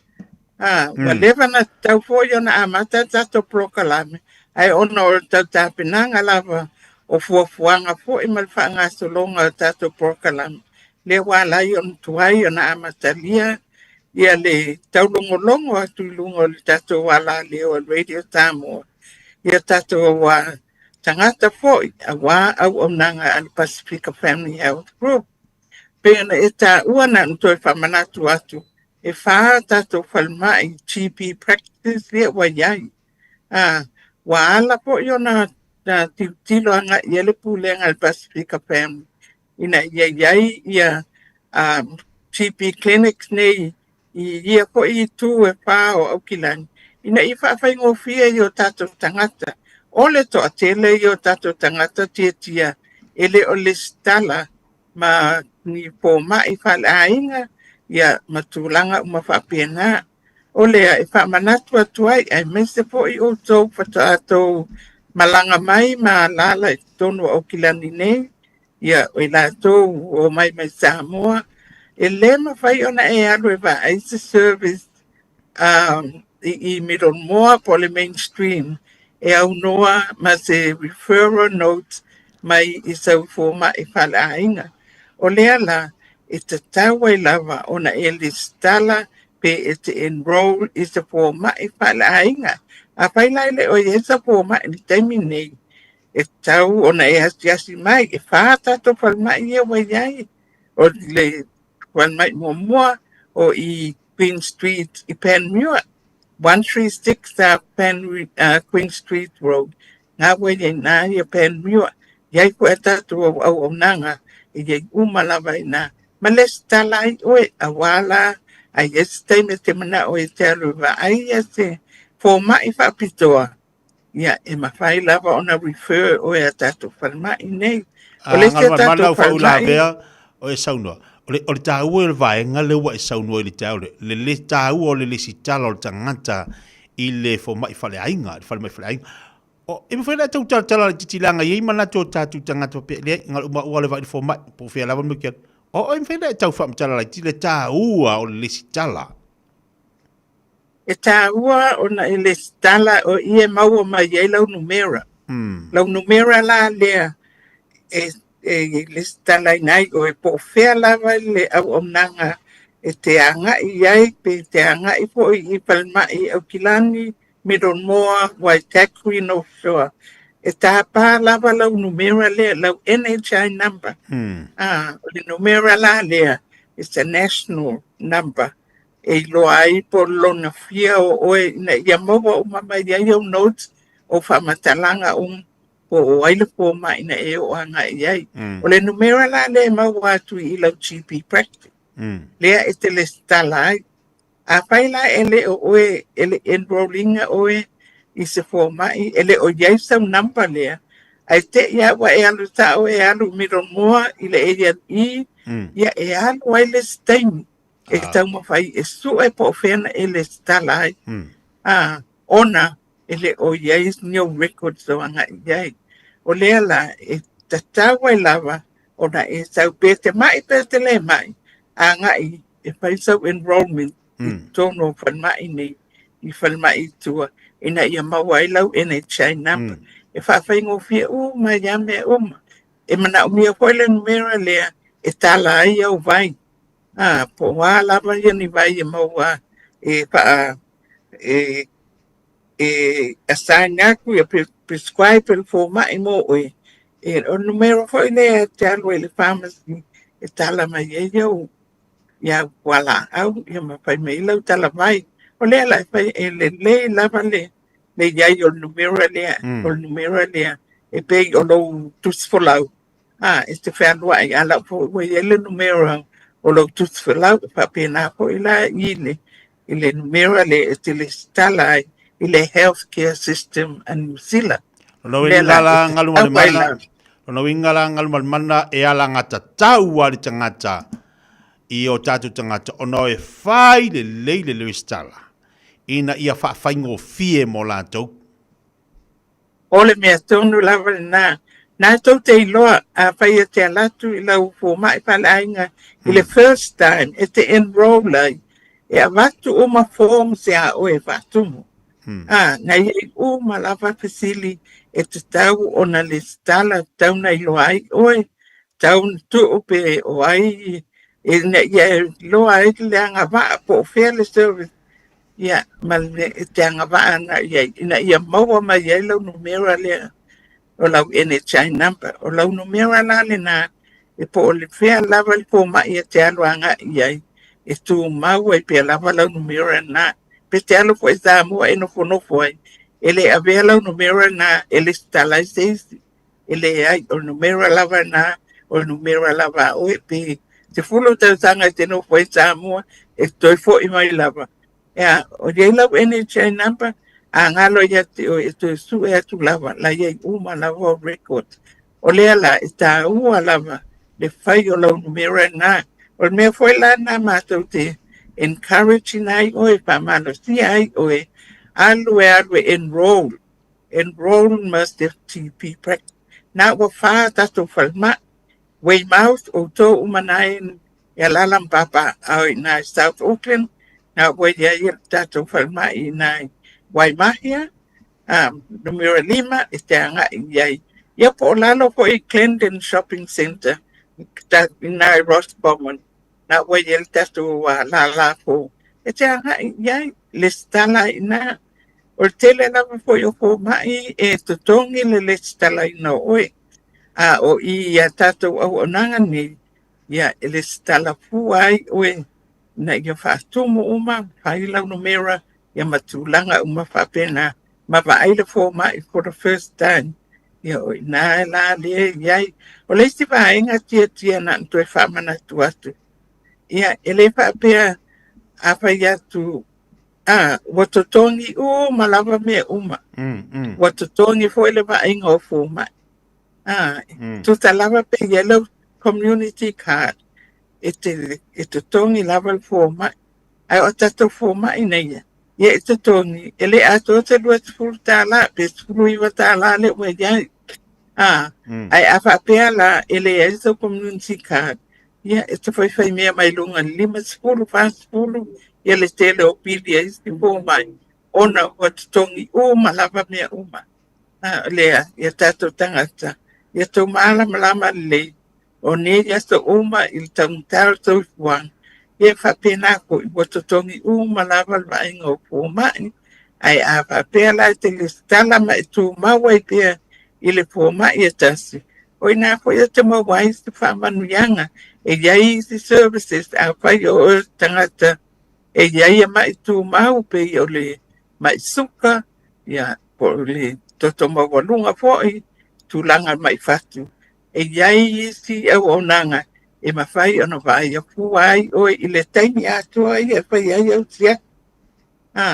Ia mawa ai e iai po i taimi e maua fuai au fuala au. E le pena a tātongi ia ngā na o le taimi mua e avela script ia na tongi ai la ia le petol tā lai le item tas ia ona umai fo la ia lona ana e la tua a mai fua fuala au e le whapia o le ama o fua o mame uma le o langini e le ai o le alava o iai ia e a mai listi le malo o le mea le tongi o mea le tongi ia titilo atu la mātou ia compare i tangata ia mātou te au nanga au nā tuai ia tātou Samoa ma Pasifika ia ele tele te ala tupe e maua mai ia duane yon tamu whaila ia le tau tipi anga i lalo le tongi ina ia mawhai o na totoni ai na whapea tuai lei awa te sau malo mawhau e tongi e o ia le tongi le au nanga o isi fo ia whai atu le pili e whai atu le tongi ia na whapea mai la ia lea tia ia e ala te o tau vai aso lea le ala tu ngalawa na e ala tua ia mato e alu whalongo atu la walu o le sifo mai pai mai ai e ngalo ia te o e tasti lava lau NHI number le te pelo wa ia i wao o fo mai ia e la e wheto tai o ma tato fo mai ia e maua o ma fo e lai i a pai loa e umi ona ia sau ai tā lafu i le whanma i ma le whanma a pai la o ele maua lau benefit ia ona ave lole o lo wingoa ma lau sua anga i o ele wins ia on tipi mai e na ia lo tupe mai lau benefit e a vai al vaenga le o tasti la ia a vaenga e tau ona whailo atu fo ia tatu watu nu e tau no fo tanga iai a tonu e te whealon whai mai i ma vai uma mea tau tonu o lo soifua malo lo ina o le mea pita sili nan tāua pui o a uma tupe ia tu ea whai mai alwe vai fo mai e na o lues futa la e alwe vai ngol fo mai alu ia o tupe alu au ngana e vai po leilo toto le leilo suka ia pele o ngongo ia po le apo e lava mea e tau na whai ai whautua ina a wapo whea lava mea te whea lalo whai talo ai ia mawai ia lau pili le fo mai ia e tu alu le fo mai accumulate ina lau ia mai uma na ave le wins ia o le noa lea o le number lea ia ona tongi mai ia lea le wins ia te ala tu e mai lau benefit ia wala i tit ia na FC lola ia lea po le alma utuku pe wali ia ia tūlanga nai maua anga ia i pea whapia e ia tūlanga whapia a leo nā po i tia i le tau tanga ore ia a whai atu ala ua oso mai wa whaile misa mana i teine i luma ia la sa ia i fo ia whamtalanga ia ma tau te awea ia i nā malima ia ele ai alo tūlanga nā ai e tartonu ia a tātonu nofo pe mālama ai ma mea e te tau ona whai e le tau lava ona o i tūlanga ia ai ia tātonu tōsani leisi le ina ia maua na mea e tau ona whai awa a tātonga lua whātas tia le lava isi mea i whamanu ia ai awa i ai fui tato eventi au tāpena i ai tia mo e tau tanga e ma whai ai ona e alu si aki fua lo toto si aki fua lo lo soka si aki fua lo wait po e mamafa po ea ia mai tele o mau advice i mea e te tau ona pai e mau fua o manatu lang ia whapea tato tui pui a te tia le wa amata le o le amatanga o apelila e amata i loa ona whanga solo tui pui o le o le fulu. Mantua, o le ala whai lai wa amatan kutu ia ili tau. A perila mai le aso mua, o le wa mawai tono whalmai taitas, ia tui pui pui o fulu, o tui pui pui lan nea o le o fulu. Ia e pui pui ai o e malisiama o le fulu lea, i le nei fwoi tau sanga. A wata pa mui mui, o lo tui pui pui o le fulu o le tau sanga le wate atu. Ia, o le apui pui ai, o e mo nei tau sanga, e le ai, tau sanga o malawa. E sui ai po i le malo si anga le siama, e sui ai po i ma le tui pui pui, e fai fatu tau. Ia, mo le siama, e la ma puai tui pui pui pui o nei tau sanga, mo le masina lau a perila, e amatai e tato tui pui pui, o le fulu. Ia, e hapa noa, ma maua o mane tui pui pui, e fai a kua, mai e tato clinic nei, e fa, ia pena o ta, ua mantua iel man tato clinic i Papatoi, i le 32 Kings Road, i Papatoi, King Street, ia, e maua uma ia, na tato tui pui pui, e fa pena lava, tangata uma, e maua i mai tu mau, mai leona tu limanga i lunga, ia pe amata tu po le fasa pulu a wa maua oi i le ngungu maua oi toto maua longa ia po le ala vale mai tu maua e maua uma tu pui pai a kua lama mo to ia le ngasta ilia mantua dai ko tu pui al fulu mo fana lai ia ave fana pe o nei fai tu wanga o le onga ina ia tamu fai e fai pui o whanau. E tasi e tato au onanga. E na anto e whamanatu atu ona o lewa amata tia wa o le weekend nei, ia o lewa umai, whai wiu e kore tautanga. O ia nei masina, i le asopo, o le vai asopo. Ia amata i lo, o lo ina vai tato clinic, e o oa ia le vai aso nei, ia na lava o maua lava noa, manua le tumu. E fai tato pui. Ia le a whai loa atu fwoi lava. Ia le taini, e le a nga ia tuai le o whai ngā ruenga i tua, e fai e tato event po te ato anai, ia matu langa whapena. On tō o ane la, ia le ia, e fai a pua i lava ia tato pui o pulu. Ai o le mea tāua, ia whai lo pui o pulu, ina ia a pui a mai ai oe, mai le pulu o le nita sanga e tia pe ngai ma te vaenga. Le ai whaftai o le ua manino le telo vaenga pe ona forsia le nita ia o le mtanga le tāpo kalame. Ia ma le whamanati o le tātu teimi. Ia o le ua mātango fia fwoi whafonga le tātu watu nisi o vaenga. O leo mo fai ona fola mai mo le tātu watu numa tātu le nita iau. Ia wha ua me le tāpo kalame mananga whalolanga mala po anisi vaenga fia manatu mo le tātu watu nu. Ia nan toi whamanatu watu lava. A fai ele tele i enroll is the for mai fal ainga va ai tato enrollment e ma fai ona fai tato fal mai nai pa i tato numera o le over te lau tolu lua o tolu over te lau tolu lua o tolu te vili mai ai ma vai po fea lava fal mai o lo lata te o e te anga i ai este enroll like a paipe wa i o yei whatever ona e yei te pomai ai e tele o fia le o nanga o lo e mawaina e ma fai lava ona e sau e le stala mai papea mai o a ule sa vai e pomai o West Auckland o manao e a mai o noti i ya tasti lava me na no feel in lo tapo e fe talia lo fai ngalwenga ma transfer ma mai o note mai o ya on ma Paulea, whamana tuato tato pui, o minisela o lo maua pia lava, mantua o lea lava wa iai tangata lo pia wai man minisela, ia whapia foi mar COVID, o loea o lo iai po e lava tangata, o lo pia wai mar COVID, e maua uma lava pui ia. Iai mo nisti lava whamitalanga, ia pasto ta e mailo ne tangata, il tato numera over se lau, tolu, lua, o tolu.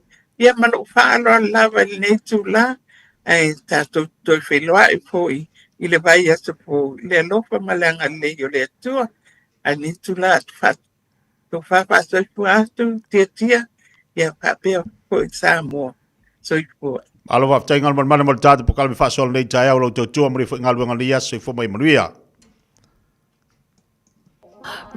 Radio Samoa. تسليمة يبطل Amo.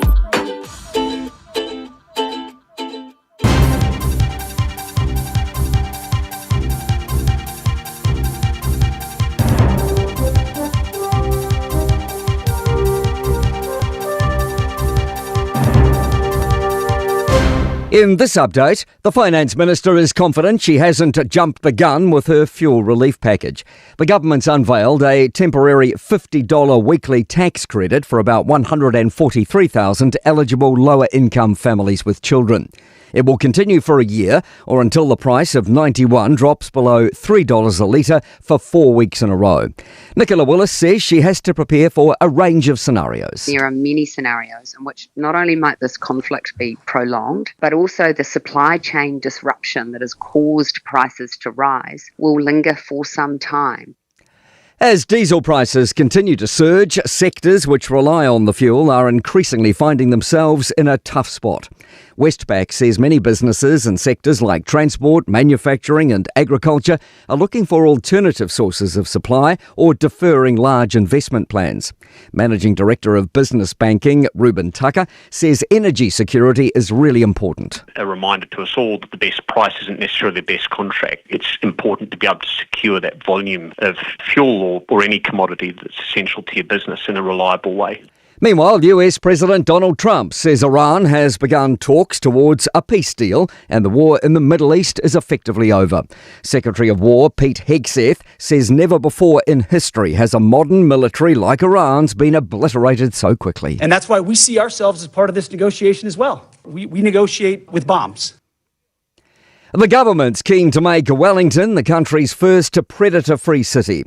News Talk ZB can reveal that Conservation Minister Tama Potaka is committing $5.5 million of funding over 5 years towards the goal. Senior political reporter Azaria Howell has the details. Tama Potaka describes it as a coordinated push across the whole city.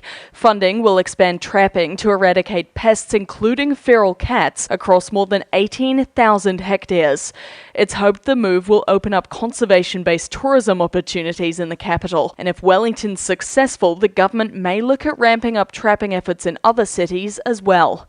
That's news. In sport, Warriors utility back Roger Tuivasa-Sheck is reportedly poised for a move to the UK Super League at the end of the NRL season.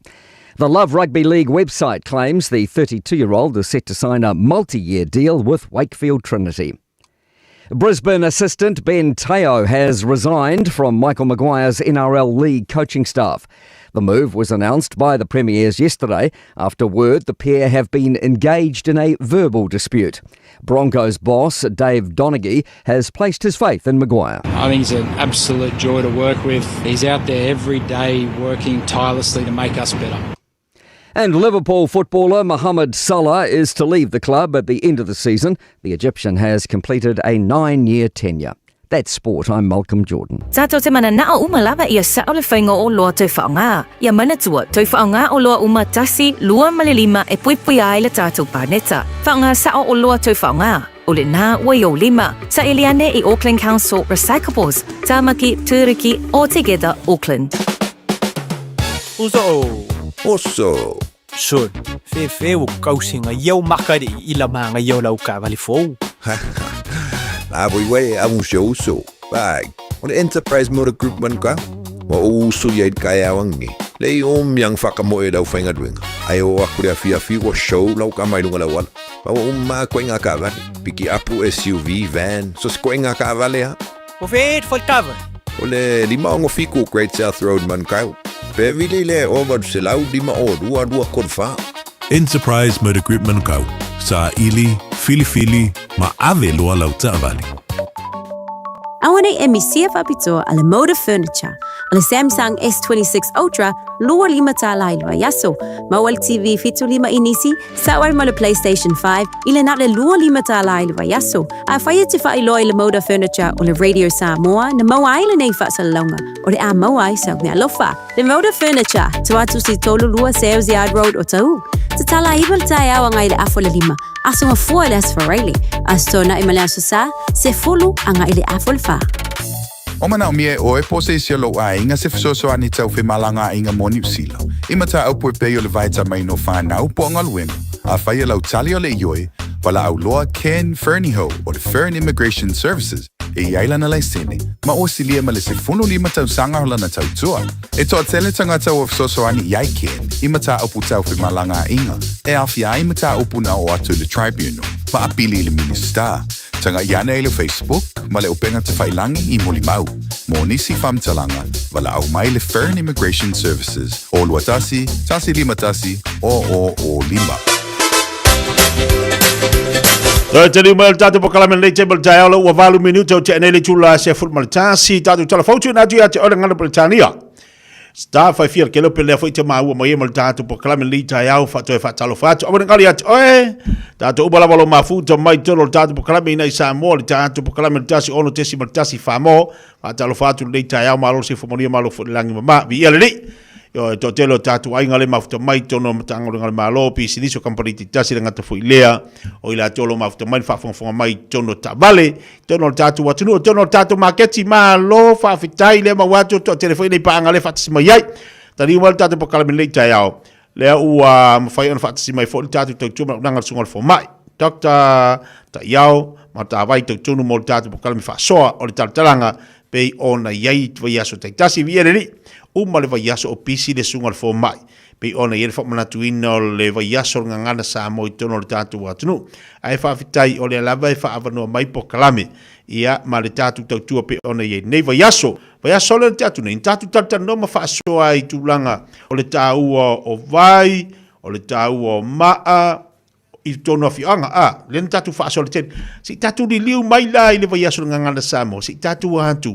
Ia ile tulanga fo isa yele vai asol ngala Samoa I tono tatu atunu la falo tele mai fa soa ale sungal fo mai mo tatu nei tayao la nganga fifia fa talo fatu lo sungal fo ya ngala sungal fo mai yo tatu universite tatu ngala Samoa ya la sungal fo tayao tak tam tawa I tonu ma lo se fo manuia ma lo fo lau titu mangaluanga o nei vai aso fa talo fatu balanga fa lo ya fa talo fatu lau telenga tia fatalo fatu ile malau tele le tunu uma lo so fu ma le langi mama fatalo fatu fo I wa mose lau e to fa wo wita fa so e asu tu vai malu I puenga le malu le tunu ona oleas le mfai ona fatino ina ta por kalame le vai so lente nei ia ona o te mitonu le na oleas fe ngai fo ile komisio le ngan sa mo nei ia man por kalame le mo tele sala fai ia ole ala fa amanu tu ai fa amanu tu fo I ole ale fo sta po kala mele vai so fo ono le so lu le vai so fo le so le fa uma tele le universite au Samoa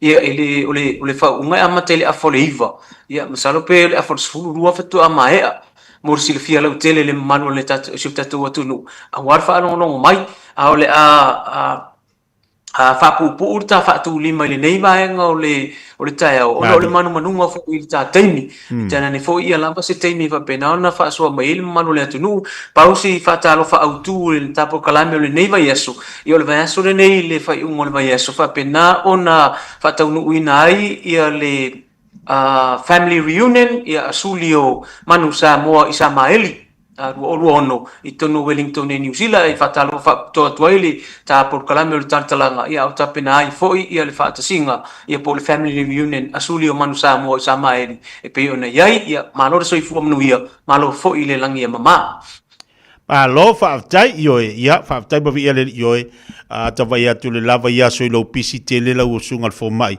I le tatu vai aso ngal Samoa malo fa tai awa le na util o mau tele sala fai o le sa fai ba ile ia le vai aso ngal Samoa la fatuie le sungal fo mai le tau o le vai aso to no tatu watunu o ani vaenga tau sa tilo fo iai ia le komiti fa foi e mai se o to lo fa foi no pot kalame vai aso ngal ngana Samoa to tonu ia i Samoa ai whaapitoa se tala. Li mo tele salafai, o wa vai a kore su i fifi lo yo whainga salafai, sa no ia lau sunga le foma nei tai au.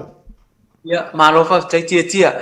O le pitola au lavaia le fionga le komisina ma le komisio le ngan Samoa. Ia o le tūlanga leo le watolu nei tausanga o whaatino le aloa ia. O whaatino aloa ia le polkalame leo le vaiaso le ngan Samoa.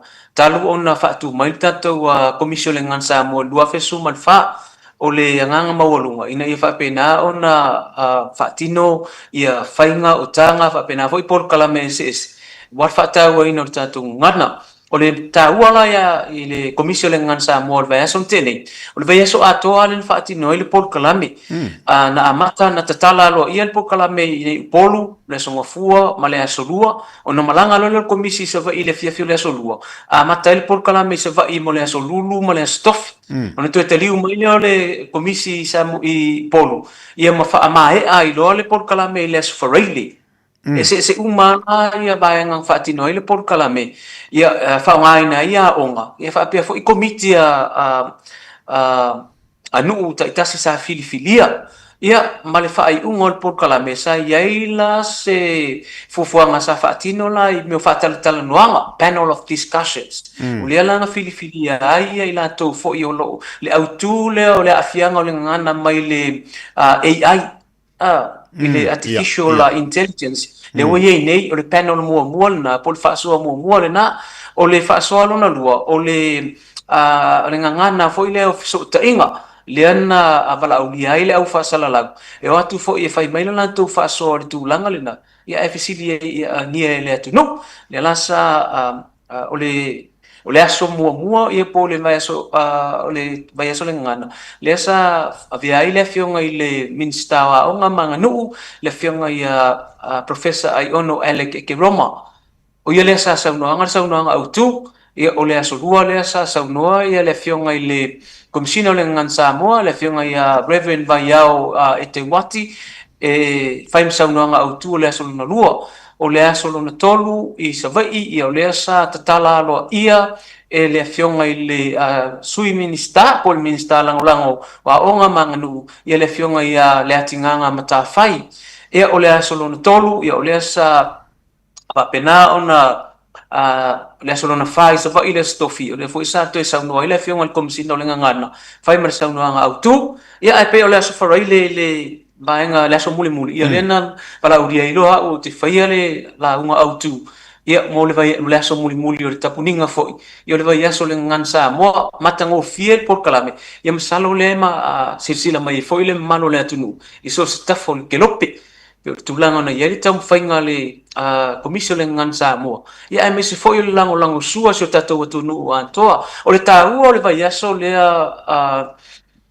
tia o le vai aso foi le sa fa nga yo ia por kalame le o le Polyfesta o ngai New Zealand ia ai o le vai aso foi o le masina foi le nei o le fa maluina i foi America Samoa ia le masina o le ngan Samoa le ana amatalo ia i lo lato por kalame le songo ana nafi manei ma vai aso le nei ai o le masina atua le fa malu i foi la tol vai aso le ngan Samoa o no wing o le tafatolo o le kelo o lo fa pena ona lango ina atua le fa moe o le fa manatuina o le tato ngan Samoa iso se tafa o lang o nei vai ngata ua mo fa fonga mai le manu le atu no alo fa tai ai le se ele ta pokalame a wili ilini si vai ngata ua le tatu vai asol ngana ma pokalame sei o le hase sila al komiti por komisi fa foi o lo fa foi ngana sa mo tolo tatu wa tunu ta ua tele pe fa longo atu le ua tolu ne to sanga talu fa foi ne pokalame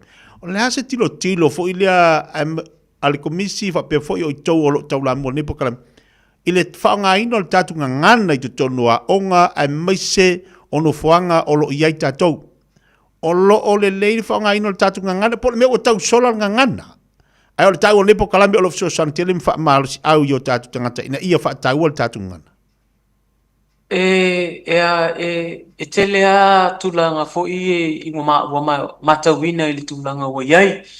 O le ngangana ia i te tonu o nuu ma fioanga o lea lava e malu.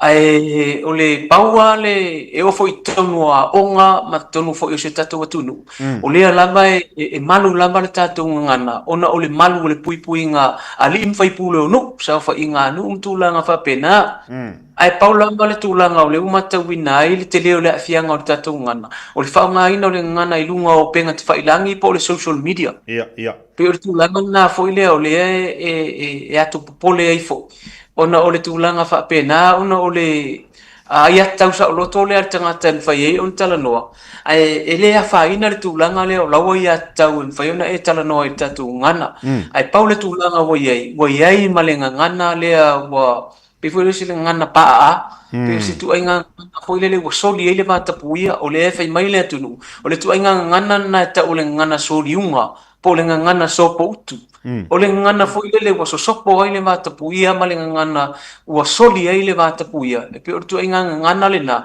o le popo e ai le tau fil komisi ma le foi nei ma le tatu tunu u nei sa mo nei ona o le tulanga na wa fa o nga ma le fa le tatau o le ai langa o le va ma se fau ma tu atu pele ma malu le atunu na ia tautu ana le fa o nga ina o le tatu ngana ino foanga fai tele ia ma le fa o nga ina o le ngana i te tonu le i lunga i upenga te whailangi ma tūlanga pe na iei social media pe tūlanga whapena o lo whapena o no ia ai le whaonga ina o le tātou ngana pe na i te minei Malo, ima mole atu alanga whaatai o le mai tau atu le ngantai lau whaingaluenga le atua i ai i lantou mātutua i ai le tātou ngana e mai se fwoi o tau sunga whai a onga o fo mai le tātou ngana o loo soa sani pēr ma tau langa langa wha mautu le tātou ngana o hani vaenga tā ua, Doctor, o lea sa mawhai ona whaasoa i eili tātou pokalame i aso te itasi ele mo tele se la whaiva pēr fwoi upolu.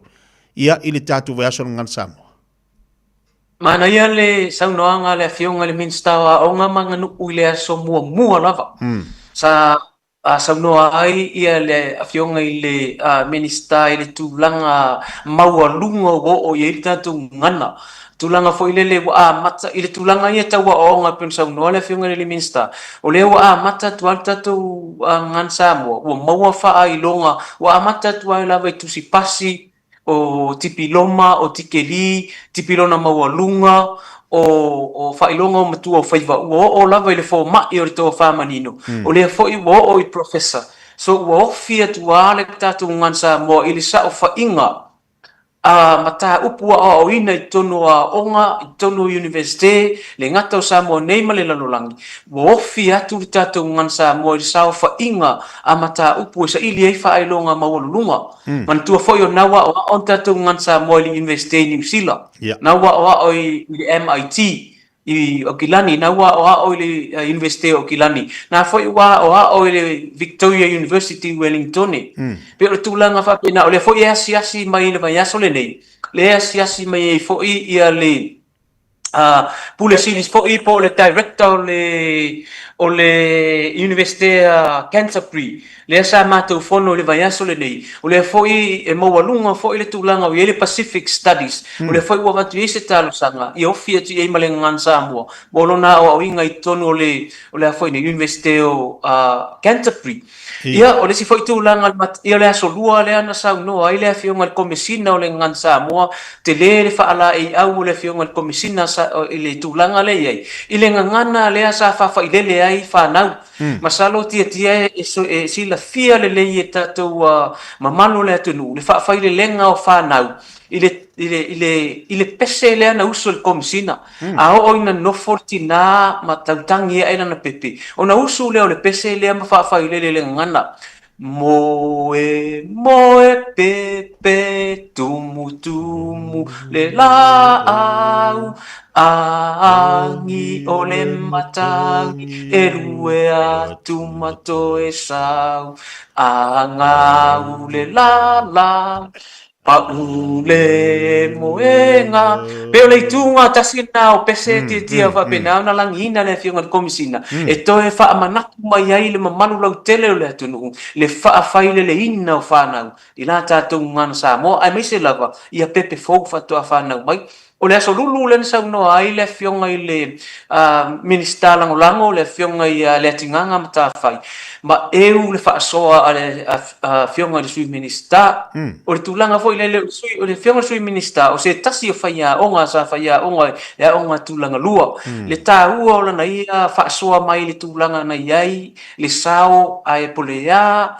pe tasi pe lua se upu fou o se upu fa penau na o mai fa nau i le vai aso le o le ngan Samoa o le mea tāua le na o le aso lo na whale to whaasoa ai fo i le fionga i le komisina i le stofi i le i salafai le na to whaasoa ai le komisina i le tāua o le sao tina o le komiti a sala i lua teine o le vai pae ia ma teine o le apia lua ma teine o le vai teu fonga le sa fa fia fa pena fo i ma le au fa fia mai le komiti a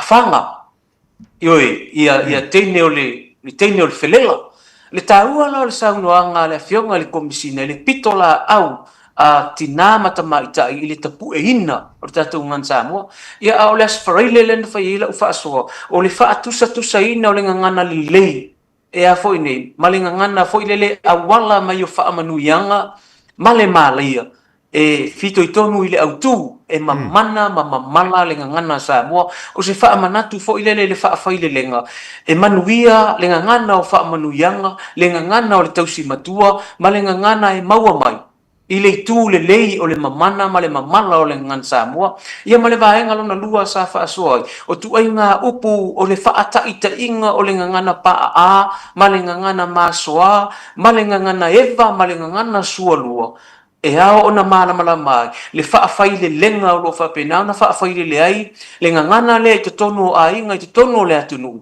e pei ona ona o mai se tasi o faata ita inga na sauno ai le fionga tupua e se tasi fo yo mafa so e pei ona ai le tau unga o le pepa le naso pei ona o le faasoa fo e tu langa faapena o le tāua le na o le tatu ngana pei ona i le vaiason fa maluai vaiason te ne o lunga le pokalama ngan Samoa pe na saunoa o ngangana ese le ne faasoa ai doctor o le to lunga fo ina le vaiason ngan Samoa la ngo le ngangana o le tofi tatou mai le li e puti tele fo ila tatou ina ia mafai ona awan ne lusi ia awan ne ia ese ngangana o ngangana fo tatou o ngangana le tatou te do fela va tatou te ye na fetau ia ile le makeki fikau ile lo o Samoa alofa malo se fua o mai ngangana e lo ai sam ale taua fo ile o isi ngangana ia pena ta wala usungal fo mai e vena tau tala lai titia ngangana ia ngangana pa ngangana sualua ia mai si vanga ai no falongo longo ia ile tawalunga pena sauno ai nei tawalunga lau fa soa ia ise do fa soa fo male tama ainga ia tupua ia se tasi au fa mai fo ile manu le tunu o se tasi fa soa mai e tupua ia te uai e pe fo ile le tele ai na usa ili fa lumanga o fo ise tasi o tamfa na wala tunu sa ia fa ile na toi fa tala mai fo ele ia se ngole ngana le na tala no ile asforili len fa hi o ile upepa ma se tasi fo o ngana le la se tasi fo o ma fa soa ile tu langa le o le fau malo le atunu Samoa le atunu e fau malo o il fa fanu o le lalolangi e fau malo ai tala o Samoa e o a fo ile ngana e fau malo ai tala o Samoa se tasi la tala fatusa tia e ai le professor na sau mai America na sau e fa na su e ngai Samoa po o ai o le ngana Samoa ma le ngana Peritania e tele ona upu ona saula ia le professor alu no foi tua i toi ina ua valu spuluon tausa alu lolo la ia le professor ua faila na su ua umala su ngal professor ua faila le la me tausa me mal toi ina ile isi le toi ina le no foi ile isi afiaf fa tu lor toi ina sa mo le professor le sa mai America wa mai la su ai fa mai le tala le fo ina al professor ua umala su e tele atu upu palangi lo upu Samoa fetu tala tuit ya te family palang e tele atu upu lengan Britania lengan Samoa ua le mafai ona taofiofi le ita o le toiina Samoa le aga foi o Samoa o le tunuu e faumalo fai atu lo malitala a lea foi a le toiina Samoa i leai e tele upu Samoa i lo upu palaga ua le mafai a le finauga lea fai atu lo malitala a le palaga au mai la se upu Samoa tauvā ai la o ia tele le gagana fai atu lo malitoiina Samoa ia matula le upu lea o le ai ia famai lo malitala le profesa palagi le ia faalogo mai la oe o le ai le Samoa o le eat o le ate o le eaten o le eating e fa upu palagi fa matala le upu ai fa mai matala le toiina Samoa ngale pau ale na matala le palagi ia fa mai lo matala to in Samoa fa longo mai na lo su o le eat le ngana Britania o le ai na le ngan Samoa o le ai tau sami tau mafa tau tenga vao falelo fa tu i lo wanga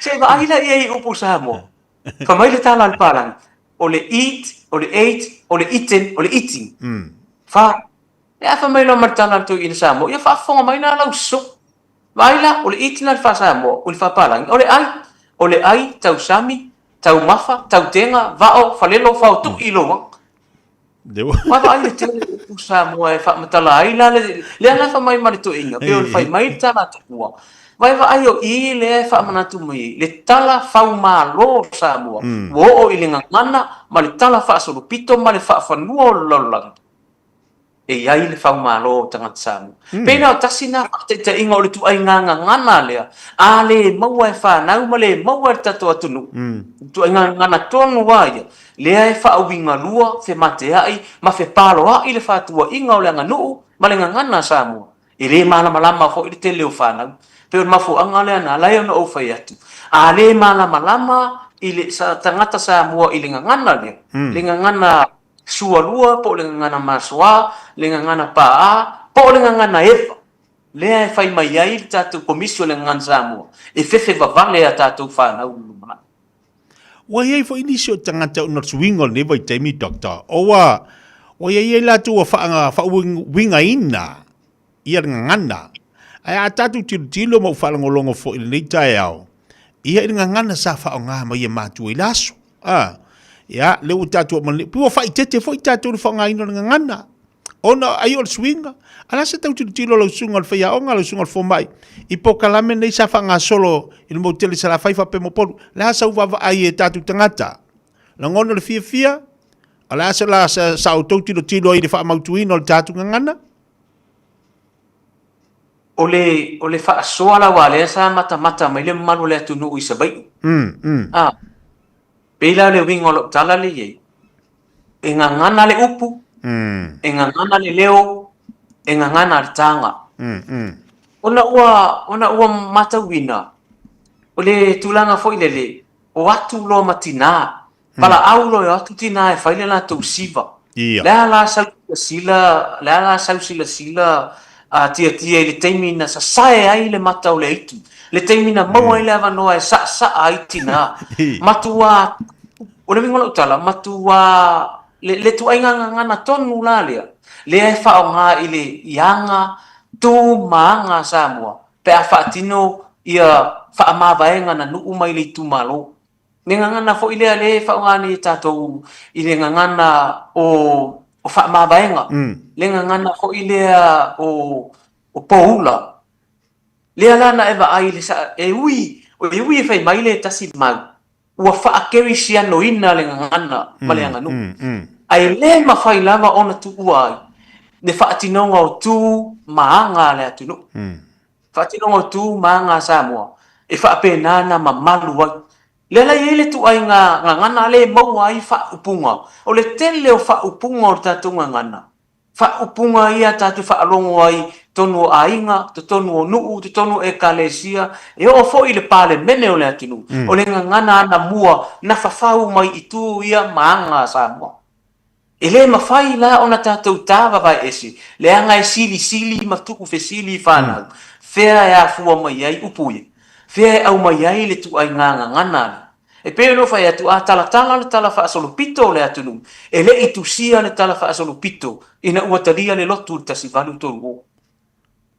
Se watu se fa manga le o le tatou dictionary mua na tusi le ua I palang o ai fo nei o Pratt o le missionary na o Pratt na ua I tusi le tusi dictionary Samoa to English and English to Samoa tusi na le tusi le tasi balu I valua o le palangi na lua na tusi langa le dictionary o le palangi le o miona na tusi la na tusi le fo nei le tasiva fitulua le winga la o famtalanga o le palangi le o miona na sau ave se tasi o professor Samoa la na tusi le o le tusi o dictionary na ave ese il professor le Samoa upu ia o le ngangana Palau Valley ma upu ia o le ngangana masoa mai totonu o le dictionary le miona sa matua tusi aloa ia lava miona la malana tusi fa anoa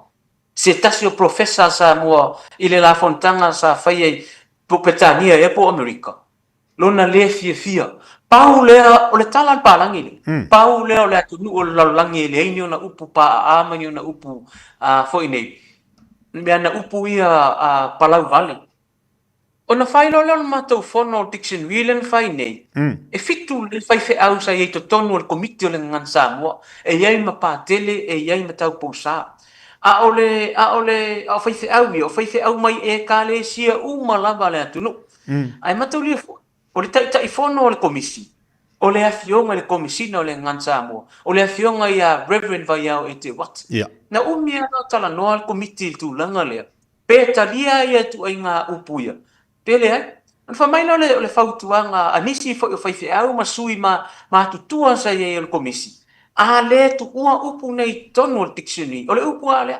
e incomplete le dictionary ele mafai una fa atoa le dictionary le pe a le tu ai le ngana e bala le ngana fa soa ai le o so tatu watunu awa tau te fiu lava ave ese e ngana ia ma tau te tala o tatu tangata le anga le ngana na tu fa solo mai le au nga tu pulanga I le au nga tu pulanga tatia ia le fo nei le itu fa awinga lua o le upu aulo o afi mai tu le pela ona ye me ye tolu le ta fa so ile amtanga mua ye mana malama ile winga o le upu lua ye mana malama ile na mafuanga mana lo na to ye mana malama lo ile na fa awinga ile na itu le malona itu e fa alele Doctor walu lo ba fo ile atu lo wal fa fonga le tu no lo puto ya ta ia tatu tangata matatu matu ila aso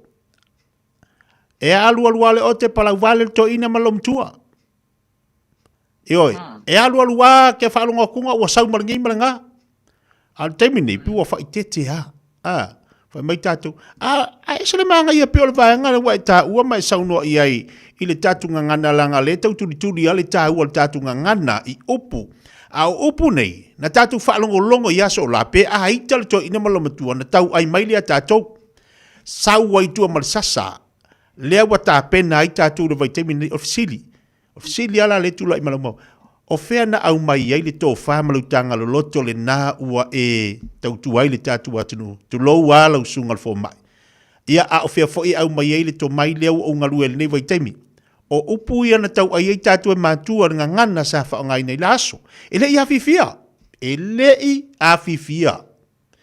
I whapea mamai e kalawhaisa o le ai talo lau matua e le lea mai amal upu maso atu lau whafonga le atunu o leo tiro lea fo ila wa mana ia lo fa soa I le tahu o le tatu ngana mo le vai yaso o le vai yaso ngana samo ani si vai o manga I kene lo fa soa lo sunga fo mai tape nanga al komisi fa foi mo le vai yaso ngana samo I tono le tatu watunu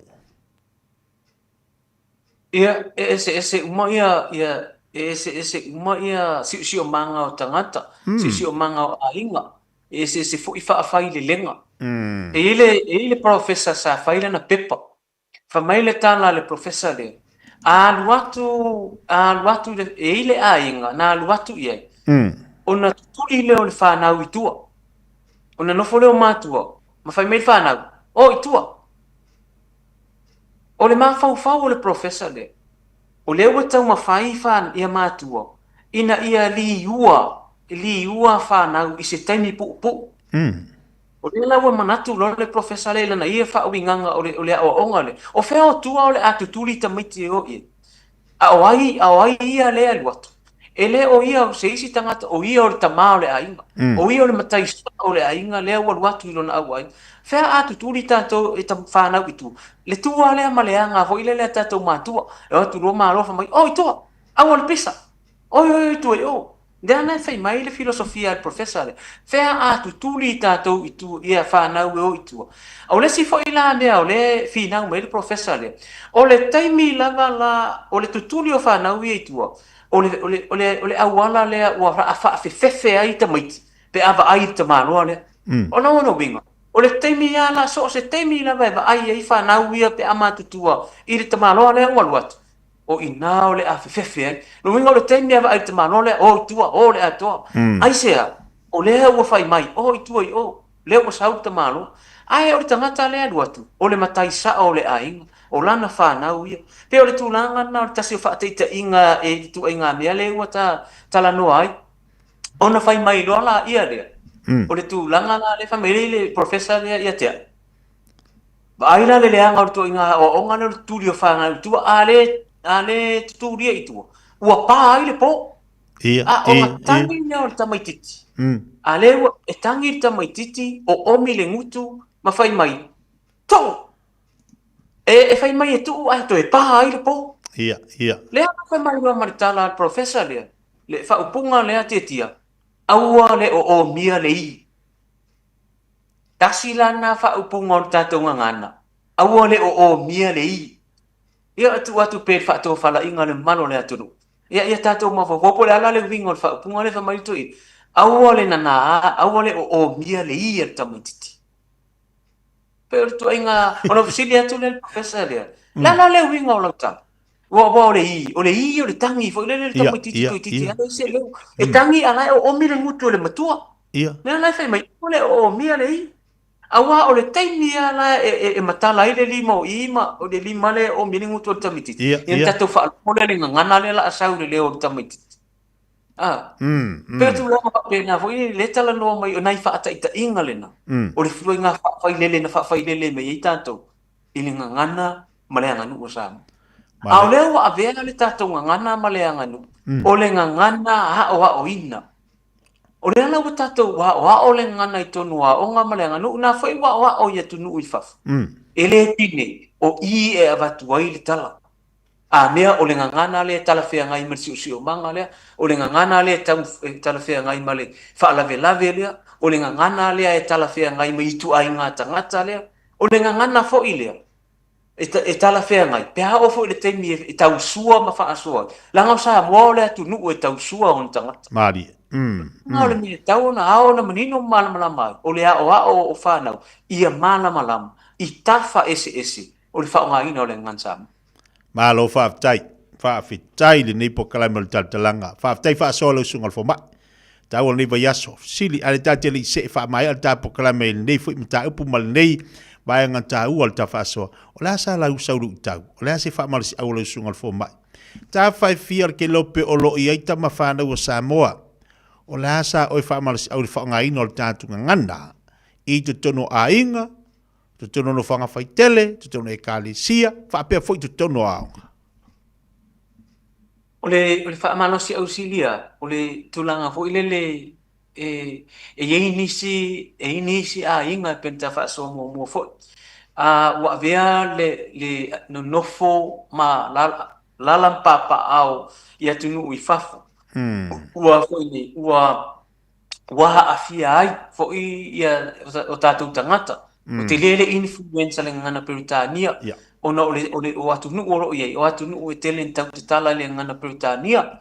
Ai o le tu ala ai, i le mawhai ona avesea le tā ua fo i o le tātou ngana. E o i whanau, e tuifia fo i al tele o isi fo i a inga i atu nu i whafu, tate watu o tāsia se iei. O lo whape nā, o nā o ao i anai whanau, i le tātou ngana. E le vane ai wa e ta otopea pule lava staffu nei le laulo na vaa. Pe ulea mau il whawhai le lenga o whanau. E o fo i nei Samoa. Tia e va i nei Samoa o tele lava. O nisi a inga o le tau tala le tātou ngana. Ao mai fo ia sui o le fangsa, ne o mai fo i nei le university. Ia, e o mai no ina lo le fo ia le university. Ia, e tau le wha anongo tala noa ta mai ti le tātou ngana. Ai pe fo o le itu le au le tau ma fai e wha manusia pia whanau. Ma wha manusia po kalame o le tātou ngana. Ona o te iloa, o le tātou ngana, o le education system. O i le ui mai e le si vaenga o le pūle na wha koloni. O le vaiaso le antene. O le foi sa fai le pepa le fionga ia tu pu o tama ainga. Le foi na fai langa pepa o ese foi le au wala o ui mai ai. Pu le nga fa koloni le Pasifika. I nei foi vaita. O le winga o le famtalanga o ese foi le au wala. O ui mai ai le koloni lo sen. I te tono le Pasifika wa fia i foi tatu sa mo. Pe tu langa fa pena. A tono le si le vaenga o lo tu maupea. Ona iai ia le pulenga wha koloni. Ia ona le ave wha mua le ngana ingini. Disi po le ngana Britania. E pe ia tūlanga wha pena. Malo whaftai. Malo whai il whaiva i o tū whaiva mau tū tiute. Tau langa ua i le manu i o tama whanau o Samoa mo atai au. Tupulanga lalo vau al tātu watunu. E tā pena atu nei au wale manu i o atai au. A meise al tātu watunu ua toa. Wha malo fwoi le on sa. Ia aise le mana i o nei pito la au manei ngā luenga o lo tu whaia. Ia mai se o le vava ai atu. Ia olo ai filo ai ma lau whinga luenga le tua. Sunga i whawhenga ngā malo lo manu malo. Ia pe fo iniso i lantou. Ia olo o lantou whaatino ina le wha mai mautou sunga i whaia onga wa sunga i fo mai. Ia le tātu ngana wha malo whaia le whaiva. Tiro atu ma le matango i le matango fie. Ia pe ona ia na i tā ua le vaenga fo ile o le sasai o le mata le itu. Oka i matau tia wha fiafia ngal motele salafai. O wha pia koi kiki e le idua kuai o mai a wha finga salafai. Koi kiki le fo mai a le idua kuai savai. Fiwa ku polo ka kakari aku au angimo kuai salafai. Ai wha malo e whai le whaiva. Ma lolo na sai. Ma lolo wha toto i o tu whaiva mo tu tiute. Ia awa lava langa i mele lei mo le manuia o le tātou atunu. Wha mai le tāpo kalami le vai. Tā se ala ufesili o tau fesili atu ai. Ese mai la. O le ase tau sila fia lau sunga le fo mai. O au tilo i tūlanga i le whaanga ina e tangata tūto o to'o. Ai mai se tupulanga nevai taimi. Tangata le nevai taimi. O wava ai te i lātou. O lo o lātou launga. O le whaanga ina le to'o ma le fue. Whaata inga le lau watu a whaapea o le to'o lea. E pipi ia i malefue. E pipi ia i malefue. Na la unga lo le tangata. E le taa le fue. Ai kusa e la unga whaapea, whaapea i le to'o malefue. E whaatasia. O la se si le fia lau sunga le fo mai. I le whaanga ino le to'o malefue le tangata launga. Ia te awaia o te inoa o tūlangana. Ia o te inoa o swinga o nei vai taini. E o fo i nei wata titilo ai tūlanga whapena. Ia te ua ia mala u te tununga whaatula whana. O te vaai atu, awaru e avese si i a te vaai atu i e te le, se o tanga fo i le o le ainga lea ia po le nuu le, ana whailo la tala whapea.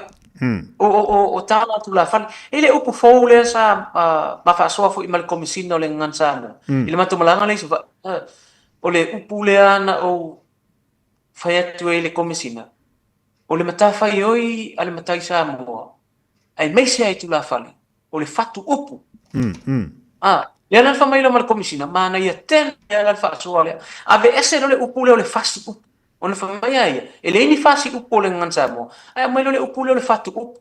Pe o le tūlanga le nā. O whaiva na o tūla whale. O le whaiva na o matai.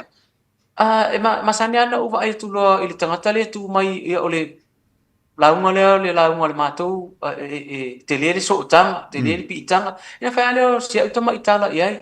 I le tūla whale lea. Te le waisisi lama ia e le tāle fue.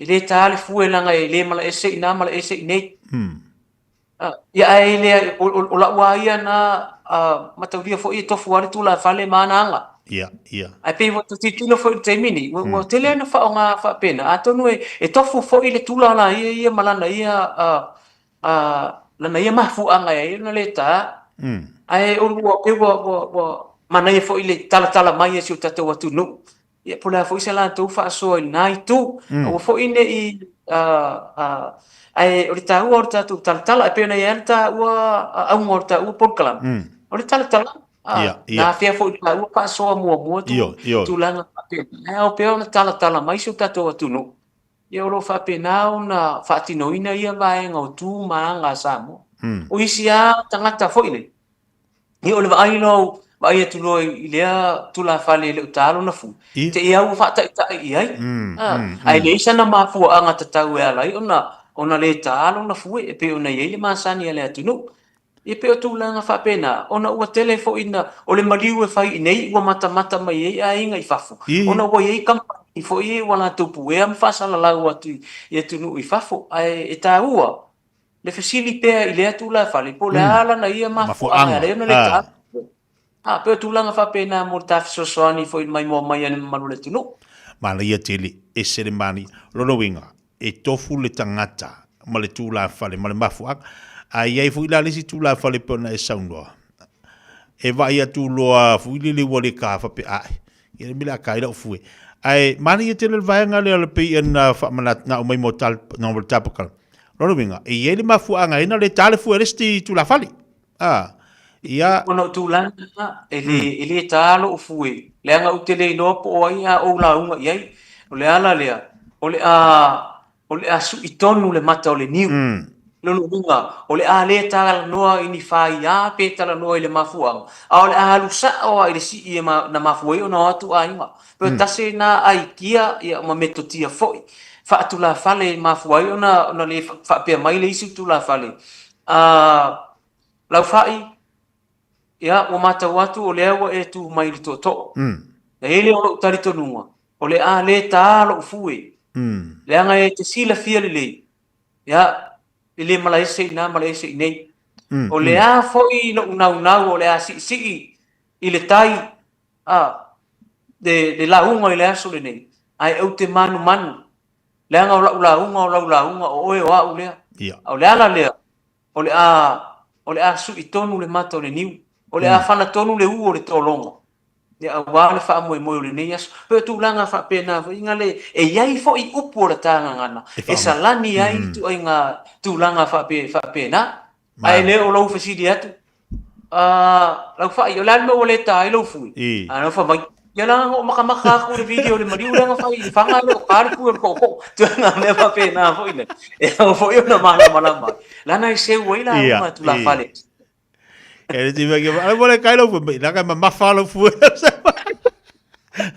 se le manda io le taiao to tele tatu pa anga matatu wo le mafuta mai lunga tapo kala mi to tele la to America pa malo fa tai lo mo mela alo fa anga no tataimi ta au fa soa ngangana puti au ni abisir ngangana ta au tele le mo tatu le ngata le fa funga mai o tatu ainga I tono tatu watu no lemba o malta po kala maltasi ono tesi famo a o tafa fier ke lope leo lo mafai ono latu mai moina ia mafa fonga mai ai lunga tafa soa I tahu al tatu ngana ia le to e fa sidia sama tu leo o le nganga I o fa tai tele lava I le topi to la au le fa ta wa ino ngana tatu watu la fatu la sunga fa mai le tapo kala nganga fa lalo ia anga le tu yo fa valo flima ia mal fa mai mola tatu e fedo al tapo kala bitu atu ono le ua manino ma te vai fa fonga tatu atu no mal tapo kala ia ole amisi va se fo ono le ua tala fia ngai foi maniso fo fonga tatu kolisi ia tatu universite ia fa taiti tia ia fa I o tuile tapo kala me mo le tuile anga fa tai pa anga umala o lo fa pena na mo li mai lo fa anga pa pena foi ona lango foi le ta pulkalame e faftai foi fa so mai ma le tufa mai ia wa foi ia le tamu fai nga foi ta o au nanga ala nei pulkalame mona yalo mana I fa na wale atu no ia pe on sila fia o le vai so fo ile so lulu le la fa wina yalo fa na wale atu no o le fa u tele la vale ta to universite to mo le toile nga faftai wa ile ta to nunga tia o pili o whanau ma o ngar whanau sa mone o lo fa pena na tofu sao ma ina I o tatou ainga I fafu ele ma fo I male la ina I ba ai at fo I nei Samoa I lo o tau ti nga le malulu ia me se foi o le tulanga pe na ia le swing o le tau ia o nisi foi e fainga luenga i le ao ma le po ia me se foi o le tau ma fainga foi i le mamao me fainga luenga ai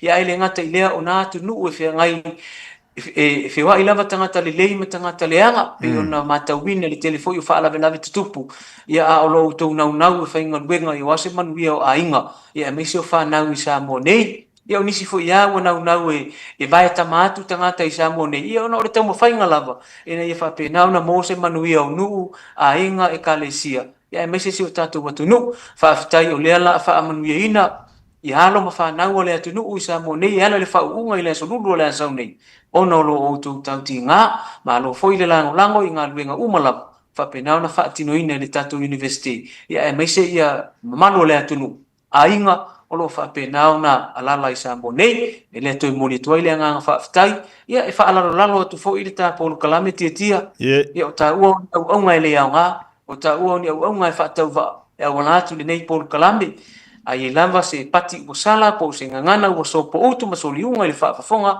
ale malu lau tele o le atunu ia fale o le atua so o to fingalo mai alo o to titi faitama mate mangalo ai ia ole nei vaenga o le aso ia manu ia tele ia lo atu le fai unga o le ngaluenga o le nei vai aso ia e me se foi le alo atu le fai unga o le nei vai aso ia e to fa manuia atu ai i le alo faiva foi o suli ma feoi o le manu Samoa a isa maeli le lato wa fa tasinga po le family reunion i le fai unga o le nei vai aso ia pe o se fa soala na nei vai aso ma le nganga tumu le fa alo so i fua mai manuia malo fa tai la sunga le formai ia fa tai tele lava mo tafa so ne po kalame anga lele tu on fa muniatu fai valo filima nei vai aso ai mai se tapinatu mo fa unga le tatu universite i le vai aso fo tatu filai foi manuia le aso so i fua mai manuia so i fua mai manuia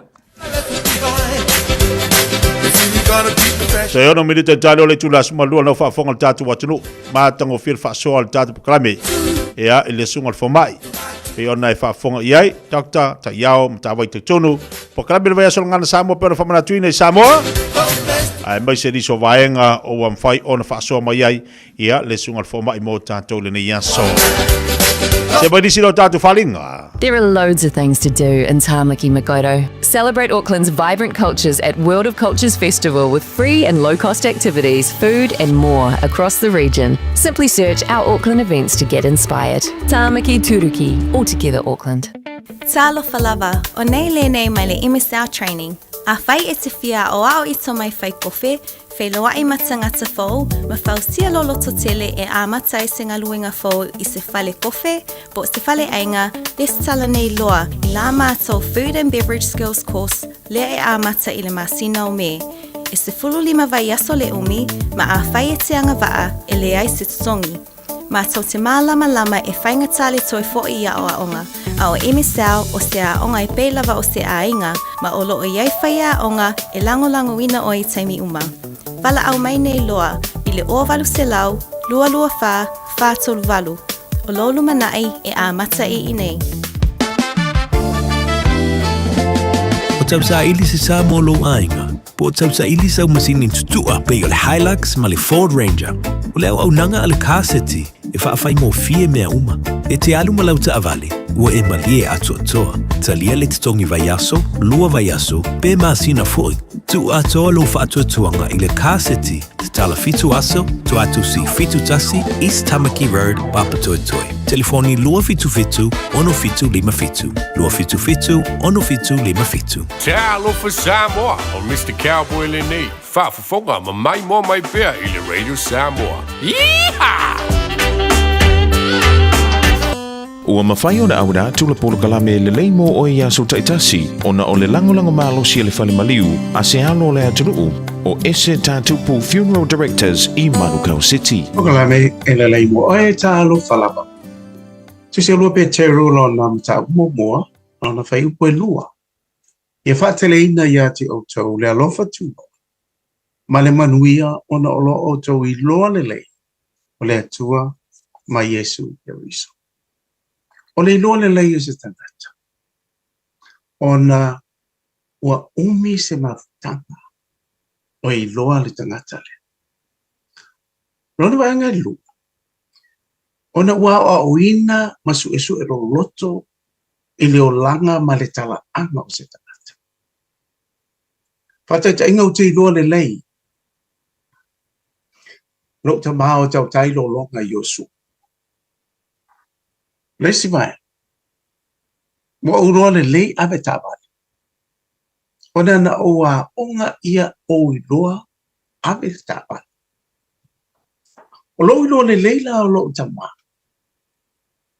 Na whaingo fiei ona o alofa, ma o whaalo alo, ma o stai i lo tama na uola mai ai, i le nei lalolanga. Lewa mai e le apostolo Petero, lona i loa le lei o le atu. Wasa iei taini, na a fia ai le apostolo le whaaloto le tolua, ma na iei le masa o salo. Ma le tali tonu wha maoni i le moni o le tua a Yesu Keriso. O le wata o tino mai i Peteo, le manuia o le iloa le lei o le tua. O le tātou whaia onga, o iai nei, o le nganga pa ia, e a oa o ina i tātou, ia tātou iloa le lei le tua, o le moni. O le teneo o lo i loa le lei o se tangata. O le whaingo fia fo i lea o na whai le whiriwhiringa sa o loto. Pe e te alofa wha maoni i le nā tangata. E le ai fo. Na te e atu tangata i utaia. Ia Yesu Keriso a wasa lātou le fia i loa le lei. Lo lātou mesia na walo ia. O le tātou i loa le lei o le tua. Tātou te fia ai ma le manuia, ma iai le saolotonga i ai tātou, e le toi pū lea le whewhe, o tātou loto manga. O le loa le lei, o le tua ma Yesu Keriso, o le tātou saolotonga le nā e whaambau. O le talia Yesu, i lau loto i le na yaso, o lau whaolatanga e whaambau e whaamaoni lapa. Amanisua, ele lei mo. O le ese tatu pu funeral directors o se fale maliu Samoa o le tali foilea o taimi whaingata o na o le malanga al maliu maleoti e mawhaifoi o na latu awina atu ma awina mai tino maliu o e pele mai so o se atu nuo lalolangi wala auno le ese tatu pu funeral directors i le lua no lua toru fitu o pea fiu ane ele se fulu malebalu Norman Spencer Drive in Manuka City. Hey, don't be that guy or that auntie ignoring a sore throat. This isn't just some drinks and lemon tea in your sweet situation. Untreated sore throats can lead to rheumatic fever. Nobody wants that for their family, eh? Go get your Pepe's sore throats checked at your GP, school nurse or pharmacy. It's quick, easy and most importantly, free. So come on, whānau. This summer, take care of your tamariki. Get it checked and get it treated. For more info, hit us up on socials at Stop Sore Throats or visit stopsorethroats.nz. O e si la fia me e whaatino e mawhaiona e umi ai so fale motu le lumanai. A whai fo i so fale motu, o e si la fia me whaiona whaatino ni isi o fuafuanga e whaonga aire equity o lo fale. A wane e misiere por kalame o le malu I fale. Ia fiafi o sururu taitasi le se fulu e te aile whaa. O le a e si la fia ai au wala e mawhai aiona e umia se fale motu le lumanai, ma au wala e whaonga aile equity o lo fale motu, e whaata wai se isi o fale, le por kalame o le malu I fale, ia fiafi o sururu wa yaso taitasi, se fulu e te aile whaa.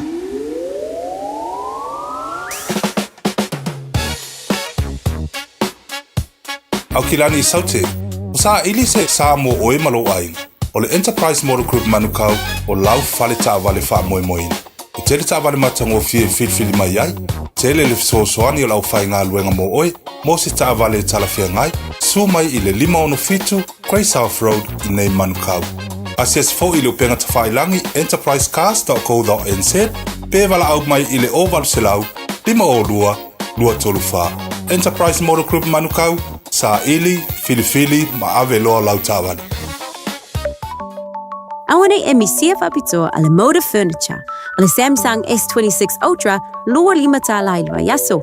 Mawal TV fitu 5 inisi sawar mo le PlayStation 5 ile na le luar 5 talailwa yaso. A faya tifa iloy le Moda Furniture o le Radio Samoa na mawai le nei fa sa longa o le a mawai sa na lofa. Le Moda Furniture tuatu si tolu lua Sales Yard Road o tau.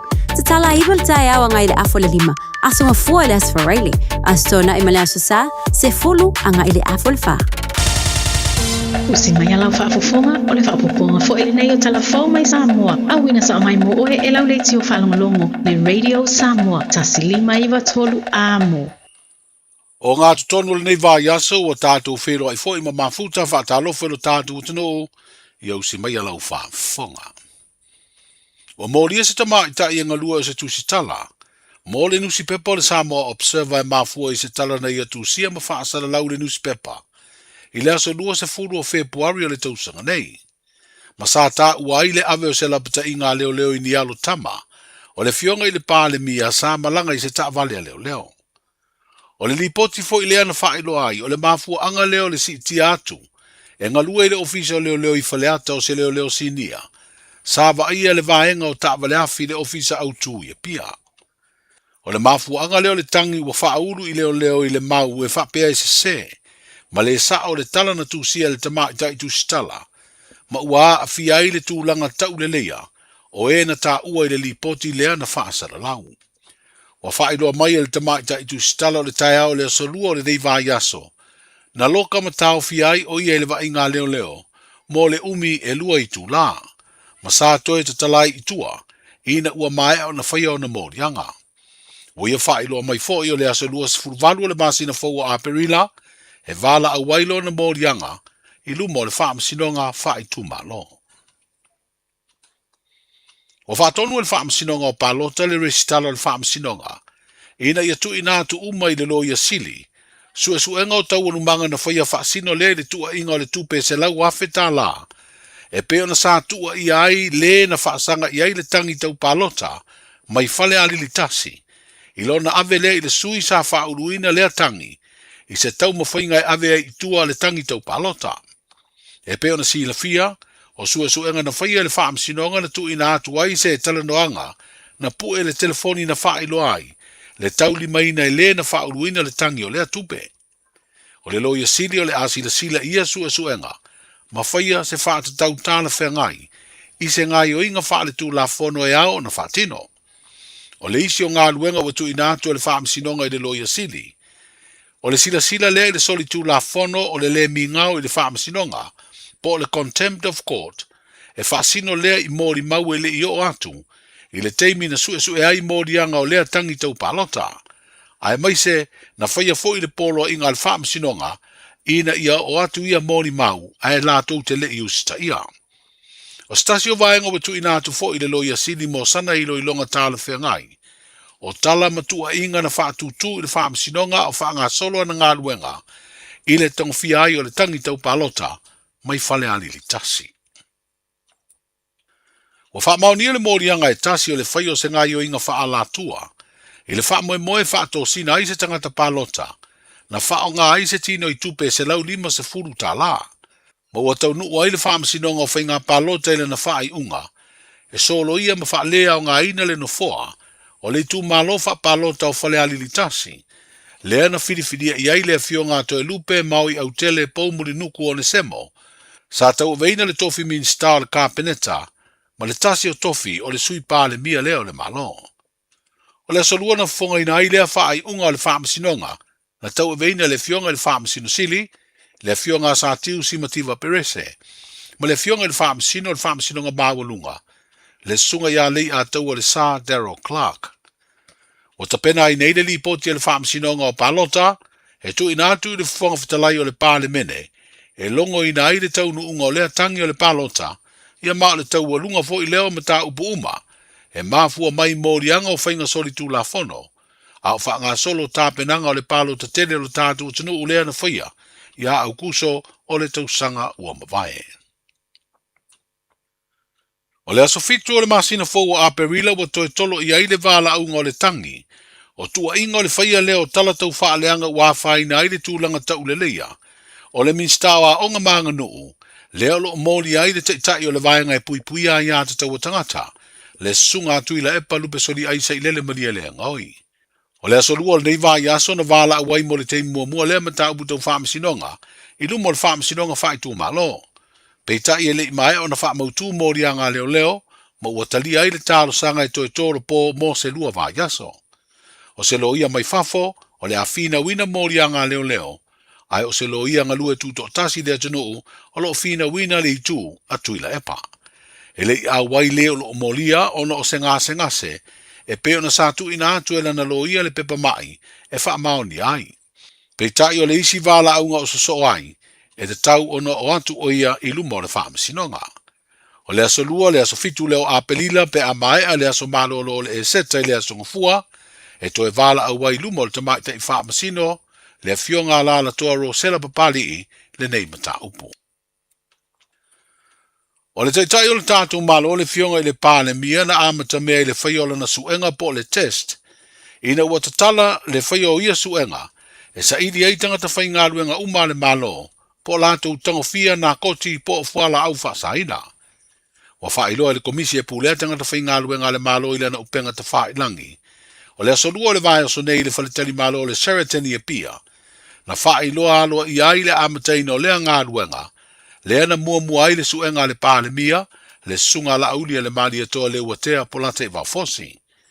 O tangata whaingaruenga mai le nofuanga tū tonu, o suenga whaasai nisi, o loo whaatino ina lea ngāruenga, le sueina umai tangata whaingaruenga le malo e au fiai, masui su fono le pāle mene. Stasi leo la sanga taua, i le tau mawhainga le malo e tafi e sea, ma tau fia le whaonga ina o fuala au whaasaina, e peo na iei fo i ma le whaalau i loa, ale mta ngā luenga o leo, leo wa mai a fo i ona wha i loa lana whainga whaavai, e su e nā i alii mta i tai leo. Tala i o leo ngā tonu le vai aso, wheilo i pea, soifu. Sa lofa lava, o le si ufafonga le nei o Samoa, le Radio Samoa.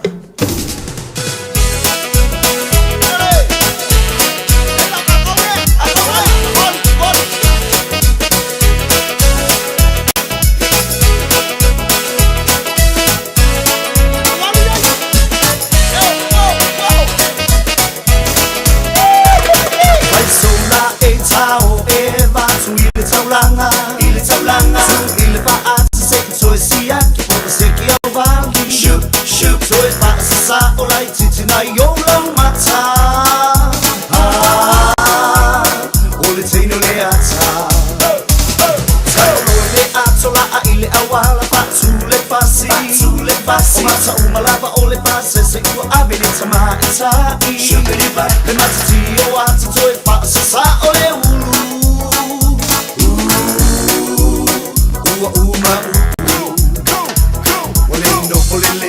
driver Ua sui fo i ana whainga Ua fo i luma i le ave ma whai ana whika Ua sui fo i lana mata Te patasi i lana whaata Te i lava wa ata na oia i lona Ua suinga le kia i tai ni uma Ao le musika ua mata fo i o me kiki i luna Se le apike si tutu mai ni sika reti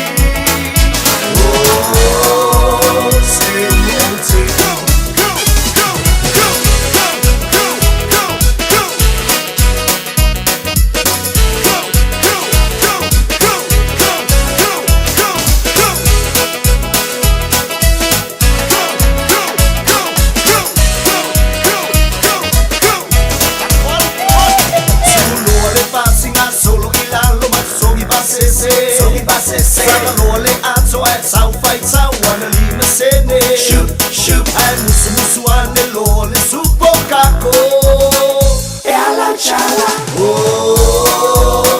alwo ilalo so esipile ato amo ile tawa usu ilunga basau na me paketai masiana atsa pakase tangata shubiri ba aole ave pasi wo fa ibilona mata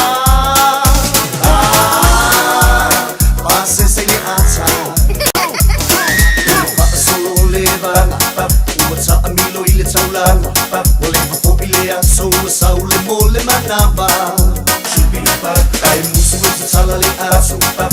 e au tilo mai tangata Io o lava i se ke pua e le maualava Tui tui le la a pasa o loa i le maketi Lua pani ke ai nule pai patali e tamaiti Tau mana mana papa seki e mo mata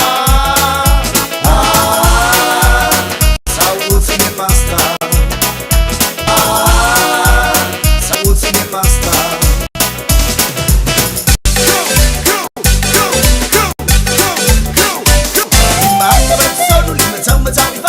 Sono vapo ta a milo Muso solo itu tono hore lio Uulima fa ta a milo Vai anga vai sono vai tama tawi vapo Sono vapo ta a milo Siva solo itu tono hore lio Uulima fa ta a milo Oh siva ta a milo Oh siva ta a milo Oh pa mino ilo tilo Usira upanga itu tono hore lio Oh siva ta a milo Oh siva ta a milo Oh pa mino ilo tilo Usira upanga itu tono hore lio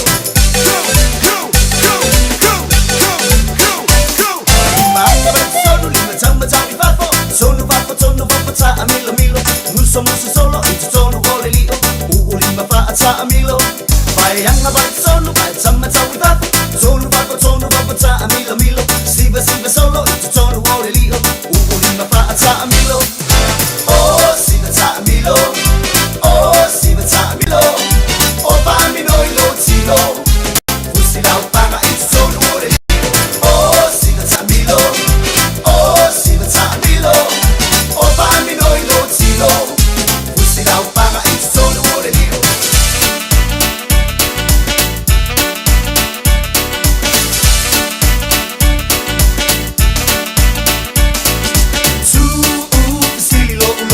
I say wa e alwai o la ngona I love le bye bye Salulava ona e alu le mandongi poi o se mea e ai o le tu salava pe o le tana sani ai a ma fa wile lo sa se lo tomo oe se u ma le ma putanga a ole toi va ai ole Soy po nai mo insala mele Io walo pa awa eterno ese Ua oma imanatsu ina ua e alu Ua oma imanatsu ina ua e alu I want you to tell me why you walk out on me I'm so lonesome every day I want you to know that since you walk out on me Nothing seems to be the same way Think about the love that burns within my heart for you The times we had before you went away from me Walk right back to me this minute Bring your love to me, don't say I'm so lonesome every day I'm so lonesome every day I'm so lonesome every day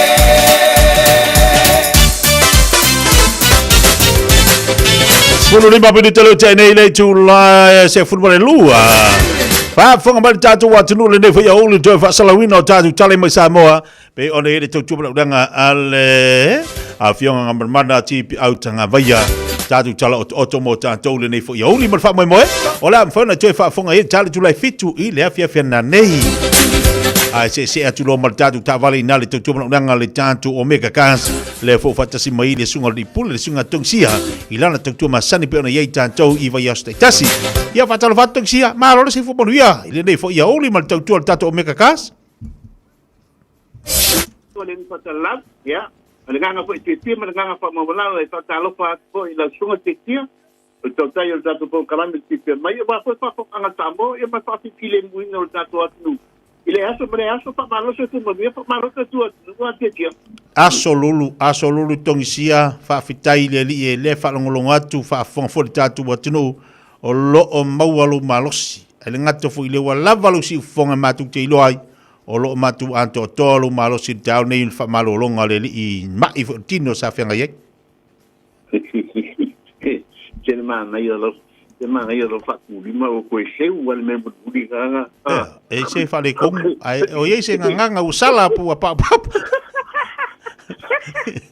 Mga okay mai. Sa malolonga yo Okay. Ai sa pula sa mga ngisi tulanga yo Ya, pamalolonga le mapopau, pamalolonga le loto. Iya. Yo Isa ala na mo daw pasal lang mo ilaw sa mo nga. Isisiku ole pa mga linga na ang sala mo tudang iya. Pa mga lingo le mai, pa malolonga mai. Ile yan sa tong ile mai po tong siya tiyo. Lo ringa la tong sia ya la merita ya ole ato to le lo ma fa ele o yeni mana on fa toa ele o fo i ngase lai se o que la propia que soy ole fa ya kula kala sorry sometimes ela mai que le ma fel ka fo ya Ya te fa pena ta ko Filipa Pelega que no foto tashi. Sometimes se ato to sometimes se if you were fabo. Not all the time. Sometimes. Aya. Pena ko to kwang nila langi la to. Aya. Ai que tia al me mo ne mesa. Abo lava ne e tiu da vale le mele le no foto tashi. Sa oi wa ele fengo fiel mena to te mo. Ele pa. Que mga ayo que sai. Ele mo fengo en mi fa. Ata pa te ba sai ba ya tong tia. Mo ko sa pena. Sa alu kina la ai sa mo. Ele mo pa da. Awa ya ave yo ka ko.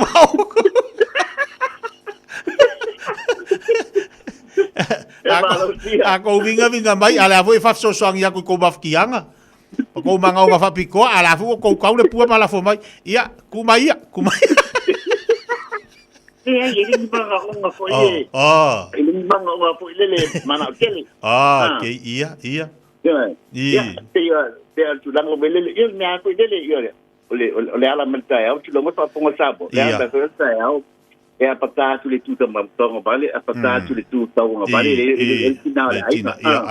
Ia. E pa pera oi sa pa na we a ole to ortina. Ia. Porque ele vai excuse to make ali dora esse pela. Tem isso tá só com o pessoal de poder o tão ngalo me. Tar sia oli eva ve mo le fu ngas. Outside me. Somebody outside me. E kuku asa bari mo le mo somebody. Ana como uma lote fa ya kuai. E awa e ke una vale nele mo kasi que kia. Cara sia o que ko mo nganga senga se ko fe wa iso la wa ke.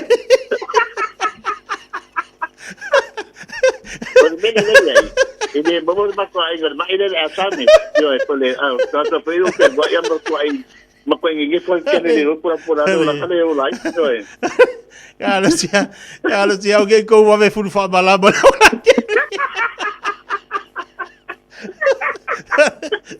E makaukia un gole mai ari. E makaukia un gole mai lo que ko fa longo ko ia o ko ari. E ke no tu alalo. Na se kusi kalo sanga ave fo ilia. Fe so angia ko ngi vai kai. Ia faitina o so nga fe ai. Ai Paulo me foi mai ia o fiu asu ka o ala o fu fa bala. Dan kuku mana itu boleh kita.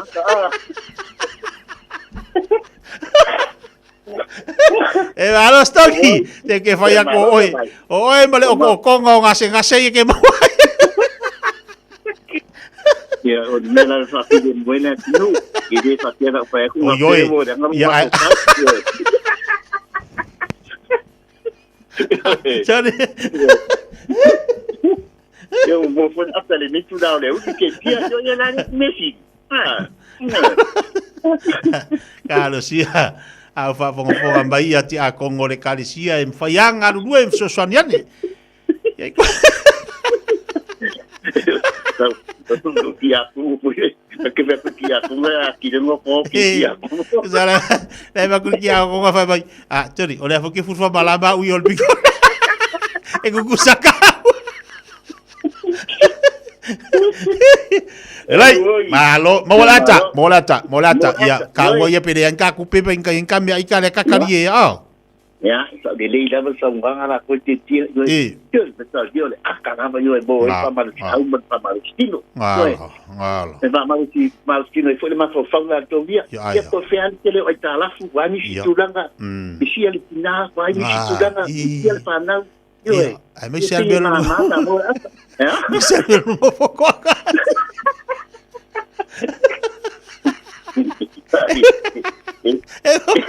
Ego vai. Ego aku nu berjopili o tawala safa e boleh play tu.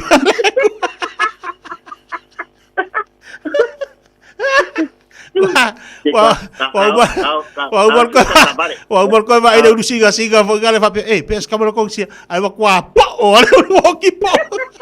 Kau sus kakabari kau. Ya, kau dah kini betul salah. Ya, papai tele kalau sungai titia ya boleh asa yo papile boleh asibuk la towia ni tulau leuli ya awal waktu le bagulonga yo pai ainda foi le ni tulau leuli la towia ya papai tele la sungai foi belum mato bedo papai tele laba lewa beno le au bawa ya ol binging ngalamen fa ko ya te ina mai lo tua samo te tua la sungai titia papai so mato bola le uta so fela ilange ma le uta ato papa e fatalo fa anga sambo ko ke la mau bende fatalo nga tu tia ma e sunga te tia e ala le ponga sambo te ni mai betul wa mo e mal to fa to va al to fa vale o make class tu fa le ni la lang tu tono au te ro tu tono te to la fa no sambo fa pe so na te so su tu la manua ya e fatalo fa la ma tu sia ya ba te le la ma le fa wala fa malo se fu manua fa malo ta wa ta oleh fakta tong sia il pa ia molunga oleh tatu atinu lo fa mai ko itu temali fa inga perto tu fa ta ba alta to fa ta balik fa tai le amade inga oleh tu tong sia mali mai fa ta balik yo fa mali ina po itu tele mata mai la bala sun ko le na mai asa se yo mai le so de foi na bala amel ke la so na ke tai no telia la ke komi o no pisa tu sia ya tu danga na to ye fa tai ai ta mo fa inga to tu ya o tanga to o foi temali ma bertu polo fa inga to tu la mereka ya ole ala ba fa mundiang foi tulanga pulele beto seleng mana tu fa mundiang ia ole ya fo ole refer fee e tau pulele fa pelo refer fee au fa liuma ole fa kitai just a piece of token to thank you for using our service ole fa kitai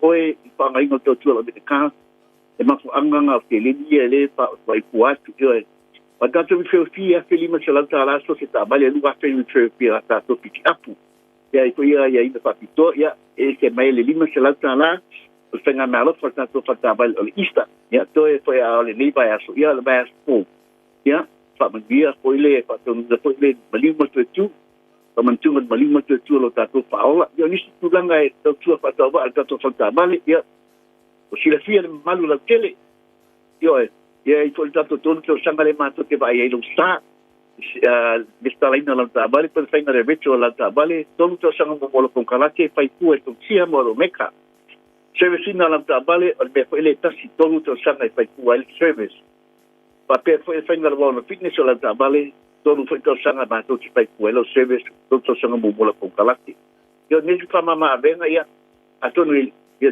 tu si ses from talanga tu sia ya ele ia se fata bali tonu di sila la tu patinole tulanga ono tulanga ele tai mo fie to le managing o tulanga ba pe ya ai ka ma pai la ba tu sia so swani ta to atu na o sa mo la ba mai lo fa fonga pa nga inda le video sa mo le fonga sa mo ti mai ba tonu amo ola to le nga po le qualify ta promotion isi tulanga tele ta ba fai la pilinga pa su mai sa mo family events commercial events ta so family events mo su no for se tulu na fo se kuptasi ma le iva na fo o me tatu mini band o eu tatu pick up o tatu for Rangers Toyota Hilux o le Mitsubishi Triton ma le Nissan Navara o tatu Yuchi o le mo tatu falta bale ma tu specialized tatu falta bale e customizing o ta bale be ma na tatu falta yo ya mana tu foi bisi tulanga tu tu falta bal ya pain fa nga si kira isiene ya pa fa ngalo passport pa lesla isi ya pa ele ta bal pa ele ta stanga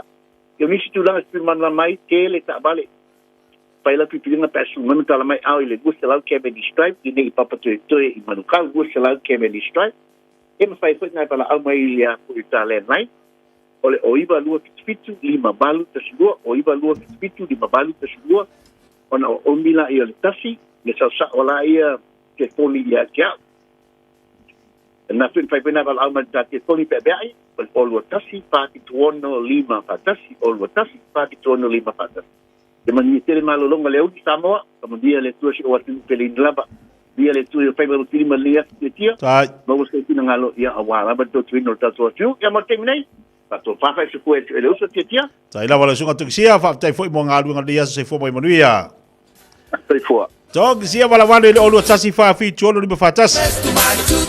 Olu tasi fa fi tuono ni mafatas pol oiva lu fi fitu ni mavalu tasi lua. Telefono le fisa mal telefoni fa vel sunga tuksia pe na ila na tuktua pe fa fonga ba le foi time la uli.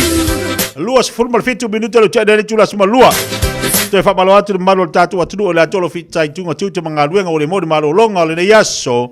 Ono le pisi foi o latu tiu te mawhaiva pe ona iai. Iai niso latu o le nau anga iati malolonga i tono whalainga. I latu o lo anga iati mauta malawa. O i latu o lo ngā rue pēa i tono whalawhinga luenga. Ia ma malolo ai ma mōle tau tanga leuli. Aso nei le aso tupu. Tele foi latu o le ua anga iatu. Ia mo foi nei whamarianga latu mai ngā ruenga le ngāti i tutonga. Ia ai fa pe fo ile benefiti mal pensiona. Ia tatu tamam ti da mat tua.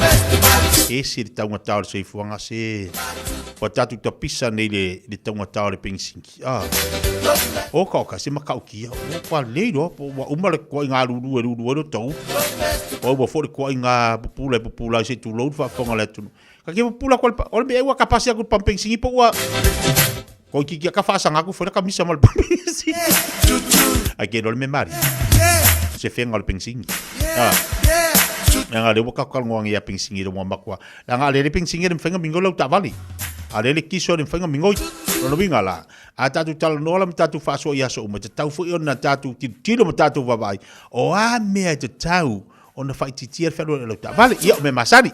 Longo pu ia fo tatu bu atu in proclame le malu le tau. Ia na tatu lo me tona fai.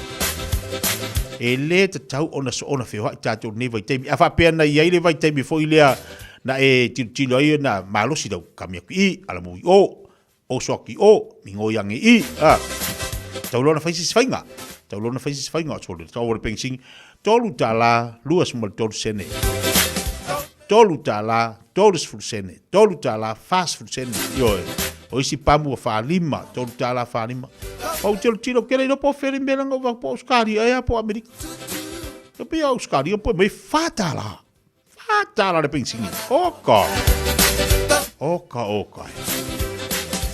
ava pengi lo ka inga e fe o ta vale la po ia pi freka inga la inga tasile tant finga luenga fe o ta vale la po la se finga fa ia ia tatu tilo nei se fuanga ma liva te milo tatu ia ia wa ka e wa fai titi o le si me mari so le va versi o loa o le makau kia nga le anga e fai la utala i le pack and save ele ile vana alu la ile fa pe masani fa ta o le pe o le cara le pack and save o le solo choice o le fia o le tau le pe fia sai sa lua ta la fase fulmariba temine wa tolu ta la se fulmariba seni tolu tala tau le karale we tolu tala no iva le pack and save o isi faloloa ola ma tau tia o le tau le plain flour ile kamafu ile le kasi ponga le fa ngoi ile pack and save e tala ma sende ile fresh choice yamato i toxin la lu tala ma sende ile dairy lima tala se fu sende wa e tau mau mai le senga e no for tangata ia pia foringa mai ngo fale le falo lo ia ku nga ia tau pia foringa mai le se tau fa tu nga ina atu no nei ro tatu ia ile ka wala lo so pia tau O ina la matou te wile se fufa sufa le lu sufa tu la haru fa sola to le po maleo a o le po maria o kalamanga fula ia vai le manga a o le au ka kera kunga wa ka kari ka le tree fa mo fo le e te olu ia fa mo ton a o le au ka kunga wa lu su kasi lu se fulu a o le po ka kera ku fo le ke le po te fatau wa pa umelo su fitu su valu wa ia ile ula ia le ala ua kamauanga lola le kia. Ka kere koe whakau whaamua la leao. Whakau whaamua le pō. Ia wafo ngō sefe mai ngā rua kālama sengi. Wai waila ia i whika lau whakatau oloa. Usa ala ua ngō whakala ko ia ma ku i runga tau oloa. I le tau a whapela le whainga le neskairi. Ia, wawa ai tātou me taun whai. Wa tāu ngā tāle tau oloa. I le tue a apa fu i tātou ni mea ai. Ngi so onga a ai. Ioi. Ka ku ke lua fa fu le ai ngi vai kai. Wa tau fu na fai mare poto le ai. Ki ore mi a ka kore a ai pu wa ese a ka ku.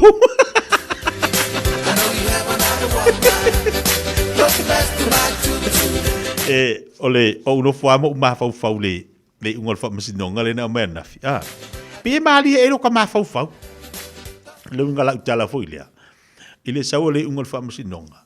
Talo sia. Ia i whainga pālo tali tātu watunu. Ele i ai se sui whai pule. Ngā vea sanga se elengi, se senge apa se kasi. I se tangata pālota. Runga la ukana fuilea. Ia wale sao maisi, ai le sao maisi. Talo sia. Ile sida whanga le li. Talo sia ele i ai masisi. Ngā ave sanga kasi senge. Lua senge. Mali tangata pālota. Kong fongi mo ka kilo ili nei tu la fono. Ua fasi o te elis tangata. Ai sao mo elis tangata. Ia. Ia la ua umane ile whai ngā pālota. Pēlau na iaila le tu lou ale ta ua peo le tu malo whale arili. Le na ono masi no sa whai mai le no foha ia lanto sui whai pule. I le sui paremia. A ole ua, te ave ese atua ona. O le ungal whamasinonga sa iai. Ia, a ole whatosina. Whatosina. Ia, motu pe ua fuai. Ai ole inga lau tala fo i talo sia. Ia, te ilantu olo no nofo umai tu tono le mota fono le palimene. Ele iai mase singa avea se sengi kasi. Le anga leua a fia isi no fo isi tu malo. A lea sao mo isi tu malo. Ia. A malo atu fo le ono sai i le tu malo fale a lili lantou langa i le whaingo fie. Ia le se e meiro latu tofi. Ia na aso uta ita maa fau fo i lea. Kaki kango whika i kai roka i ka se loo ia i roka i ka se wha masingo. Ai pi tati no fu i ka ia mafua whare maa fau. I le nei tu la fono langa i le whapea. O se tasi se whainga palo, ne, e kōpua whainga palo ka uma. O whainga palo ta uma, luinga na lau tala. E tupua e whainga palo ta uma, i so se whainga whilwhiringa. Ale tātu atunu, e kōpua i hale melea. Kalu siala. Ai sao mo se whai pule. I lona i tumalo. E le i whaia se me whapea, ia na ule li e sila fia na mea uma. Mo le taimi. Te lola le la te tapena se whainga palota whaleariri lua. Whaleariri. Ia, e mo lantou fwoi no fwoi ona iai. Ia, e le whapea e tātu te wawa ai ma tātu tau le pua malafu. Mo iali unga whamsinonga lantou. O le mena le al whamsinonga lantou o lau whai. Ai tātu te wawa ai fwoi. Ia, polari me te tau o nanga iai. Si tātu te tiro polari unga o le atoe. Iai le whainga. Le unga o le whainga. Le unga o le whamsinonga le a whaleariri. Wa lena maua nafi ele mfanto apili ia tatu titilo po ansi isi la sanga pa malo atu fo ele suia foi pule sa fai mai ia ele tofi tu malo ia ele tofi sui parmia mo lunga tele fo ile atu langa sa fai ai ale tu malo ele tu lai mai fo ile tamali ile tatu watu no ile tabela wati le hotel was formal family to chalo le tu lai taski la tatu o e vatu se musika mo o e whaano fufile mu waile le ai o sau se le ni le yaso Ia malele ai o se fale ainga nei te ai. Ia malele ai o sautupe.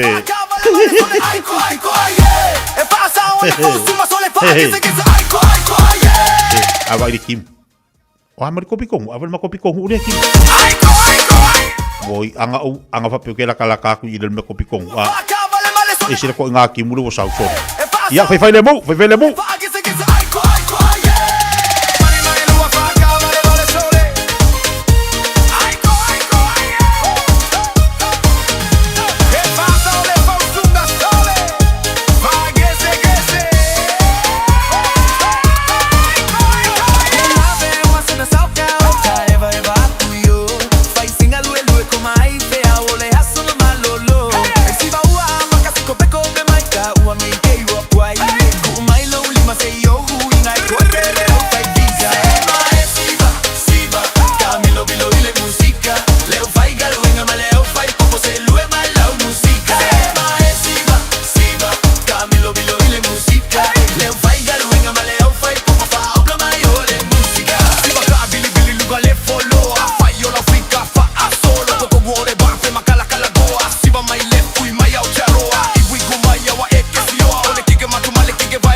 Se mai siva mai lonely lo jalo as minuta jalo le chulu na jasi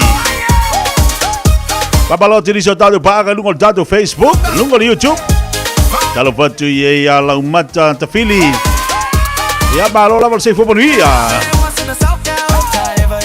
wa mai ola to sini la wa ye pam wa ni pensingi bo ka fiola ya okay lo le aka fo nga ye tato nei ya lu e nga e ku e fiu su pensingi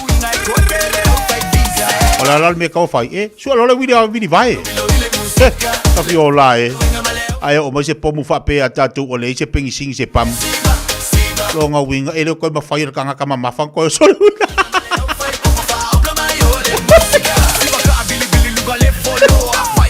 lo nga winga ale se pengising o ka fiola ka ko pa o le wina la le wa papa yo fai o le mama fa la po o ka nga Vai se fai ga vai e sawa e alo luale se pensinga ka ko fai se fai nga wa ka ko le ngi vai kai mi pa mama mai lo party vai go fia ga yo so go le wina ai no le fa pe fa ke ki o e kai kai eles le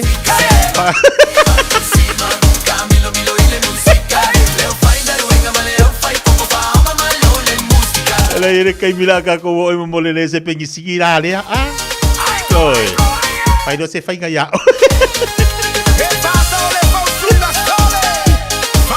E vai e langa winga la tala. Pe fa pe la le wale se pensingi. Ale ngi la se pensingi. Le ku ka vale fa fenka ko fiwa. Ale ke manga ke le wila e ke punga ku ngole wila. Ya wa ki di nga longa winga ke e ke e afu. Ke punga ku le wila.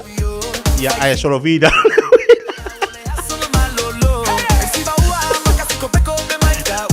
Que viria con el vida, que ponga con el vida, se lo vida, le vida, sacar, saca, macama, voy aquí.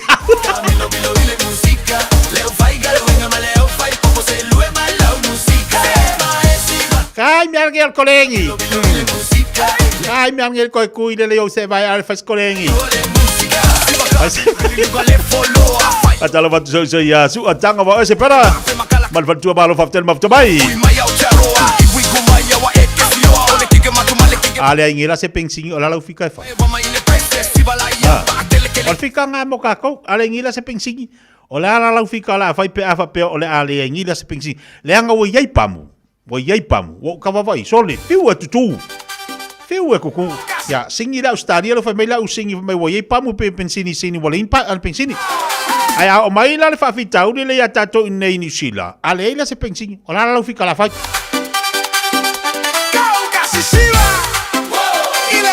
Ahora la fica la fai.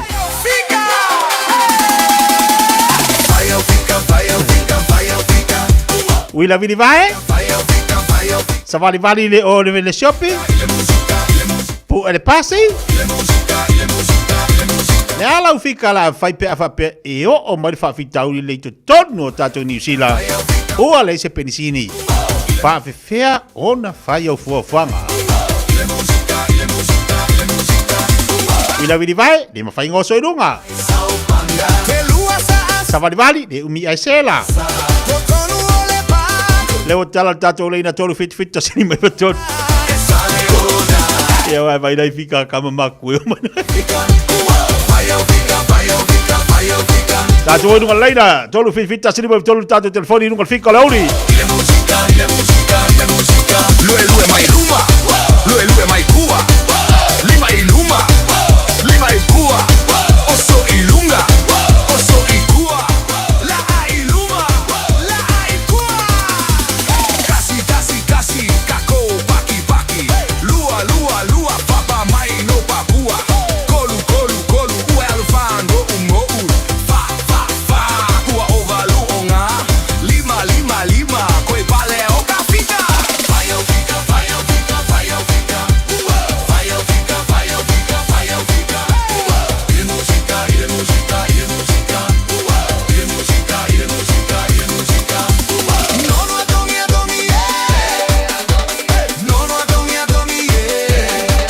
Abadol tato leina tolu fitu tasiliba tolu fitu tasiliba tolu fika lauli de pensingi ale ingiri se pensingi fa fiang fai talofa se fu manguia ia o amelodi manguia va tai vangele tau nga malo ka wa ka ngiasu malo folo no sai ale ingiri se pensingi ola la fika la fa ingida fa fiang fa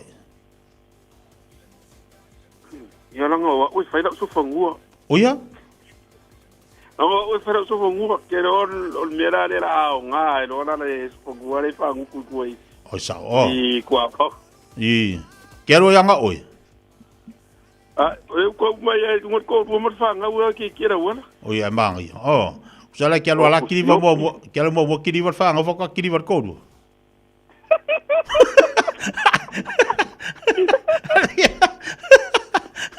ya pa kini ko mo fa nga o le playground vai ya ra ko fika yo mo ka fa o ya walu wi so fongu o sio pa ke mai fa ka nga pa pe kangal kama Pano vale. Jackie, Maria. Tatu Seki, fika talafa. Ara pakeki a wa mai. Ai mangi va fikai o mai. Mangi foi fa fikai. Ka fiola. Fele sau tava lau. Ia. Foi o de ngari. Ia fa kai desi or para oro. Pele se ka vale, pele spensing ia. Pele spensing nga fa kai desi. Ava fe pe ma for cabalo malapo. Kule ida ro kama. Kule ida ro kama ro ya so singa ya for saka. Ah, ia kule ida lo aki ki pa ku kamalo ah. Ya Kika ngau uri ia. Ole maka koe fia fafa. Talofa. Talofa ya kio el kua kikia. Talofa la wa mai oi. Ya ni ai. Kakarfak. Teki. Ai fu mo sa ko mafukanga le dia le. Ei le kwa uri fo la news wa e runga. Wa se musu. Ia ka mai ki ali patse le. Ka mai ki ka makam kang ye mo le vang fe ek. Ya kan mo pe o. Ia le. La la fika. Ate do e ado wa un ka ko le melo le spensi. La me la fai pa pe ke o le spensi. Lua o Ikea. Ia. Of ko ma Ikea le ngang so mo mo. Ai ko nga so fa ngo ho o le ko nga kingo le ia lai fam. Ia. A ka man nga ka ngo fie. Su I ma le pe kanga ho e pe ka mai mo nga ho e 5. O fule kum ka mai ka ko lua. A piko ruma lo mo ko a piko ko ko ngo ia nga o ale sa va de paka. So fa nga fa ka vale. Ia. Ya, ole si Ikea. A o lo o le ngi pension. Fa nga va le ko sa varia. Ngala. Vari ale nga ma o e passing ya ru ai. Pero ala kalaka. Fa nga va sa varia e. Ko ringi fo ya nga mo so fo malo loinga. Ngaya. Alo ya va nga ko mo un pension. Talo. Le oye de ngi pension ya le kalo le ko lo fa mai so ngi mai kiki. Ngaya al fika la uni leo. Ya. Ia le fa tai banu de yaso. Oi fua.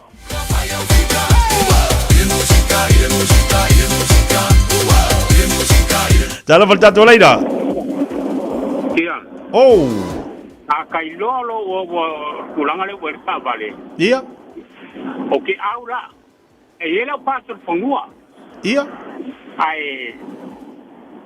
Ole a mai la so fangua. Ia nga fa ka le mo le trailer. Ia. Ko so ai lo le ka e so fangua. Ma ia la nga. O ma ko lo ma ka nga. Mangaya.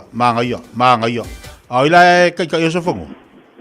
Apola o kale lu mole e so fangua. Ku so o esa sats fangua tu lo fa fangua tu a. Ia sa ya so fangua. Mangaya. Angal fa ki elom tu am tamai tia. Ia. Ngaya. Ese lo de lei o es kamale lei pe ama wa lo. Ai la ba. Aba ko makai ka e. Ia wali ke le bango. Kai. Pa mo sa ka vale ko pinsingi. Pe mai la ka ma pela. Ai dale manga yo si Ikea le. Mangku foi ngai ka ko wil pa helo o ngangiu fo le kama foi le fei o ngangiu ya sola. Ala ka balanga le si me manga ia ngai wa vai ngai kele lau papa. Se ko a mai le pa o ngangiu foi le wa le ai mo la au foi le ka ko luai e mo foi ka ka fi fai mo pa foi mo o ngangiu. E ala nga Ikea. Lo wa le siop fa me lau fa ka. Ke foi a para langi e me koso ko lo wit paelo. Abla kunga kama foi e. Le fai mo la au. Ala kunga ole pa o ngangiu. Ia po se pa o se la au foi wa ngofo makwa fa la mole manga ya. Pipi e la manga ia foi. Pipi e la manga apa e lengi fanga le pi ko ingilo i pulu ko ko. Kai mo mo fa pefu. Ya sa lo la nga ka ai pa do mo la.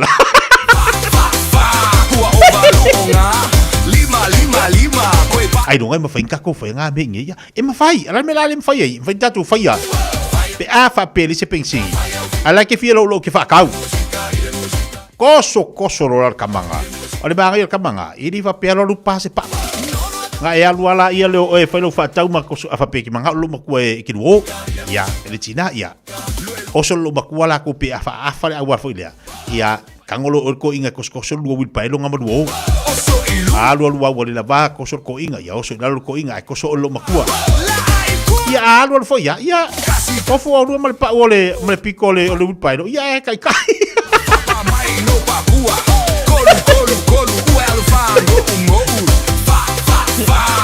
E o ngai vaenga susuangi koe pe fa pe ai alu ale se pengisingi.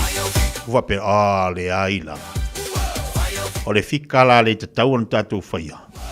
O le whau le leo le wili paelo. Ioe. Ia por whakau se wili paelo. Fui rea ua ngai manga io. Ia alu wili paelo ngā koskoso i o. Wha ngā vai tu lor whafonga la tunu. Sa wari ai ala e mo mar whatau. Toi va mire talo le chula tasi no tau chobla la ngalwe sa mo lima vitolo a mo la pokalamba fifia mai le nei fo ya oli. Le Shine Dental. Lau fale fa ini fo fa mo moina. La to te fa fo fa tal no ngo ni fo. Ia so lulu tai tasi. Tele e wala me fa yona tutong yai lau tong fitinga. A fio mai loa ile lima fitu fa Great South Road Manukau. Bevili mai le lua fitu ono fa. Lua fitu ono fa. Mo le Shine Dental e ia inga whapito. O fia maua sau ta vale po sau piki apu. Ai tong ta iwa yaso, lua va yaso, pe ta imasina. O le Sleek Cars o le a maua ai le fsoswani. Ua ta pena le au whainga ruenga a le Sleek Cars mo oe malo a inga. Aua e te popole i se mea e tasi. Ta tala fitu aso, mai le sfulu i le tai au, angai le afo le ono le afiafi. Tele la lai au kilani i saute, vili mai loa, i le o lua tasi faa, fitu lua selau, po le o lua o, fa lima, tasi lima tasi. Le Big Pots and More, o whaiti tia tau nisi o loa. Maua steamers, woks, olo la pupua, ipu teo ata, ipu popo, maisi. E iai fo i o ngā mukesi, e whaonga i tutonu mu fafu. E whetau i le lei mo a inga e ka le sia ma soo si wha moe. Le Big Pots and More, o mea uma e timana o miha, i le whale o loa e tasi. Asia siane i se la lailata i fo iate oe. Tolu lima tolu Great South Road o Tahu, Westfield Mall Albany, Unit 3B, Tasion Tolu Stoddard Road, Mount Roscoe, Tolu Nuatasi, Great South Road, Takanini. 10 is a number you can count on. That's 10 names to call each other for backup. It's 20 hands fine-tuning the latest tech. It's hundreds of hours training together to be top of your game. Join a team you can count on. Search Navy, Army or Air Force careers. O tau sa ili se sa mo lo ainga. Po o tau sa ili sa umasini tutua pe o le Hilux ma le Ford Ranger. O le au nanga ale kaseti e whaafai mo fie mea uma. E te alu malau ta avale, ua e malie atu atoa. Talia le titongi vaiaso, lua vaiaso, pe maasina foi. Tu atoa lo whaatuatuanga i le kaseti, te tala fitu aso, tu atu si fitu tasi, East Tamaki Road, Papatoetoe. Telefoni lua fitu fitu, ono fitu lima fitu. Lua fitu fitu, ono fitu lima fitu. Ua mawhai nei o na whaata wantu top up le Digicel i lunga o le upenga ta whailangi a le ClickX Pacific. E mawhai fo i o na lafo aise leni i le MyCash a le Digicel i Samoa, tonga fiti mavaruatu i le na o le lima ta la. E le leile reiti aso taitasi ma e whaingo fie fo i o na e listalai. Asisiane i le clickx.com e lafo aisau top up a le Digicel. Pe lafo i fo i sau tupe i le MyCash a le Digicel Samoa, tonga fiti mavaruatu. Morisi whamtalanga vla au le olua tasi li maono tolu fafa. Olua tasi li maono tolu fafa.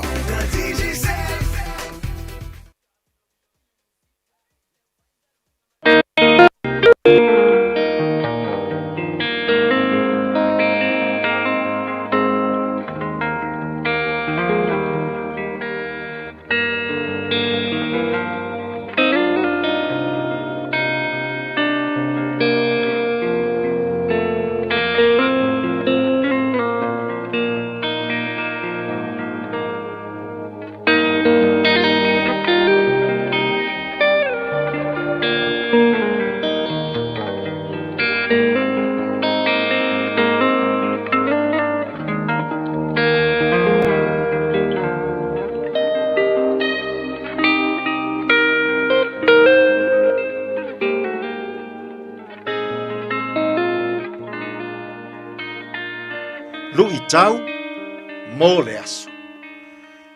Whaamalo ina i Yesu le tangata na whanau mai e tā waso. Jesus heals a man born blind. Ioane, ma tā upu e iwa, a olona whai upu e tolu. Ua tali atu Yesu.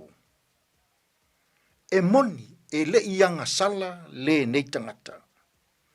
Po ona mātua. Ai peitai, ina ia whaaria ai, ngā luenga mamana le atua i a te ia. Whaamamaina Iesu, le tangata na whanau mai e tā waso. Jesus heals a man born blind. O le tangata le nei, na whanau mai a e tā waso. O na tu fesili lea o le au so o Iesu i a Iesu. Iesu, o ai la e anga sala. O le tangata tā waso, po ona mātua. O le anga nuu ma le talitonunga a Israel. So se tangata e mai, ma pua ngā, i le tino, e mafua ona o le anga sala. O le mafua anga lea o le tu fesili, o le au so o ia Iesu, o hai e anga sala. O le tā waso, po ona mātua. Ai ese le manino, mala malama o le tali e Iesu. E le o le tā waso e anga sala. E le o ona mātua e anga sala. A ua mafua, ina ia whaalia ai, ngā luenga mamana le atua, i a te ia. Na pupula le tā waso. Ina ua feanu Iesu i le palapala, ma mili, ma poa i mata o le tā waso. Ma whaatonu ina i Iesu, e alu e tā ele i le tā elenga i se loa. Ua alu le tā waso, i lona taritonu, ma lona whaatuatua. Ua pupula o na mata, ai sili ai, ua pupula o na mata whaaleanganga. O le mea mānei ai le tala le nei. Tusa o lea ua whaailoa atu e Iesu i le lalolangi. O tā i tai o le lotu a iutaia, o farisaio, o tusi upu, o sati kaio, o osi taulanga, o tangata tā waso ia. E ui nā pupula o lātou maso, o lātou mata, ai tā waso whaaleanganga. Mafua i sea, le tā waso whaaleanganga o tā itai o le lotu i utai. E mafua o na totonu o le loto. E le anga o lātou loto ia Iesu. E le fia taritonu o Iesu, o le Mesia.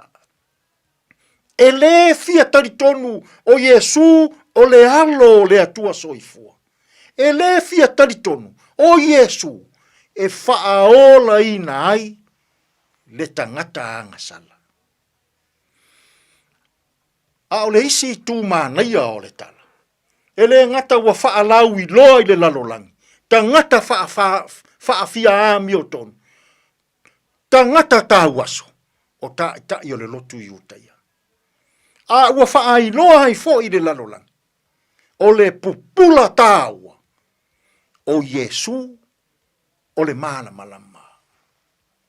Ua wheta laitu sa o Iesu. O au nei, o le mana malama o le lalolangi. O se sau i a te au. E pupula o ia, whaaleanganga.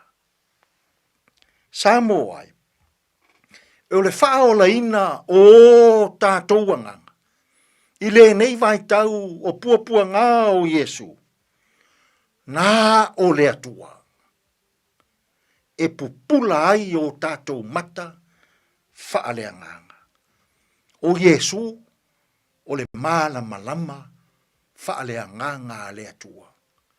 A e tariton. A e whaatuatua. A e talia ina o Iesu o le alo o le atua soifua. O na pupula lea o oumata whaaleanganga. Ua tele tā waso i Samoa i nei aso. E pupula mata whaaletino. Ai tā waso whaaleanganga. E mafua, ona ole loto whaamaualunga. E mafua, ona ole loto ualeanga. E mafua, ona ole loto tawi masui.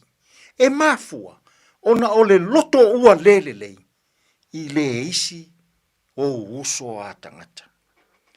Samoai, ai a pe a sei e pupula ia whaaleanganga. Na o Yesu, e pupula ai o mata whaaleanganga. I le loto whaamangalo, i le loto alofa, ma le loto mama. I le neifo Yesu. Ai a pe a sei e talitonu ia i a Yesu. Ona whaapupula ina lea o mata. Whaaleanganga. O totonu o tātou loto. Alelei. Ona susulu lea. O lo tātou ola. E pei o se mōli i le pōmisa. Tātou tatalu. Lea tuai. Whaonga ia lo mātou ola. Ia susulu e pei o se mōli i le pōngisa.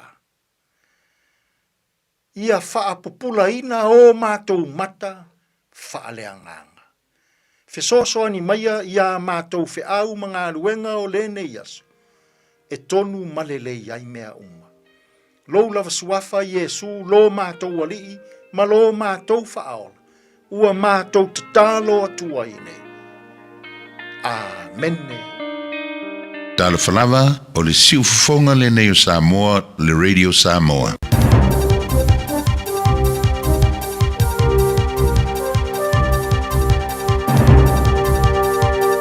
In this update, little is known about how the war with Iran will end, despite US President Donald Trump saying it's won.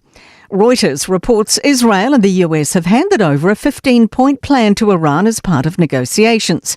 Meanwhile, attacks continue across the Middle East.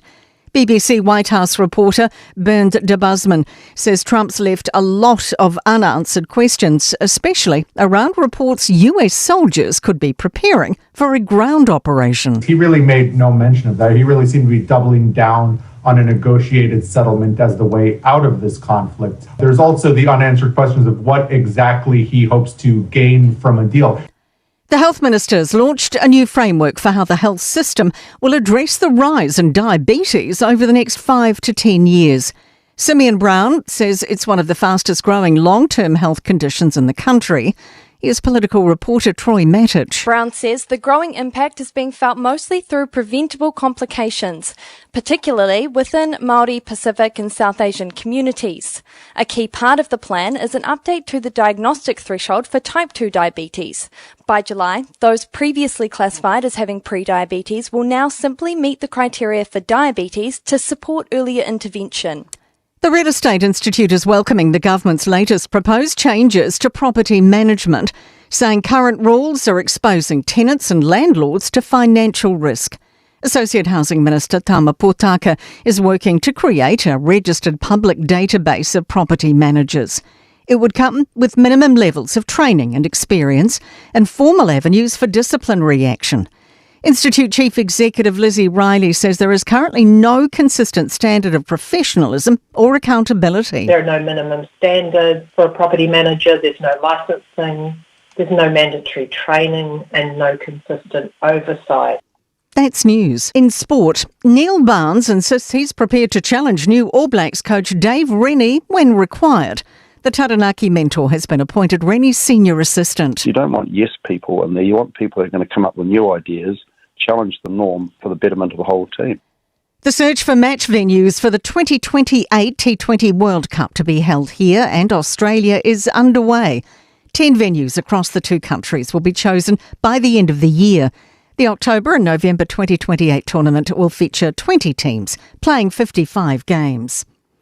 And the White Ferns play South Africa in their fifth and final T20 in Christchurch from 2:45 this afternoon, looking to build on an unassailable 3-1 series lead. That is sport. Hey, hey!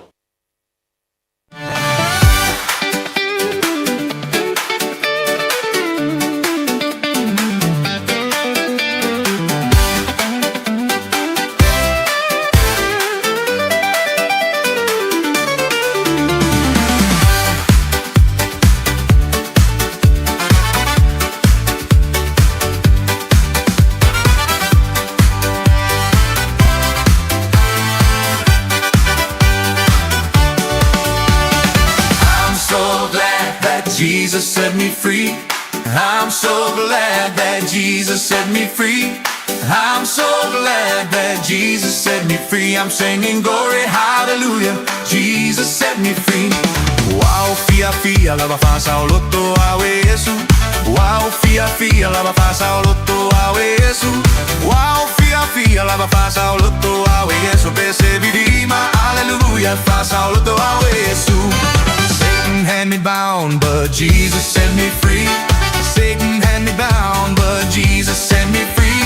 Satan had me bound, but Jesus set me free. Saving glory, hallelujah, Jesus set me free. Sanotia awele filia e pasa o loto Yesu. Sanotia awele filia e pasa o loto Yesu.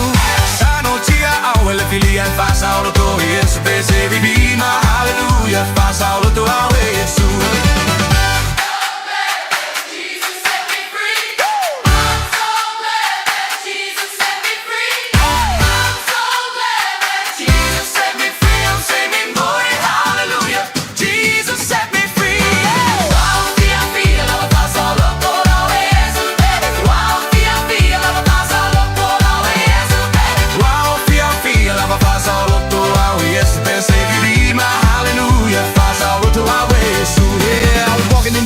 See my way, chains on my soul, heavy every day. Then I heard the truth came and lit my path. Race in my heart, I go the aftermath. No more rebuke, no shame, I'm brand new. See, I'm so glad that Jesus set me free. I'm so glad, so glad, set me free.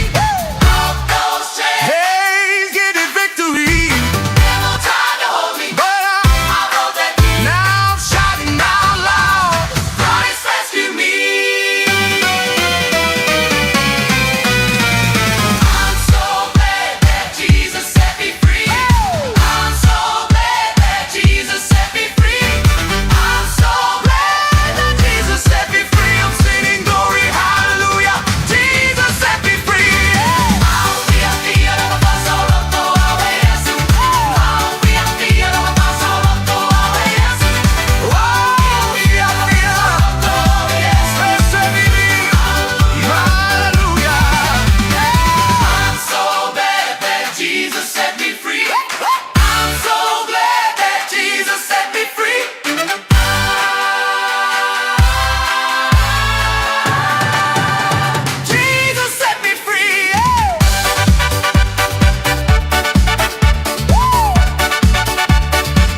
Ipa minuto lo tenele jula jasi o fifio fasa loto tato Yesu tato tapenantu molenei masina ile masina fo ya ile famana tu inole maliu mal tu o tato faola asala pamalo lo mane tato fifia langa le ia se tasina to sa ili malo mo tato ina ua tato wang sala na toia fio mai lavo ia ina ia tongiolo tatu tanga.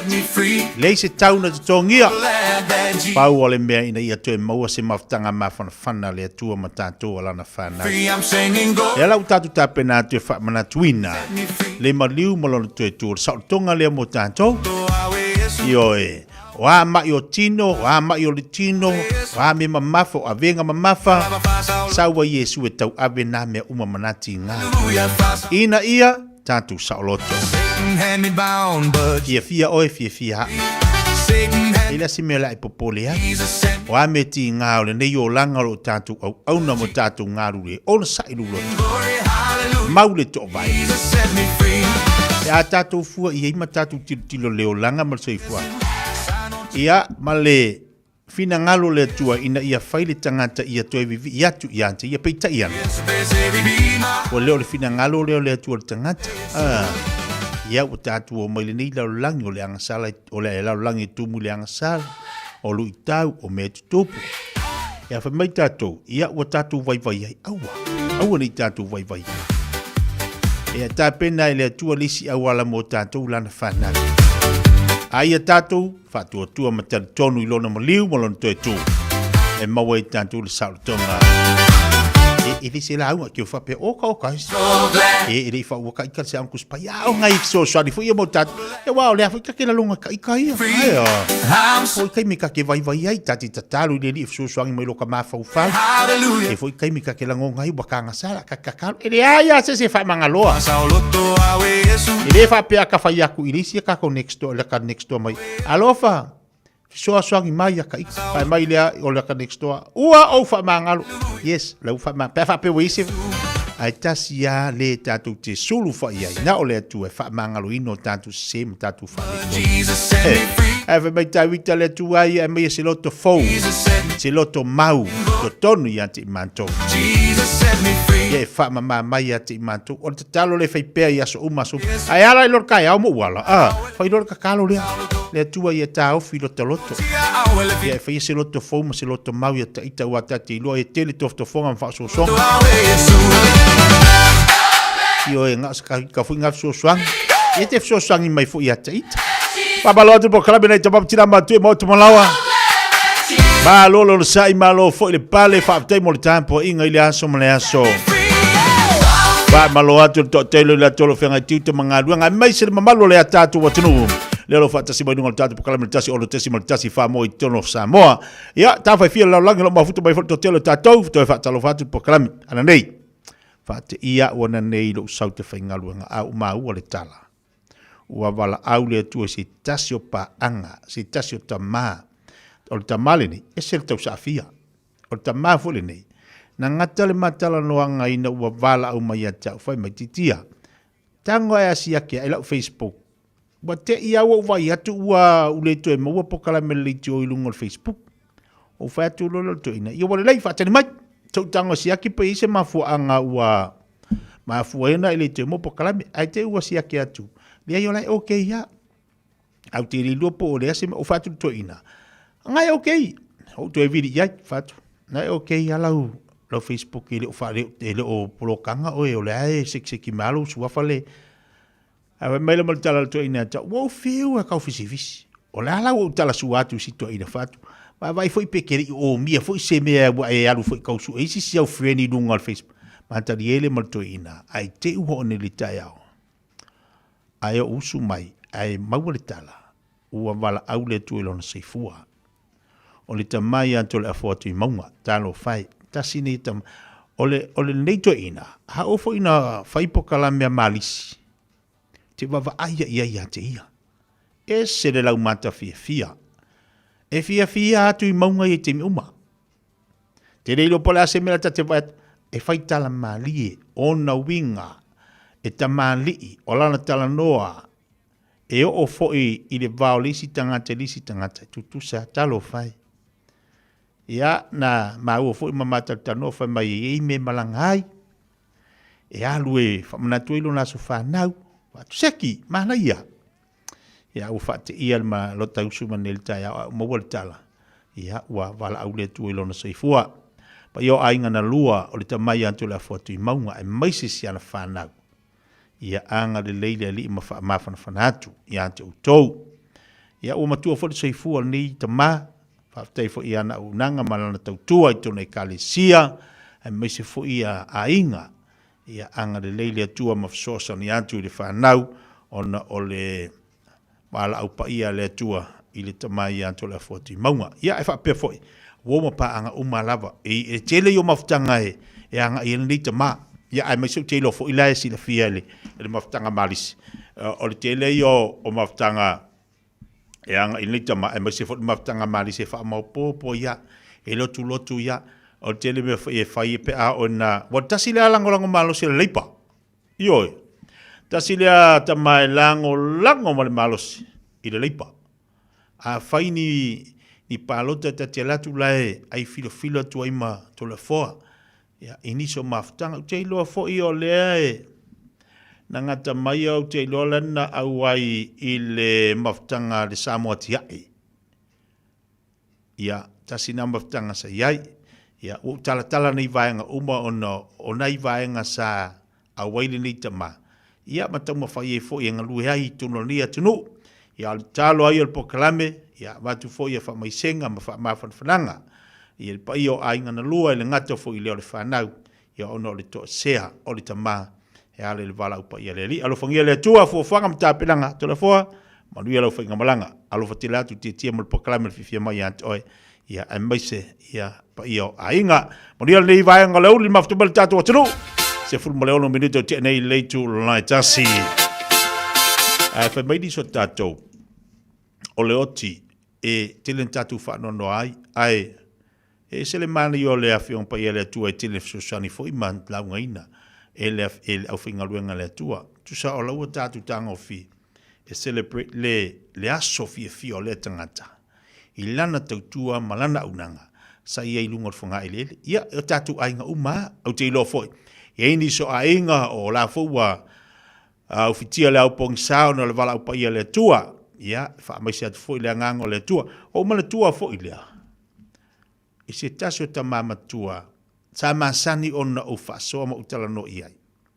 tu lo o le am fai e tu lo le mafta mai o le ainga pa i le ainga o te lo la le afaina e mori mori atu ai fo ila fa mai senga ma fa ma fananga i le fa nau mal pa i le ainga o le tamai le malu i la lio ta lo fai o le tamale nei fai la tala tamale iva se fulu male lua te lupo iva tolu tausanga na matala noa talu wai neia i le amatanga le tausanga le leile mafaufau le lei ia le faitau le leile i le afoi le lei a toa ia o lana vaai le ai se me ngalo a o le tamala nei a fa matala la ia na ngaluenga sa feso o lona faiva masani o le fangota e le kai ngalo le tamale nei e fa matala me sa tupu i laso ai mana tua le nei a nofo nei la mo tilo mo fa longo le fa so le tamale nei e fa solo le lei le fa matala ina o ana ngaluenga sa tautu ai lona ainga ai e fa ngotala to ina e ata ma fa matala ai te ua maua i le fa unga le vaiaso ua vala au le tu lona seifu iva se fun malua te lo pe iva lu po iva tolu le mariwa i nisto ina ai e vala au le tua e lo iai ma se mai tu mau le se ngase mo woto ina lea ele mo se suka ele mo se toto mo walunga pe ta ilanga ua matua lona seifua ua vai folo tino ale ki a to le malo so to ina savadi o le malo so to ina savadi a le mea lana e whelau tala ele soifua lo iei le ai ma se mea ngalo le leilo na mafaufau e o ilana va ai le lei ma ato atoa i le faitau ale toe ina i tuspa ia ma mea matua le lei ese le lei ia ila le temina mata le tano ai ofisili le toe ina mata ria le ilunga lana laulau ma mata fama o le hale mea ua mafua ionga e maua le ngako inga malosi ma ngako inga kausanga ua mua ale tala le toe ina o le uskai o le usika ia fua ia e pie tate mafaufofu i le pie mali e tala le toe ina e se le mana ia momoli fua i ona tausanga i valua ai vala o ile tua ia alo fofo ile le mafsosani atu ma alo fangia pa io ainga ia ngata fo ile o le fanau ia alo fa le tua ma fa alo tele tala ia tusi amu ia fa no no wa fa ma fan fanaina ina tou ao i taimi tinga ma finga talo langa la ia se si tatu te malu ai o le tatu olo le tatu malu a papa o i o le tatu purvanga o le tatu atua e fesoa sani o tatu loto i taimi fainga ta a el taltonunga enga lue pele nganga o le li so sani ati tatu ia e meise lava ainga uo i eili vala aupa i ele tua po kalabel fifia mai ia lofa le li ma famuriatu i ante utou ia e meise fo ia tua fineansa i malusa tala Mala ainga lo mafuta mai ia alofangia fa pena so sani le tua ia ila tu foi malanga mai Australia tu fina fiso ia ma ainga malanga mai Samoa fa lao le tua me malava wal fa tu wino fo fanga ainga luas fu tasi minuto te nei le tulai tasi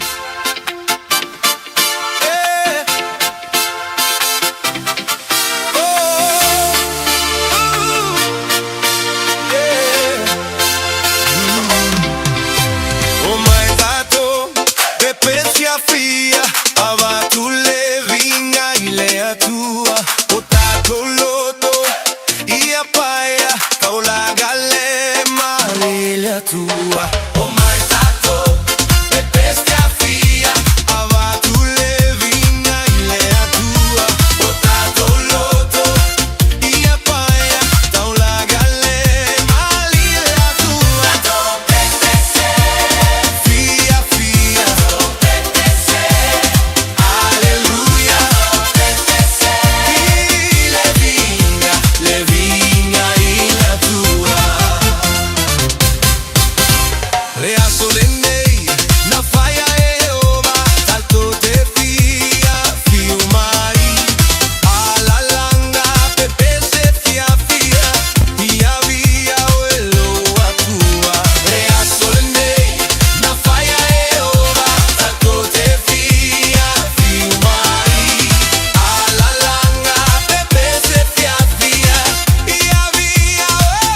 tasi Oyo le tua, oyo le tupu E ami o tonu o e mamalu E sili sili o i le langi Adoa foi male la lo langi Ado bepese Fia fia Ado bepese Alleluia Ado bepese Le vinga il a tua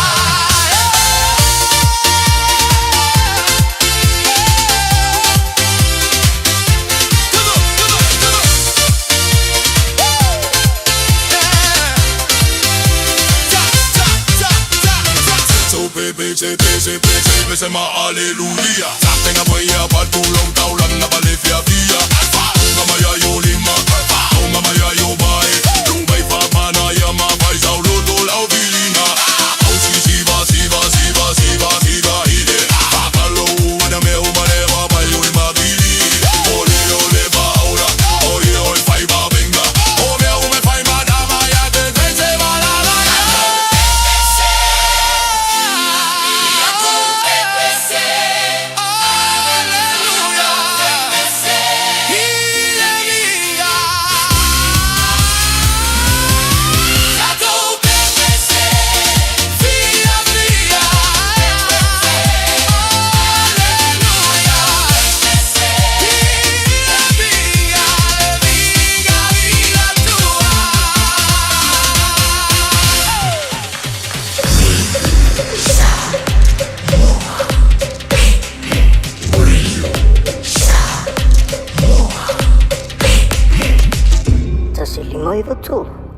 O fia maua sau ta vale po sau piki apu. Ai tong i ta iwa yaso, lua va yaso. Pe ta imasina. O le sleek cars o le a maua ai le fsoswani.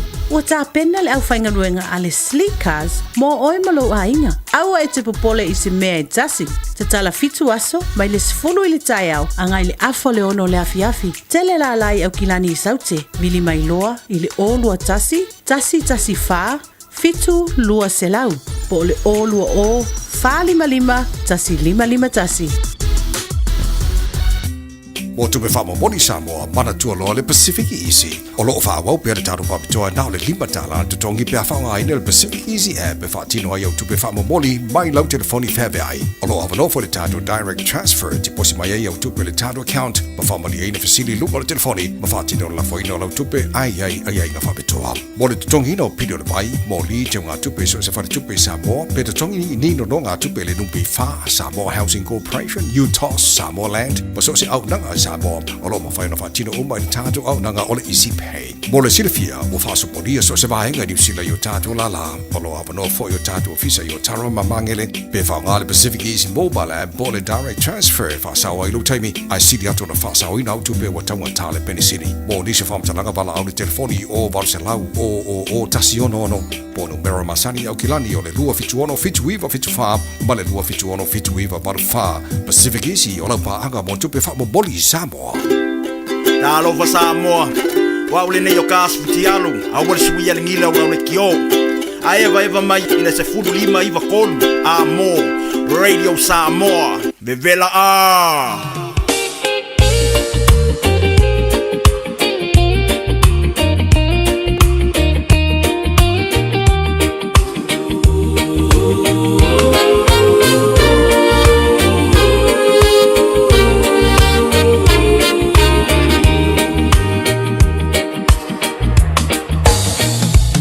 Tafia tu se pese e tau atu ai lo ainga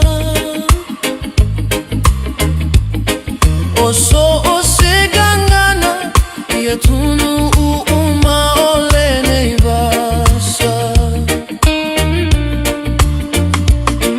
le fa au la taga o so o ai le lalo lagi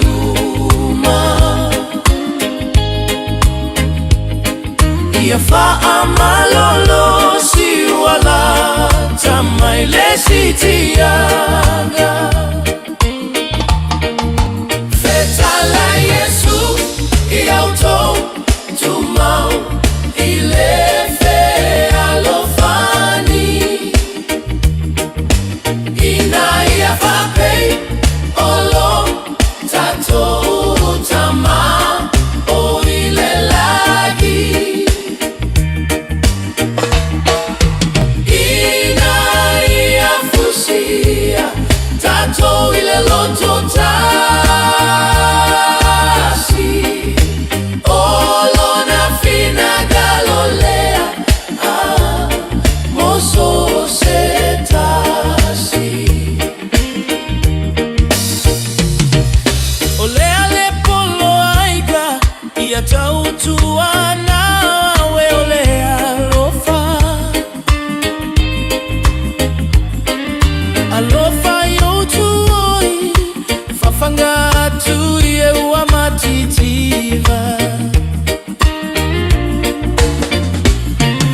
ia fa'aoao iala o Iesu le fa'aoaola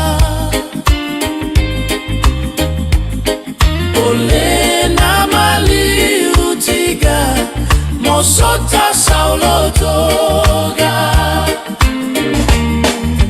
fetala Iesu iauto tumau ile fe alofani ina ia fa'apei olo tato tama o ile lagi ina ia fusia tato ile lotota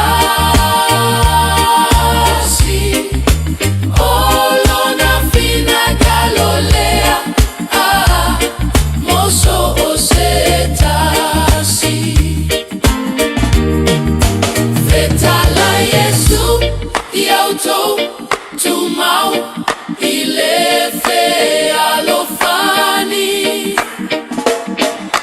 ina ia pape olo tato tama o ile lagi ina ia fusia tato ile lotota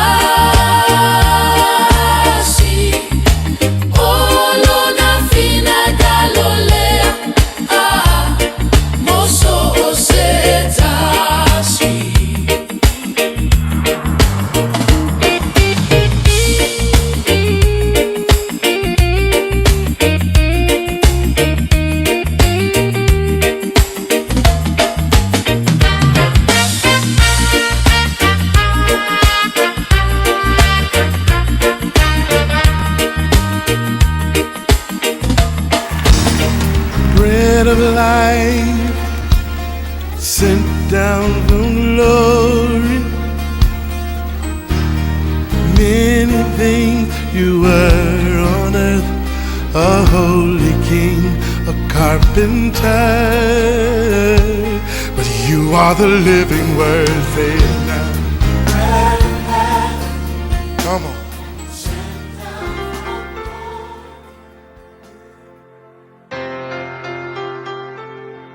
O te whakalofa tatou atunu mai le tatou Polkalame masani lava o le areto le ola i aso taitasi na lor soifua manuia.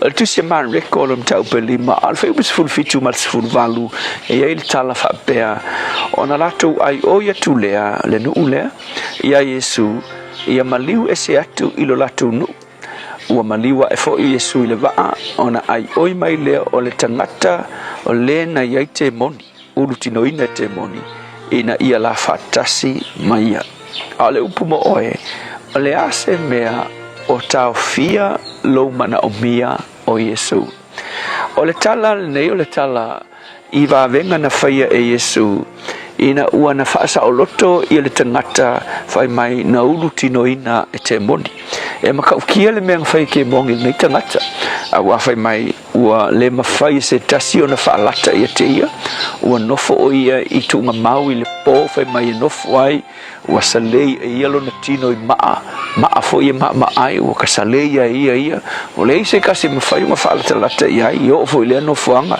e le ngata i le fai mai ua loka whaafia o ia tangata ai o tangata siona a inga ngakau mawhai lawe ai loka whaafia i mai ua mea ai fai mai ua mo kusi e ka ngaka mai ua mea o ngai e whaisinga ko kele o ke mongi le ton a le si me fai mai ua loka o nga vai fa mau i apa ua mea ai fai mai ka kala fo i tangata le maka ukia ke mongi na ai e muli ane ia ua whaasa o loto e Yesu o ia a ke lola le whaasa o loko nga Yesu e se alwhainga e Yesu o le kulinga o ke mongi ngai ua fai mai e ono afe te moni anganga o ke mongi ngango ngofo le nei tangata ai ina ua tuli la Yesu mukuinga wala ku Yesu whaaloalo i ke mongi ua fefefe ke mogi ua ruaku Iesu le tau le katara ia fai mai loa le auri Iesu fa'amolemole se ua ke kuri ai makou ua popole fa'apea la'akuri lakou Iesu le lakou unga le fa'avavau le i'u iai mea uma o le kogi o lakou le pafi ae fai mai latou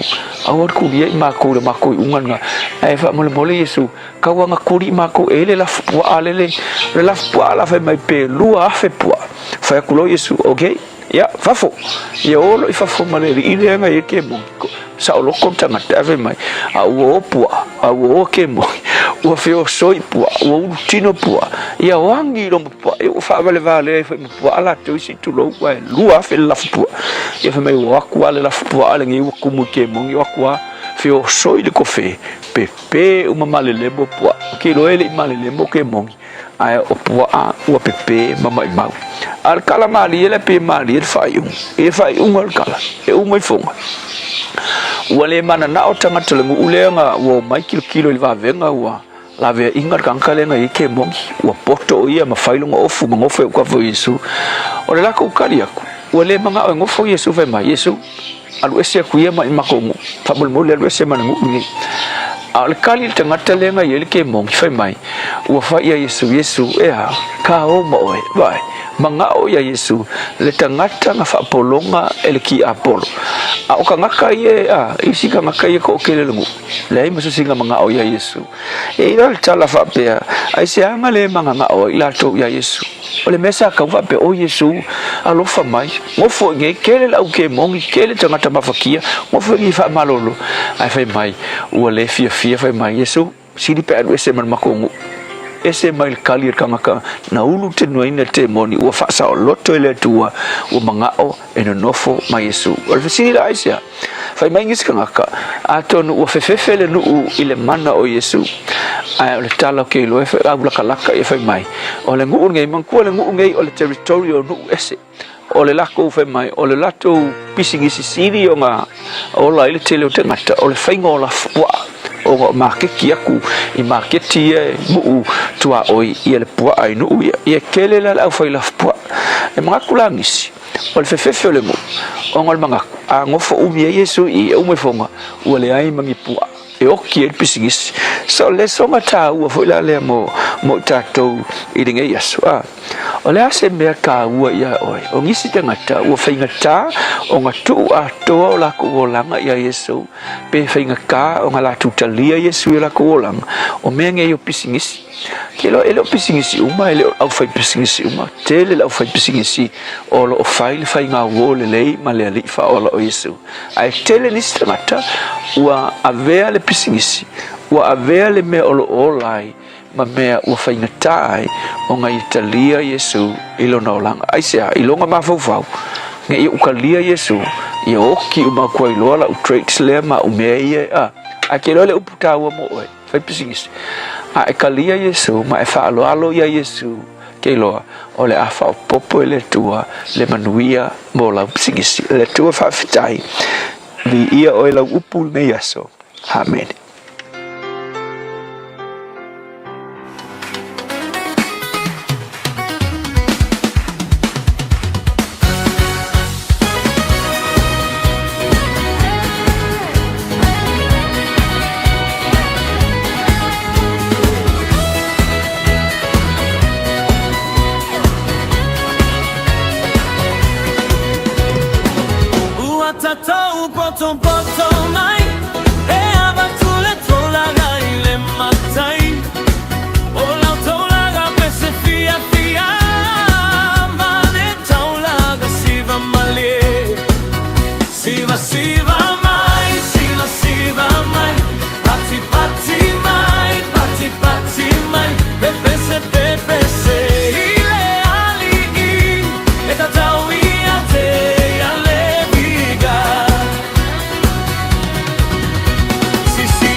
E oi, tātou pāti mawi ia le lofo malanga le leo le tua mo tātou lana whanau.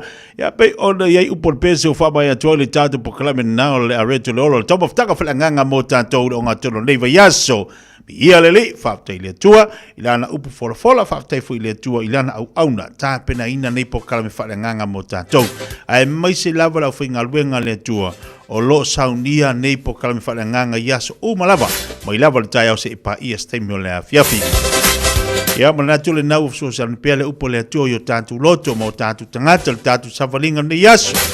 Ia tatu tilo e faisi pupu o le tai au anga ile afiafi. Ia le tele yo fa fitau di mame tof nei tatu.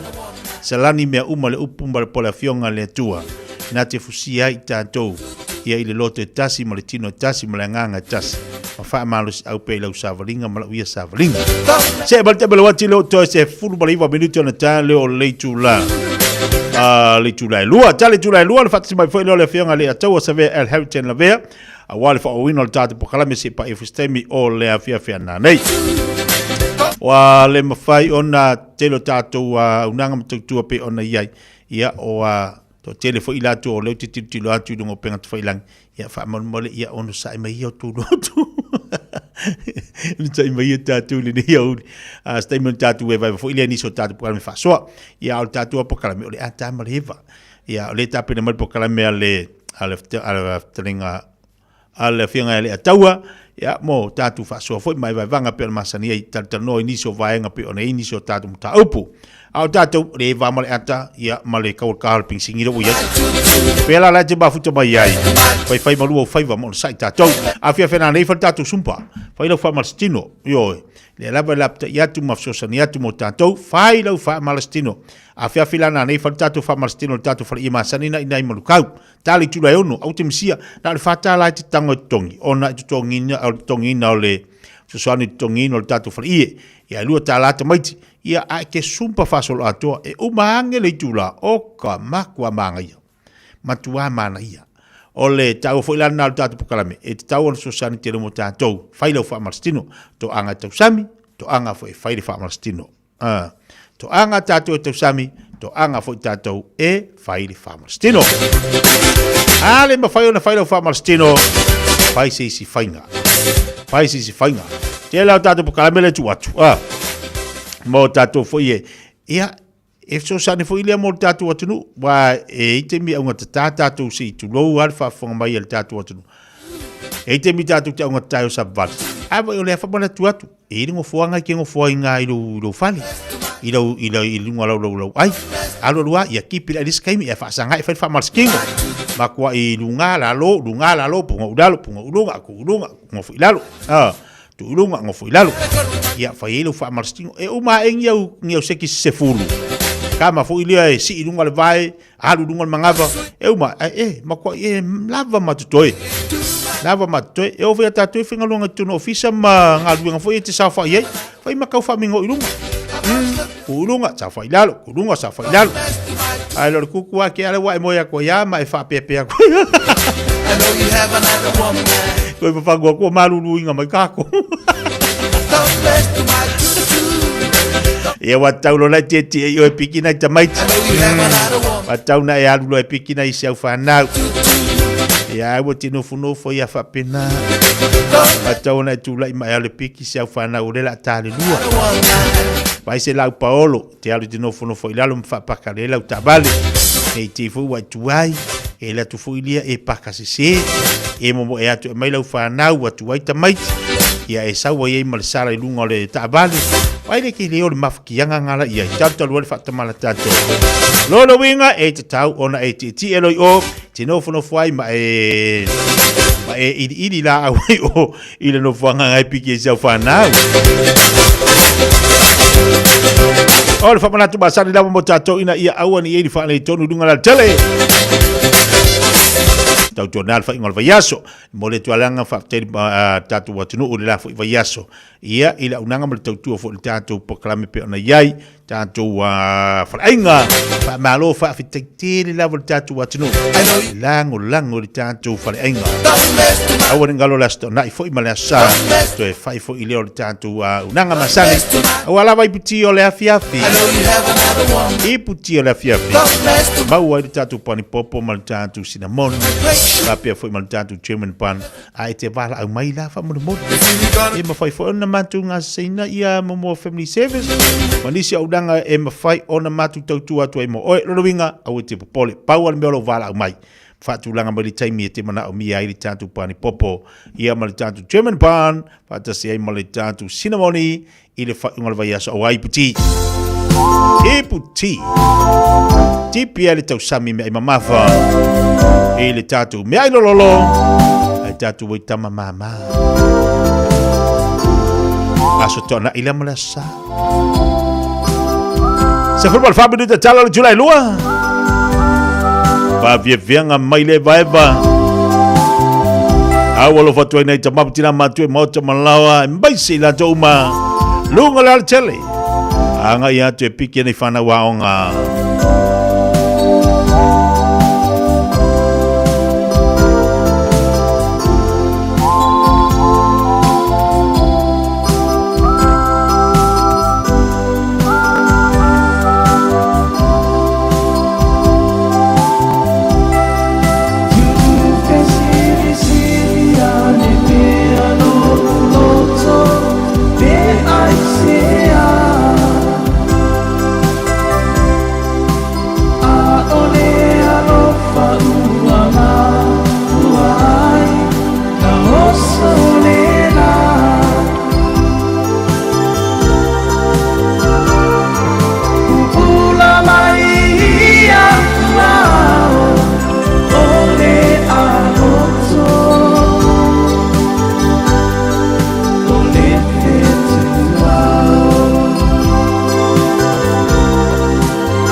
Ia, matalo fatu ya tu esa mo le nei aso. Il sua fama walunga ma le sisi ese le tatu ri faola o Yesu Keriso. Ma lo lava soifua. Radio Samoa. Taslima iwaton amo.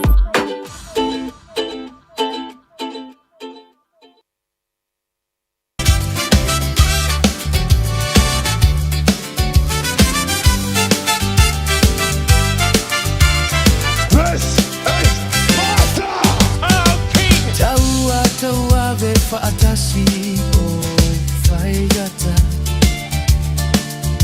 Fagalo nei mafauga Pe aisea Le alofana vea le mataua Faavae A oneiua avea mateua Mamae Amma vai o timuga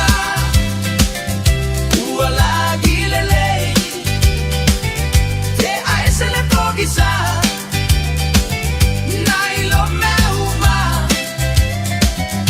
oni asu lele o asu amasei fa ile tonu eilo alemoni olo alofa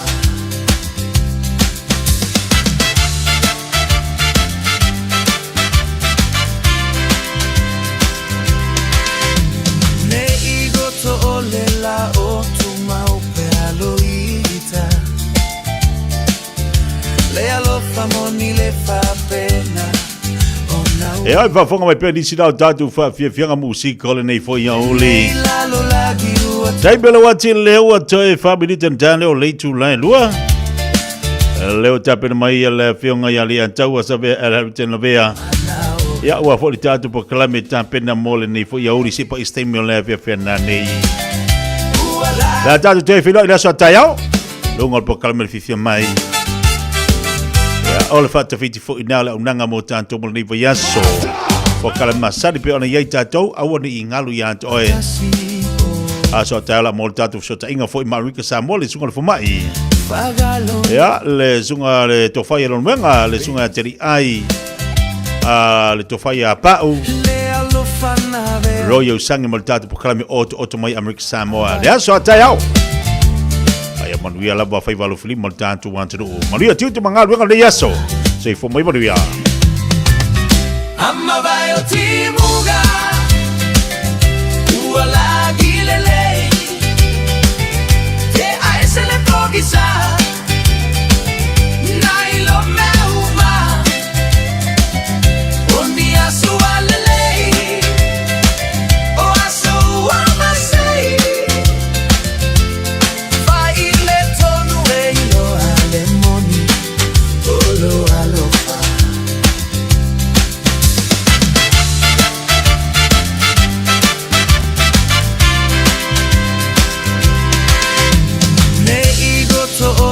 La o tu mau pe aloita le alo famoni le fa pena o nau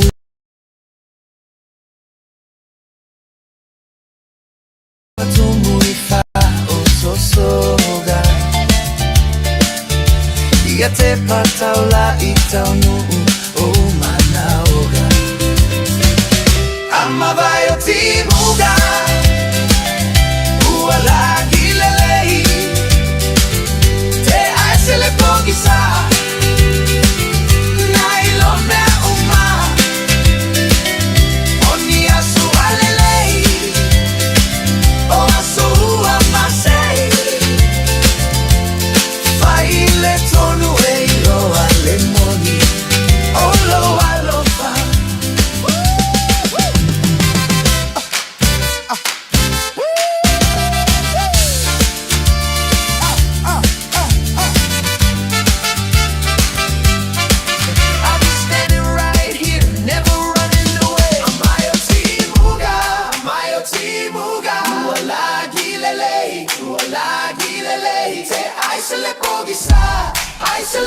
sa na ilo me uma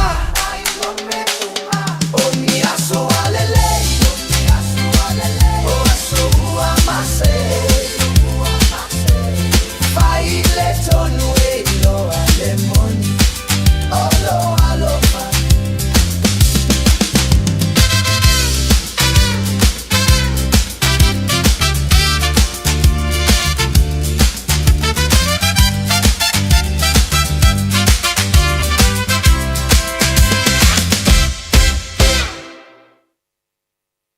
Ah, dishes. They call me morning.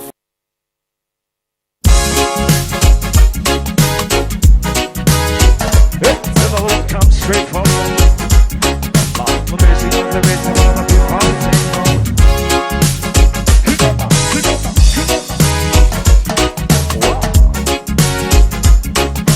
sing for the medicine sun goes down.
Fatu o se isi nei fa o poponga o tala mai vai whanua o New Zealand mo nei a stofi lua lima o mati. E fitu te si maleono le maalosi le fua mafui e. O se mafui e na lulu e la talata i tonga i le aso ana nafi. I le afiafi petu se o le tors fulvalu minute te aile lima i le afiafi i le taimia New Zealand. Ma sa matuala ngona na mafui e motu umautonga. Ta ua li poti na whaalongoina le whi sa ilini ma wa ai ai fo i le to tele o tangata. Ua whaavavena o ese mai o lato whale, ma whale whai ngā luenga. Ma anga i atu ni no fuanga u whaatulanga i so sola atu iai ina ua langona ina lea ma fui e malosi. Na ta ua e le US Geological Survey, o lea ma fui e na lulu petu so le se lau 5 kilomita le mamau i le tu sifo ne yafu. I le tusa ma le lua se lau tolu sulfitu kilomita le loloto. Sa iai li pote whaapea no iai lapta inga tsunami e awhiai ma New Zealand. Mai le nei mawhi e peitai e le io ona iai nā lapta inga mo New Zealand. Sa iai se lapta inga tsunami mo tangata tonga uma. Olo ono foia no fuanga mawala lalo tu matawhanga. Pēna no fula talata il ngata i whale. Ma lapata iai na ia ngai uma ilunga i no fuanga mawalulunga. Ma alofia uma vai panoa mawala lalo matula lata le sami. Ai oto e whaale au ngai na uma nā lapta inga mo tangata i tonga tapu e ua hapai ni ua. Se vang na aile mo te wawau sa tu mawa i pēr lapta inga i tu sa o se li poti mai le vaenga a le va ai tau tonga. Ma e o mai tai au nei ele toi maua mai se sili poti po ua suia nā lapta inga mo lea motu. Sa iai fo i lapta inga mo lea Samoa ai o lea oto e whaale au ngaina. O le ata punia fai to o stasio company tele o lo ngau sia ma sa palaya mai fala au aina fala au fai sua le McCain Factory i Hastings ma o fa moe moe o le ata puni le tau stang fōlu a afe lua fitu. O nei fale ngau si mea i Omahu Road i 240 Hastings o lo ngau si aile silia ma le 5 afe tone o fala au aina sua malia fala au aina fala au tau mawhamata, ma fala au faisua i tau sangata i tasi e pei o pea, beans, sweet corns, ma karoti. Na ta ua stasio le au whainga luenga le Hawke's Bay Today, o le aso lua na whailoa nei Lea tala whaanonoa i le tāpuni o le company. Mai la ngona le whaanonoa tele o nei whaafosei nei whaalinga. Ma matua pu le taimi o toi whaailoa mai ai. Ma le awala fo ina whaailoa mai ai. O le McCain New Zealand o se vaengos company te le mai tele ona la la ia tunu ese o lalangi le McCain Foods. O se wharenga o si mea pitasili nei on te le lalangi o lo ngau CI frozen fries. Ai mai se lava i fries e whai mai pateta. O le tausanga te siwa i vaonon whaatau ai e McCain le nofuanga le Hastings mo le whaatu ina ai o le company. Na ta ua se sui so upu ale McCain e peo na lipotia e Newstalk said B o le whalenga o si mei Hawke's Bay o le atapuni pe a wha mae ale vaitau le nei o le tausanga mo ana ngā luenga o le ngau sia ma le whauina o nei o loa le ai wha moe moe wha mae a i le asatol tasi o Januari i le lua whelua fitu. O se filfilinga wa whaia ina wa umo na whaia stoi ilo longa o le whaatinonga o ngā luenga i company Hastings mai loa ai se swinga o le a whaatino ai le McCain le sapalaina o ana o loa i atu nuu i te tono Australia ma New Zealand ma ua silsila i le pulenga o te tau na sui se isi awala se isi supply model o le a siliato na lelei ma atili langolong sua i le va ai mamau al company. O lo a matan whaatala noa el pulenga i lato o le au whainga luenga o le a fiel nei swinga i le whaailoa ia i lato whaamtalanga ua saunia e fsosoani mo le sa i lio ni ngā luenga ma maua ai fo ini fsosoani mai au unanga e ngafa ma le soifua manuia. Sau noa le pule nu o Hastings, Wendy Scollum, ua matua le fia lawa le tala wa sau itua o le atapuni lea company, whai mai Scollum, o whai unga whape nei e whai sina lave, ma e whaia ona oni mafua anga e au fiai le lalalangi au au, ai oa a fianga e matua whaina i lava tangata i tono le atunuu, ai mai se le loto i whare tono le vai panoa o lo iai nei whale ngau si mea. O le amatanga fo i o le nei maasina na sa wais wha silanga a le Haynes Wattis, o le isi fo i company whaapea, o le ale toi wha au wina lo lato wha ata watu malanga o sio, o lato whala au aina, wha fulisa po frozen vegetables ma isi o loa, wa whai nai foi le tusa ma le tolu te lau limas fulu nisi awa no whainga luenga i tono la tunuu, ai to limas fulu la to wa a fianga luenga i le la leo lo i Hastings i King Street.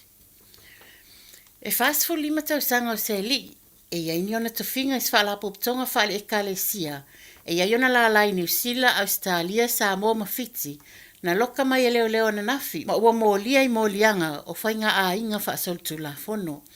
O lea aulia na nafi na wha tūlanga i tūla, i nei ali il wha amsinonga wha i tū māloi kalai stete, e tali iona molianga, so o tanga i whainga a inga wha sol tula fono, o wha o ngā lima matanga, whainga a inga whai wha amalosi, ma le tau ma whai e titina stasi se tulou. Na tā ue leo sa tini sinia, Colin Bailey, o whaialenga yo i ngā leo e loka mai e lea ali i nafi, ina ua maua le tele o li poti o tu ua inga, i nei ngai o inga wha asol tu la fono na i whaia.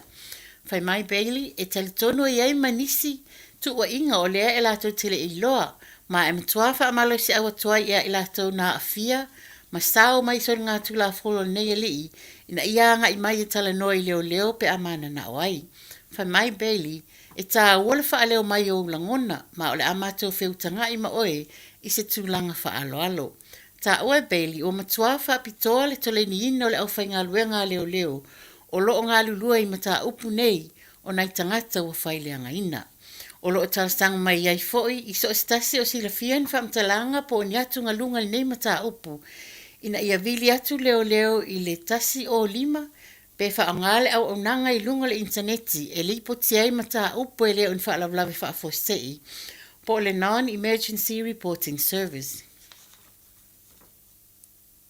Ua iai nei le lanu mumu lapta inga mo timunga mamafa, mo vaenga le motu i mātū, e amatatu leo au li nei, ma e o atu le tolu se lau 2 mm le loloto timunga, o lo valo ia o le atu tō i tutono le nei wha ai tūlangi. I le tai auna le la, sa au mai ai le Med Service, lapta inga i timunga malolosi, ma le wha upunga, e ona toi sui e le matua malolosi o nā timunga, ma o ai le lapta inga lanu mumu. Ai le te ala i titi o le sifulu le tai auna le la, ai saulo le isi lapta inga alva ai tau, Wo o nei le lapta inga lan mumu o le vaenga pitusili leo na mawalunga, lea i tūlanga o lapta inga pe aho o i tūlanga o matautia. O vaenga wau fia nei lapta inga, lanu mumu e pe o le whaitu o Kaikohe, mai le Doubtless Bay, e o atu i Whangarei, e amata mai le whā, i le afiafi nā nei, se i o atu lawa i le asfaraile. E o noangi mai savili malolosi mpa pawhai tili matō malolosi ti munga, i le auli o le aso atai au le stofi, ma o le ale ngata i nā whaitu, a e o ina solo atfo i isi whaitu umo le atunuu, mai le stofi o atu le asfaraile. O le mawalunga lea wa iai nei lapta inga e ontu lai mai ei fo ila matianga o soifua, pe au ina malolosi le tafe o vai tafe, mai uai i lo longa ma ele solo. E whaatalitalia fo il whaalablawe ai o whiwa inga pe au ina whaalanga ina ma motu nisi o awala, ma le ma whai ai o na toe sopo ia. E le ngata fo i leo le asi isi i fo i le tai ma whati mai ngalu mawalunga le angi malolosi mai o savili. O lo ta o fo i o ina malolosi a tili le angi o savili, ma a fiai vaenga le motu i saute, ai mai se lava i Tasman, ma le West Coast. O fautua ina malosi tangata, ia awane i tau mwhai e sopo ia ni vaenga, e malolosi ai lo longa, ma ta au fila toe so ona fe malanga i solo, e au no mani mafu anga tala whiangai. Tatu tala nāmo nei fo iaso, whilo ai fo ila so atai au. Ua na o le Radio Samoa, se furulima iwa toru a mo, e tau tuaina o e ilangu ngana, fitu aso le vai aso.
For tonight I'm gonna see my share of meal. They kicked off here for a jar and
mai pea I the radio kasi lima I vakolu amo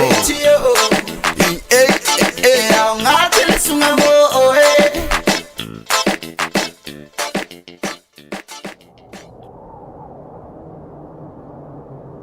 Oh my tato lotu, oh my tato lotu, oh my tato lotu, mafa afita.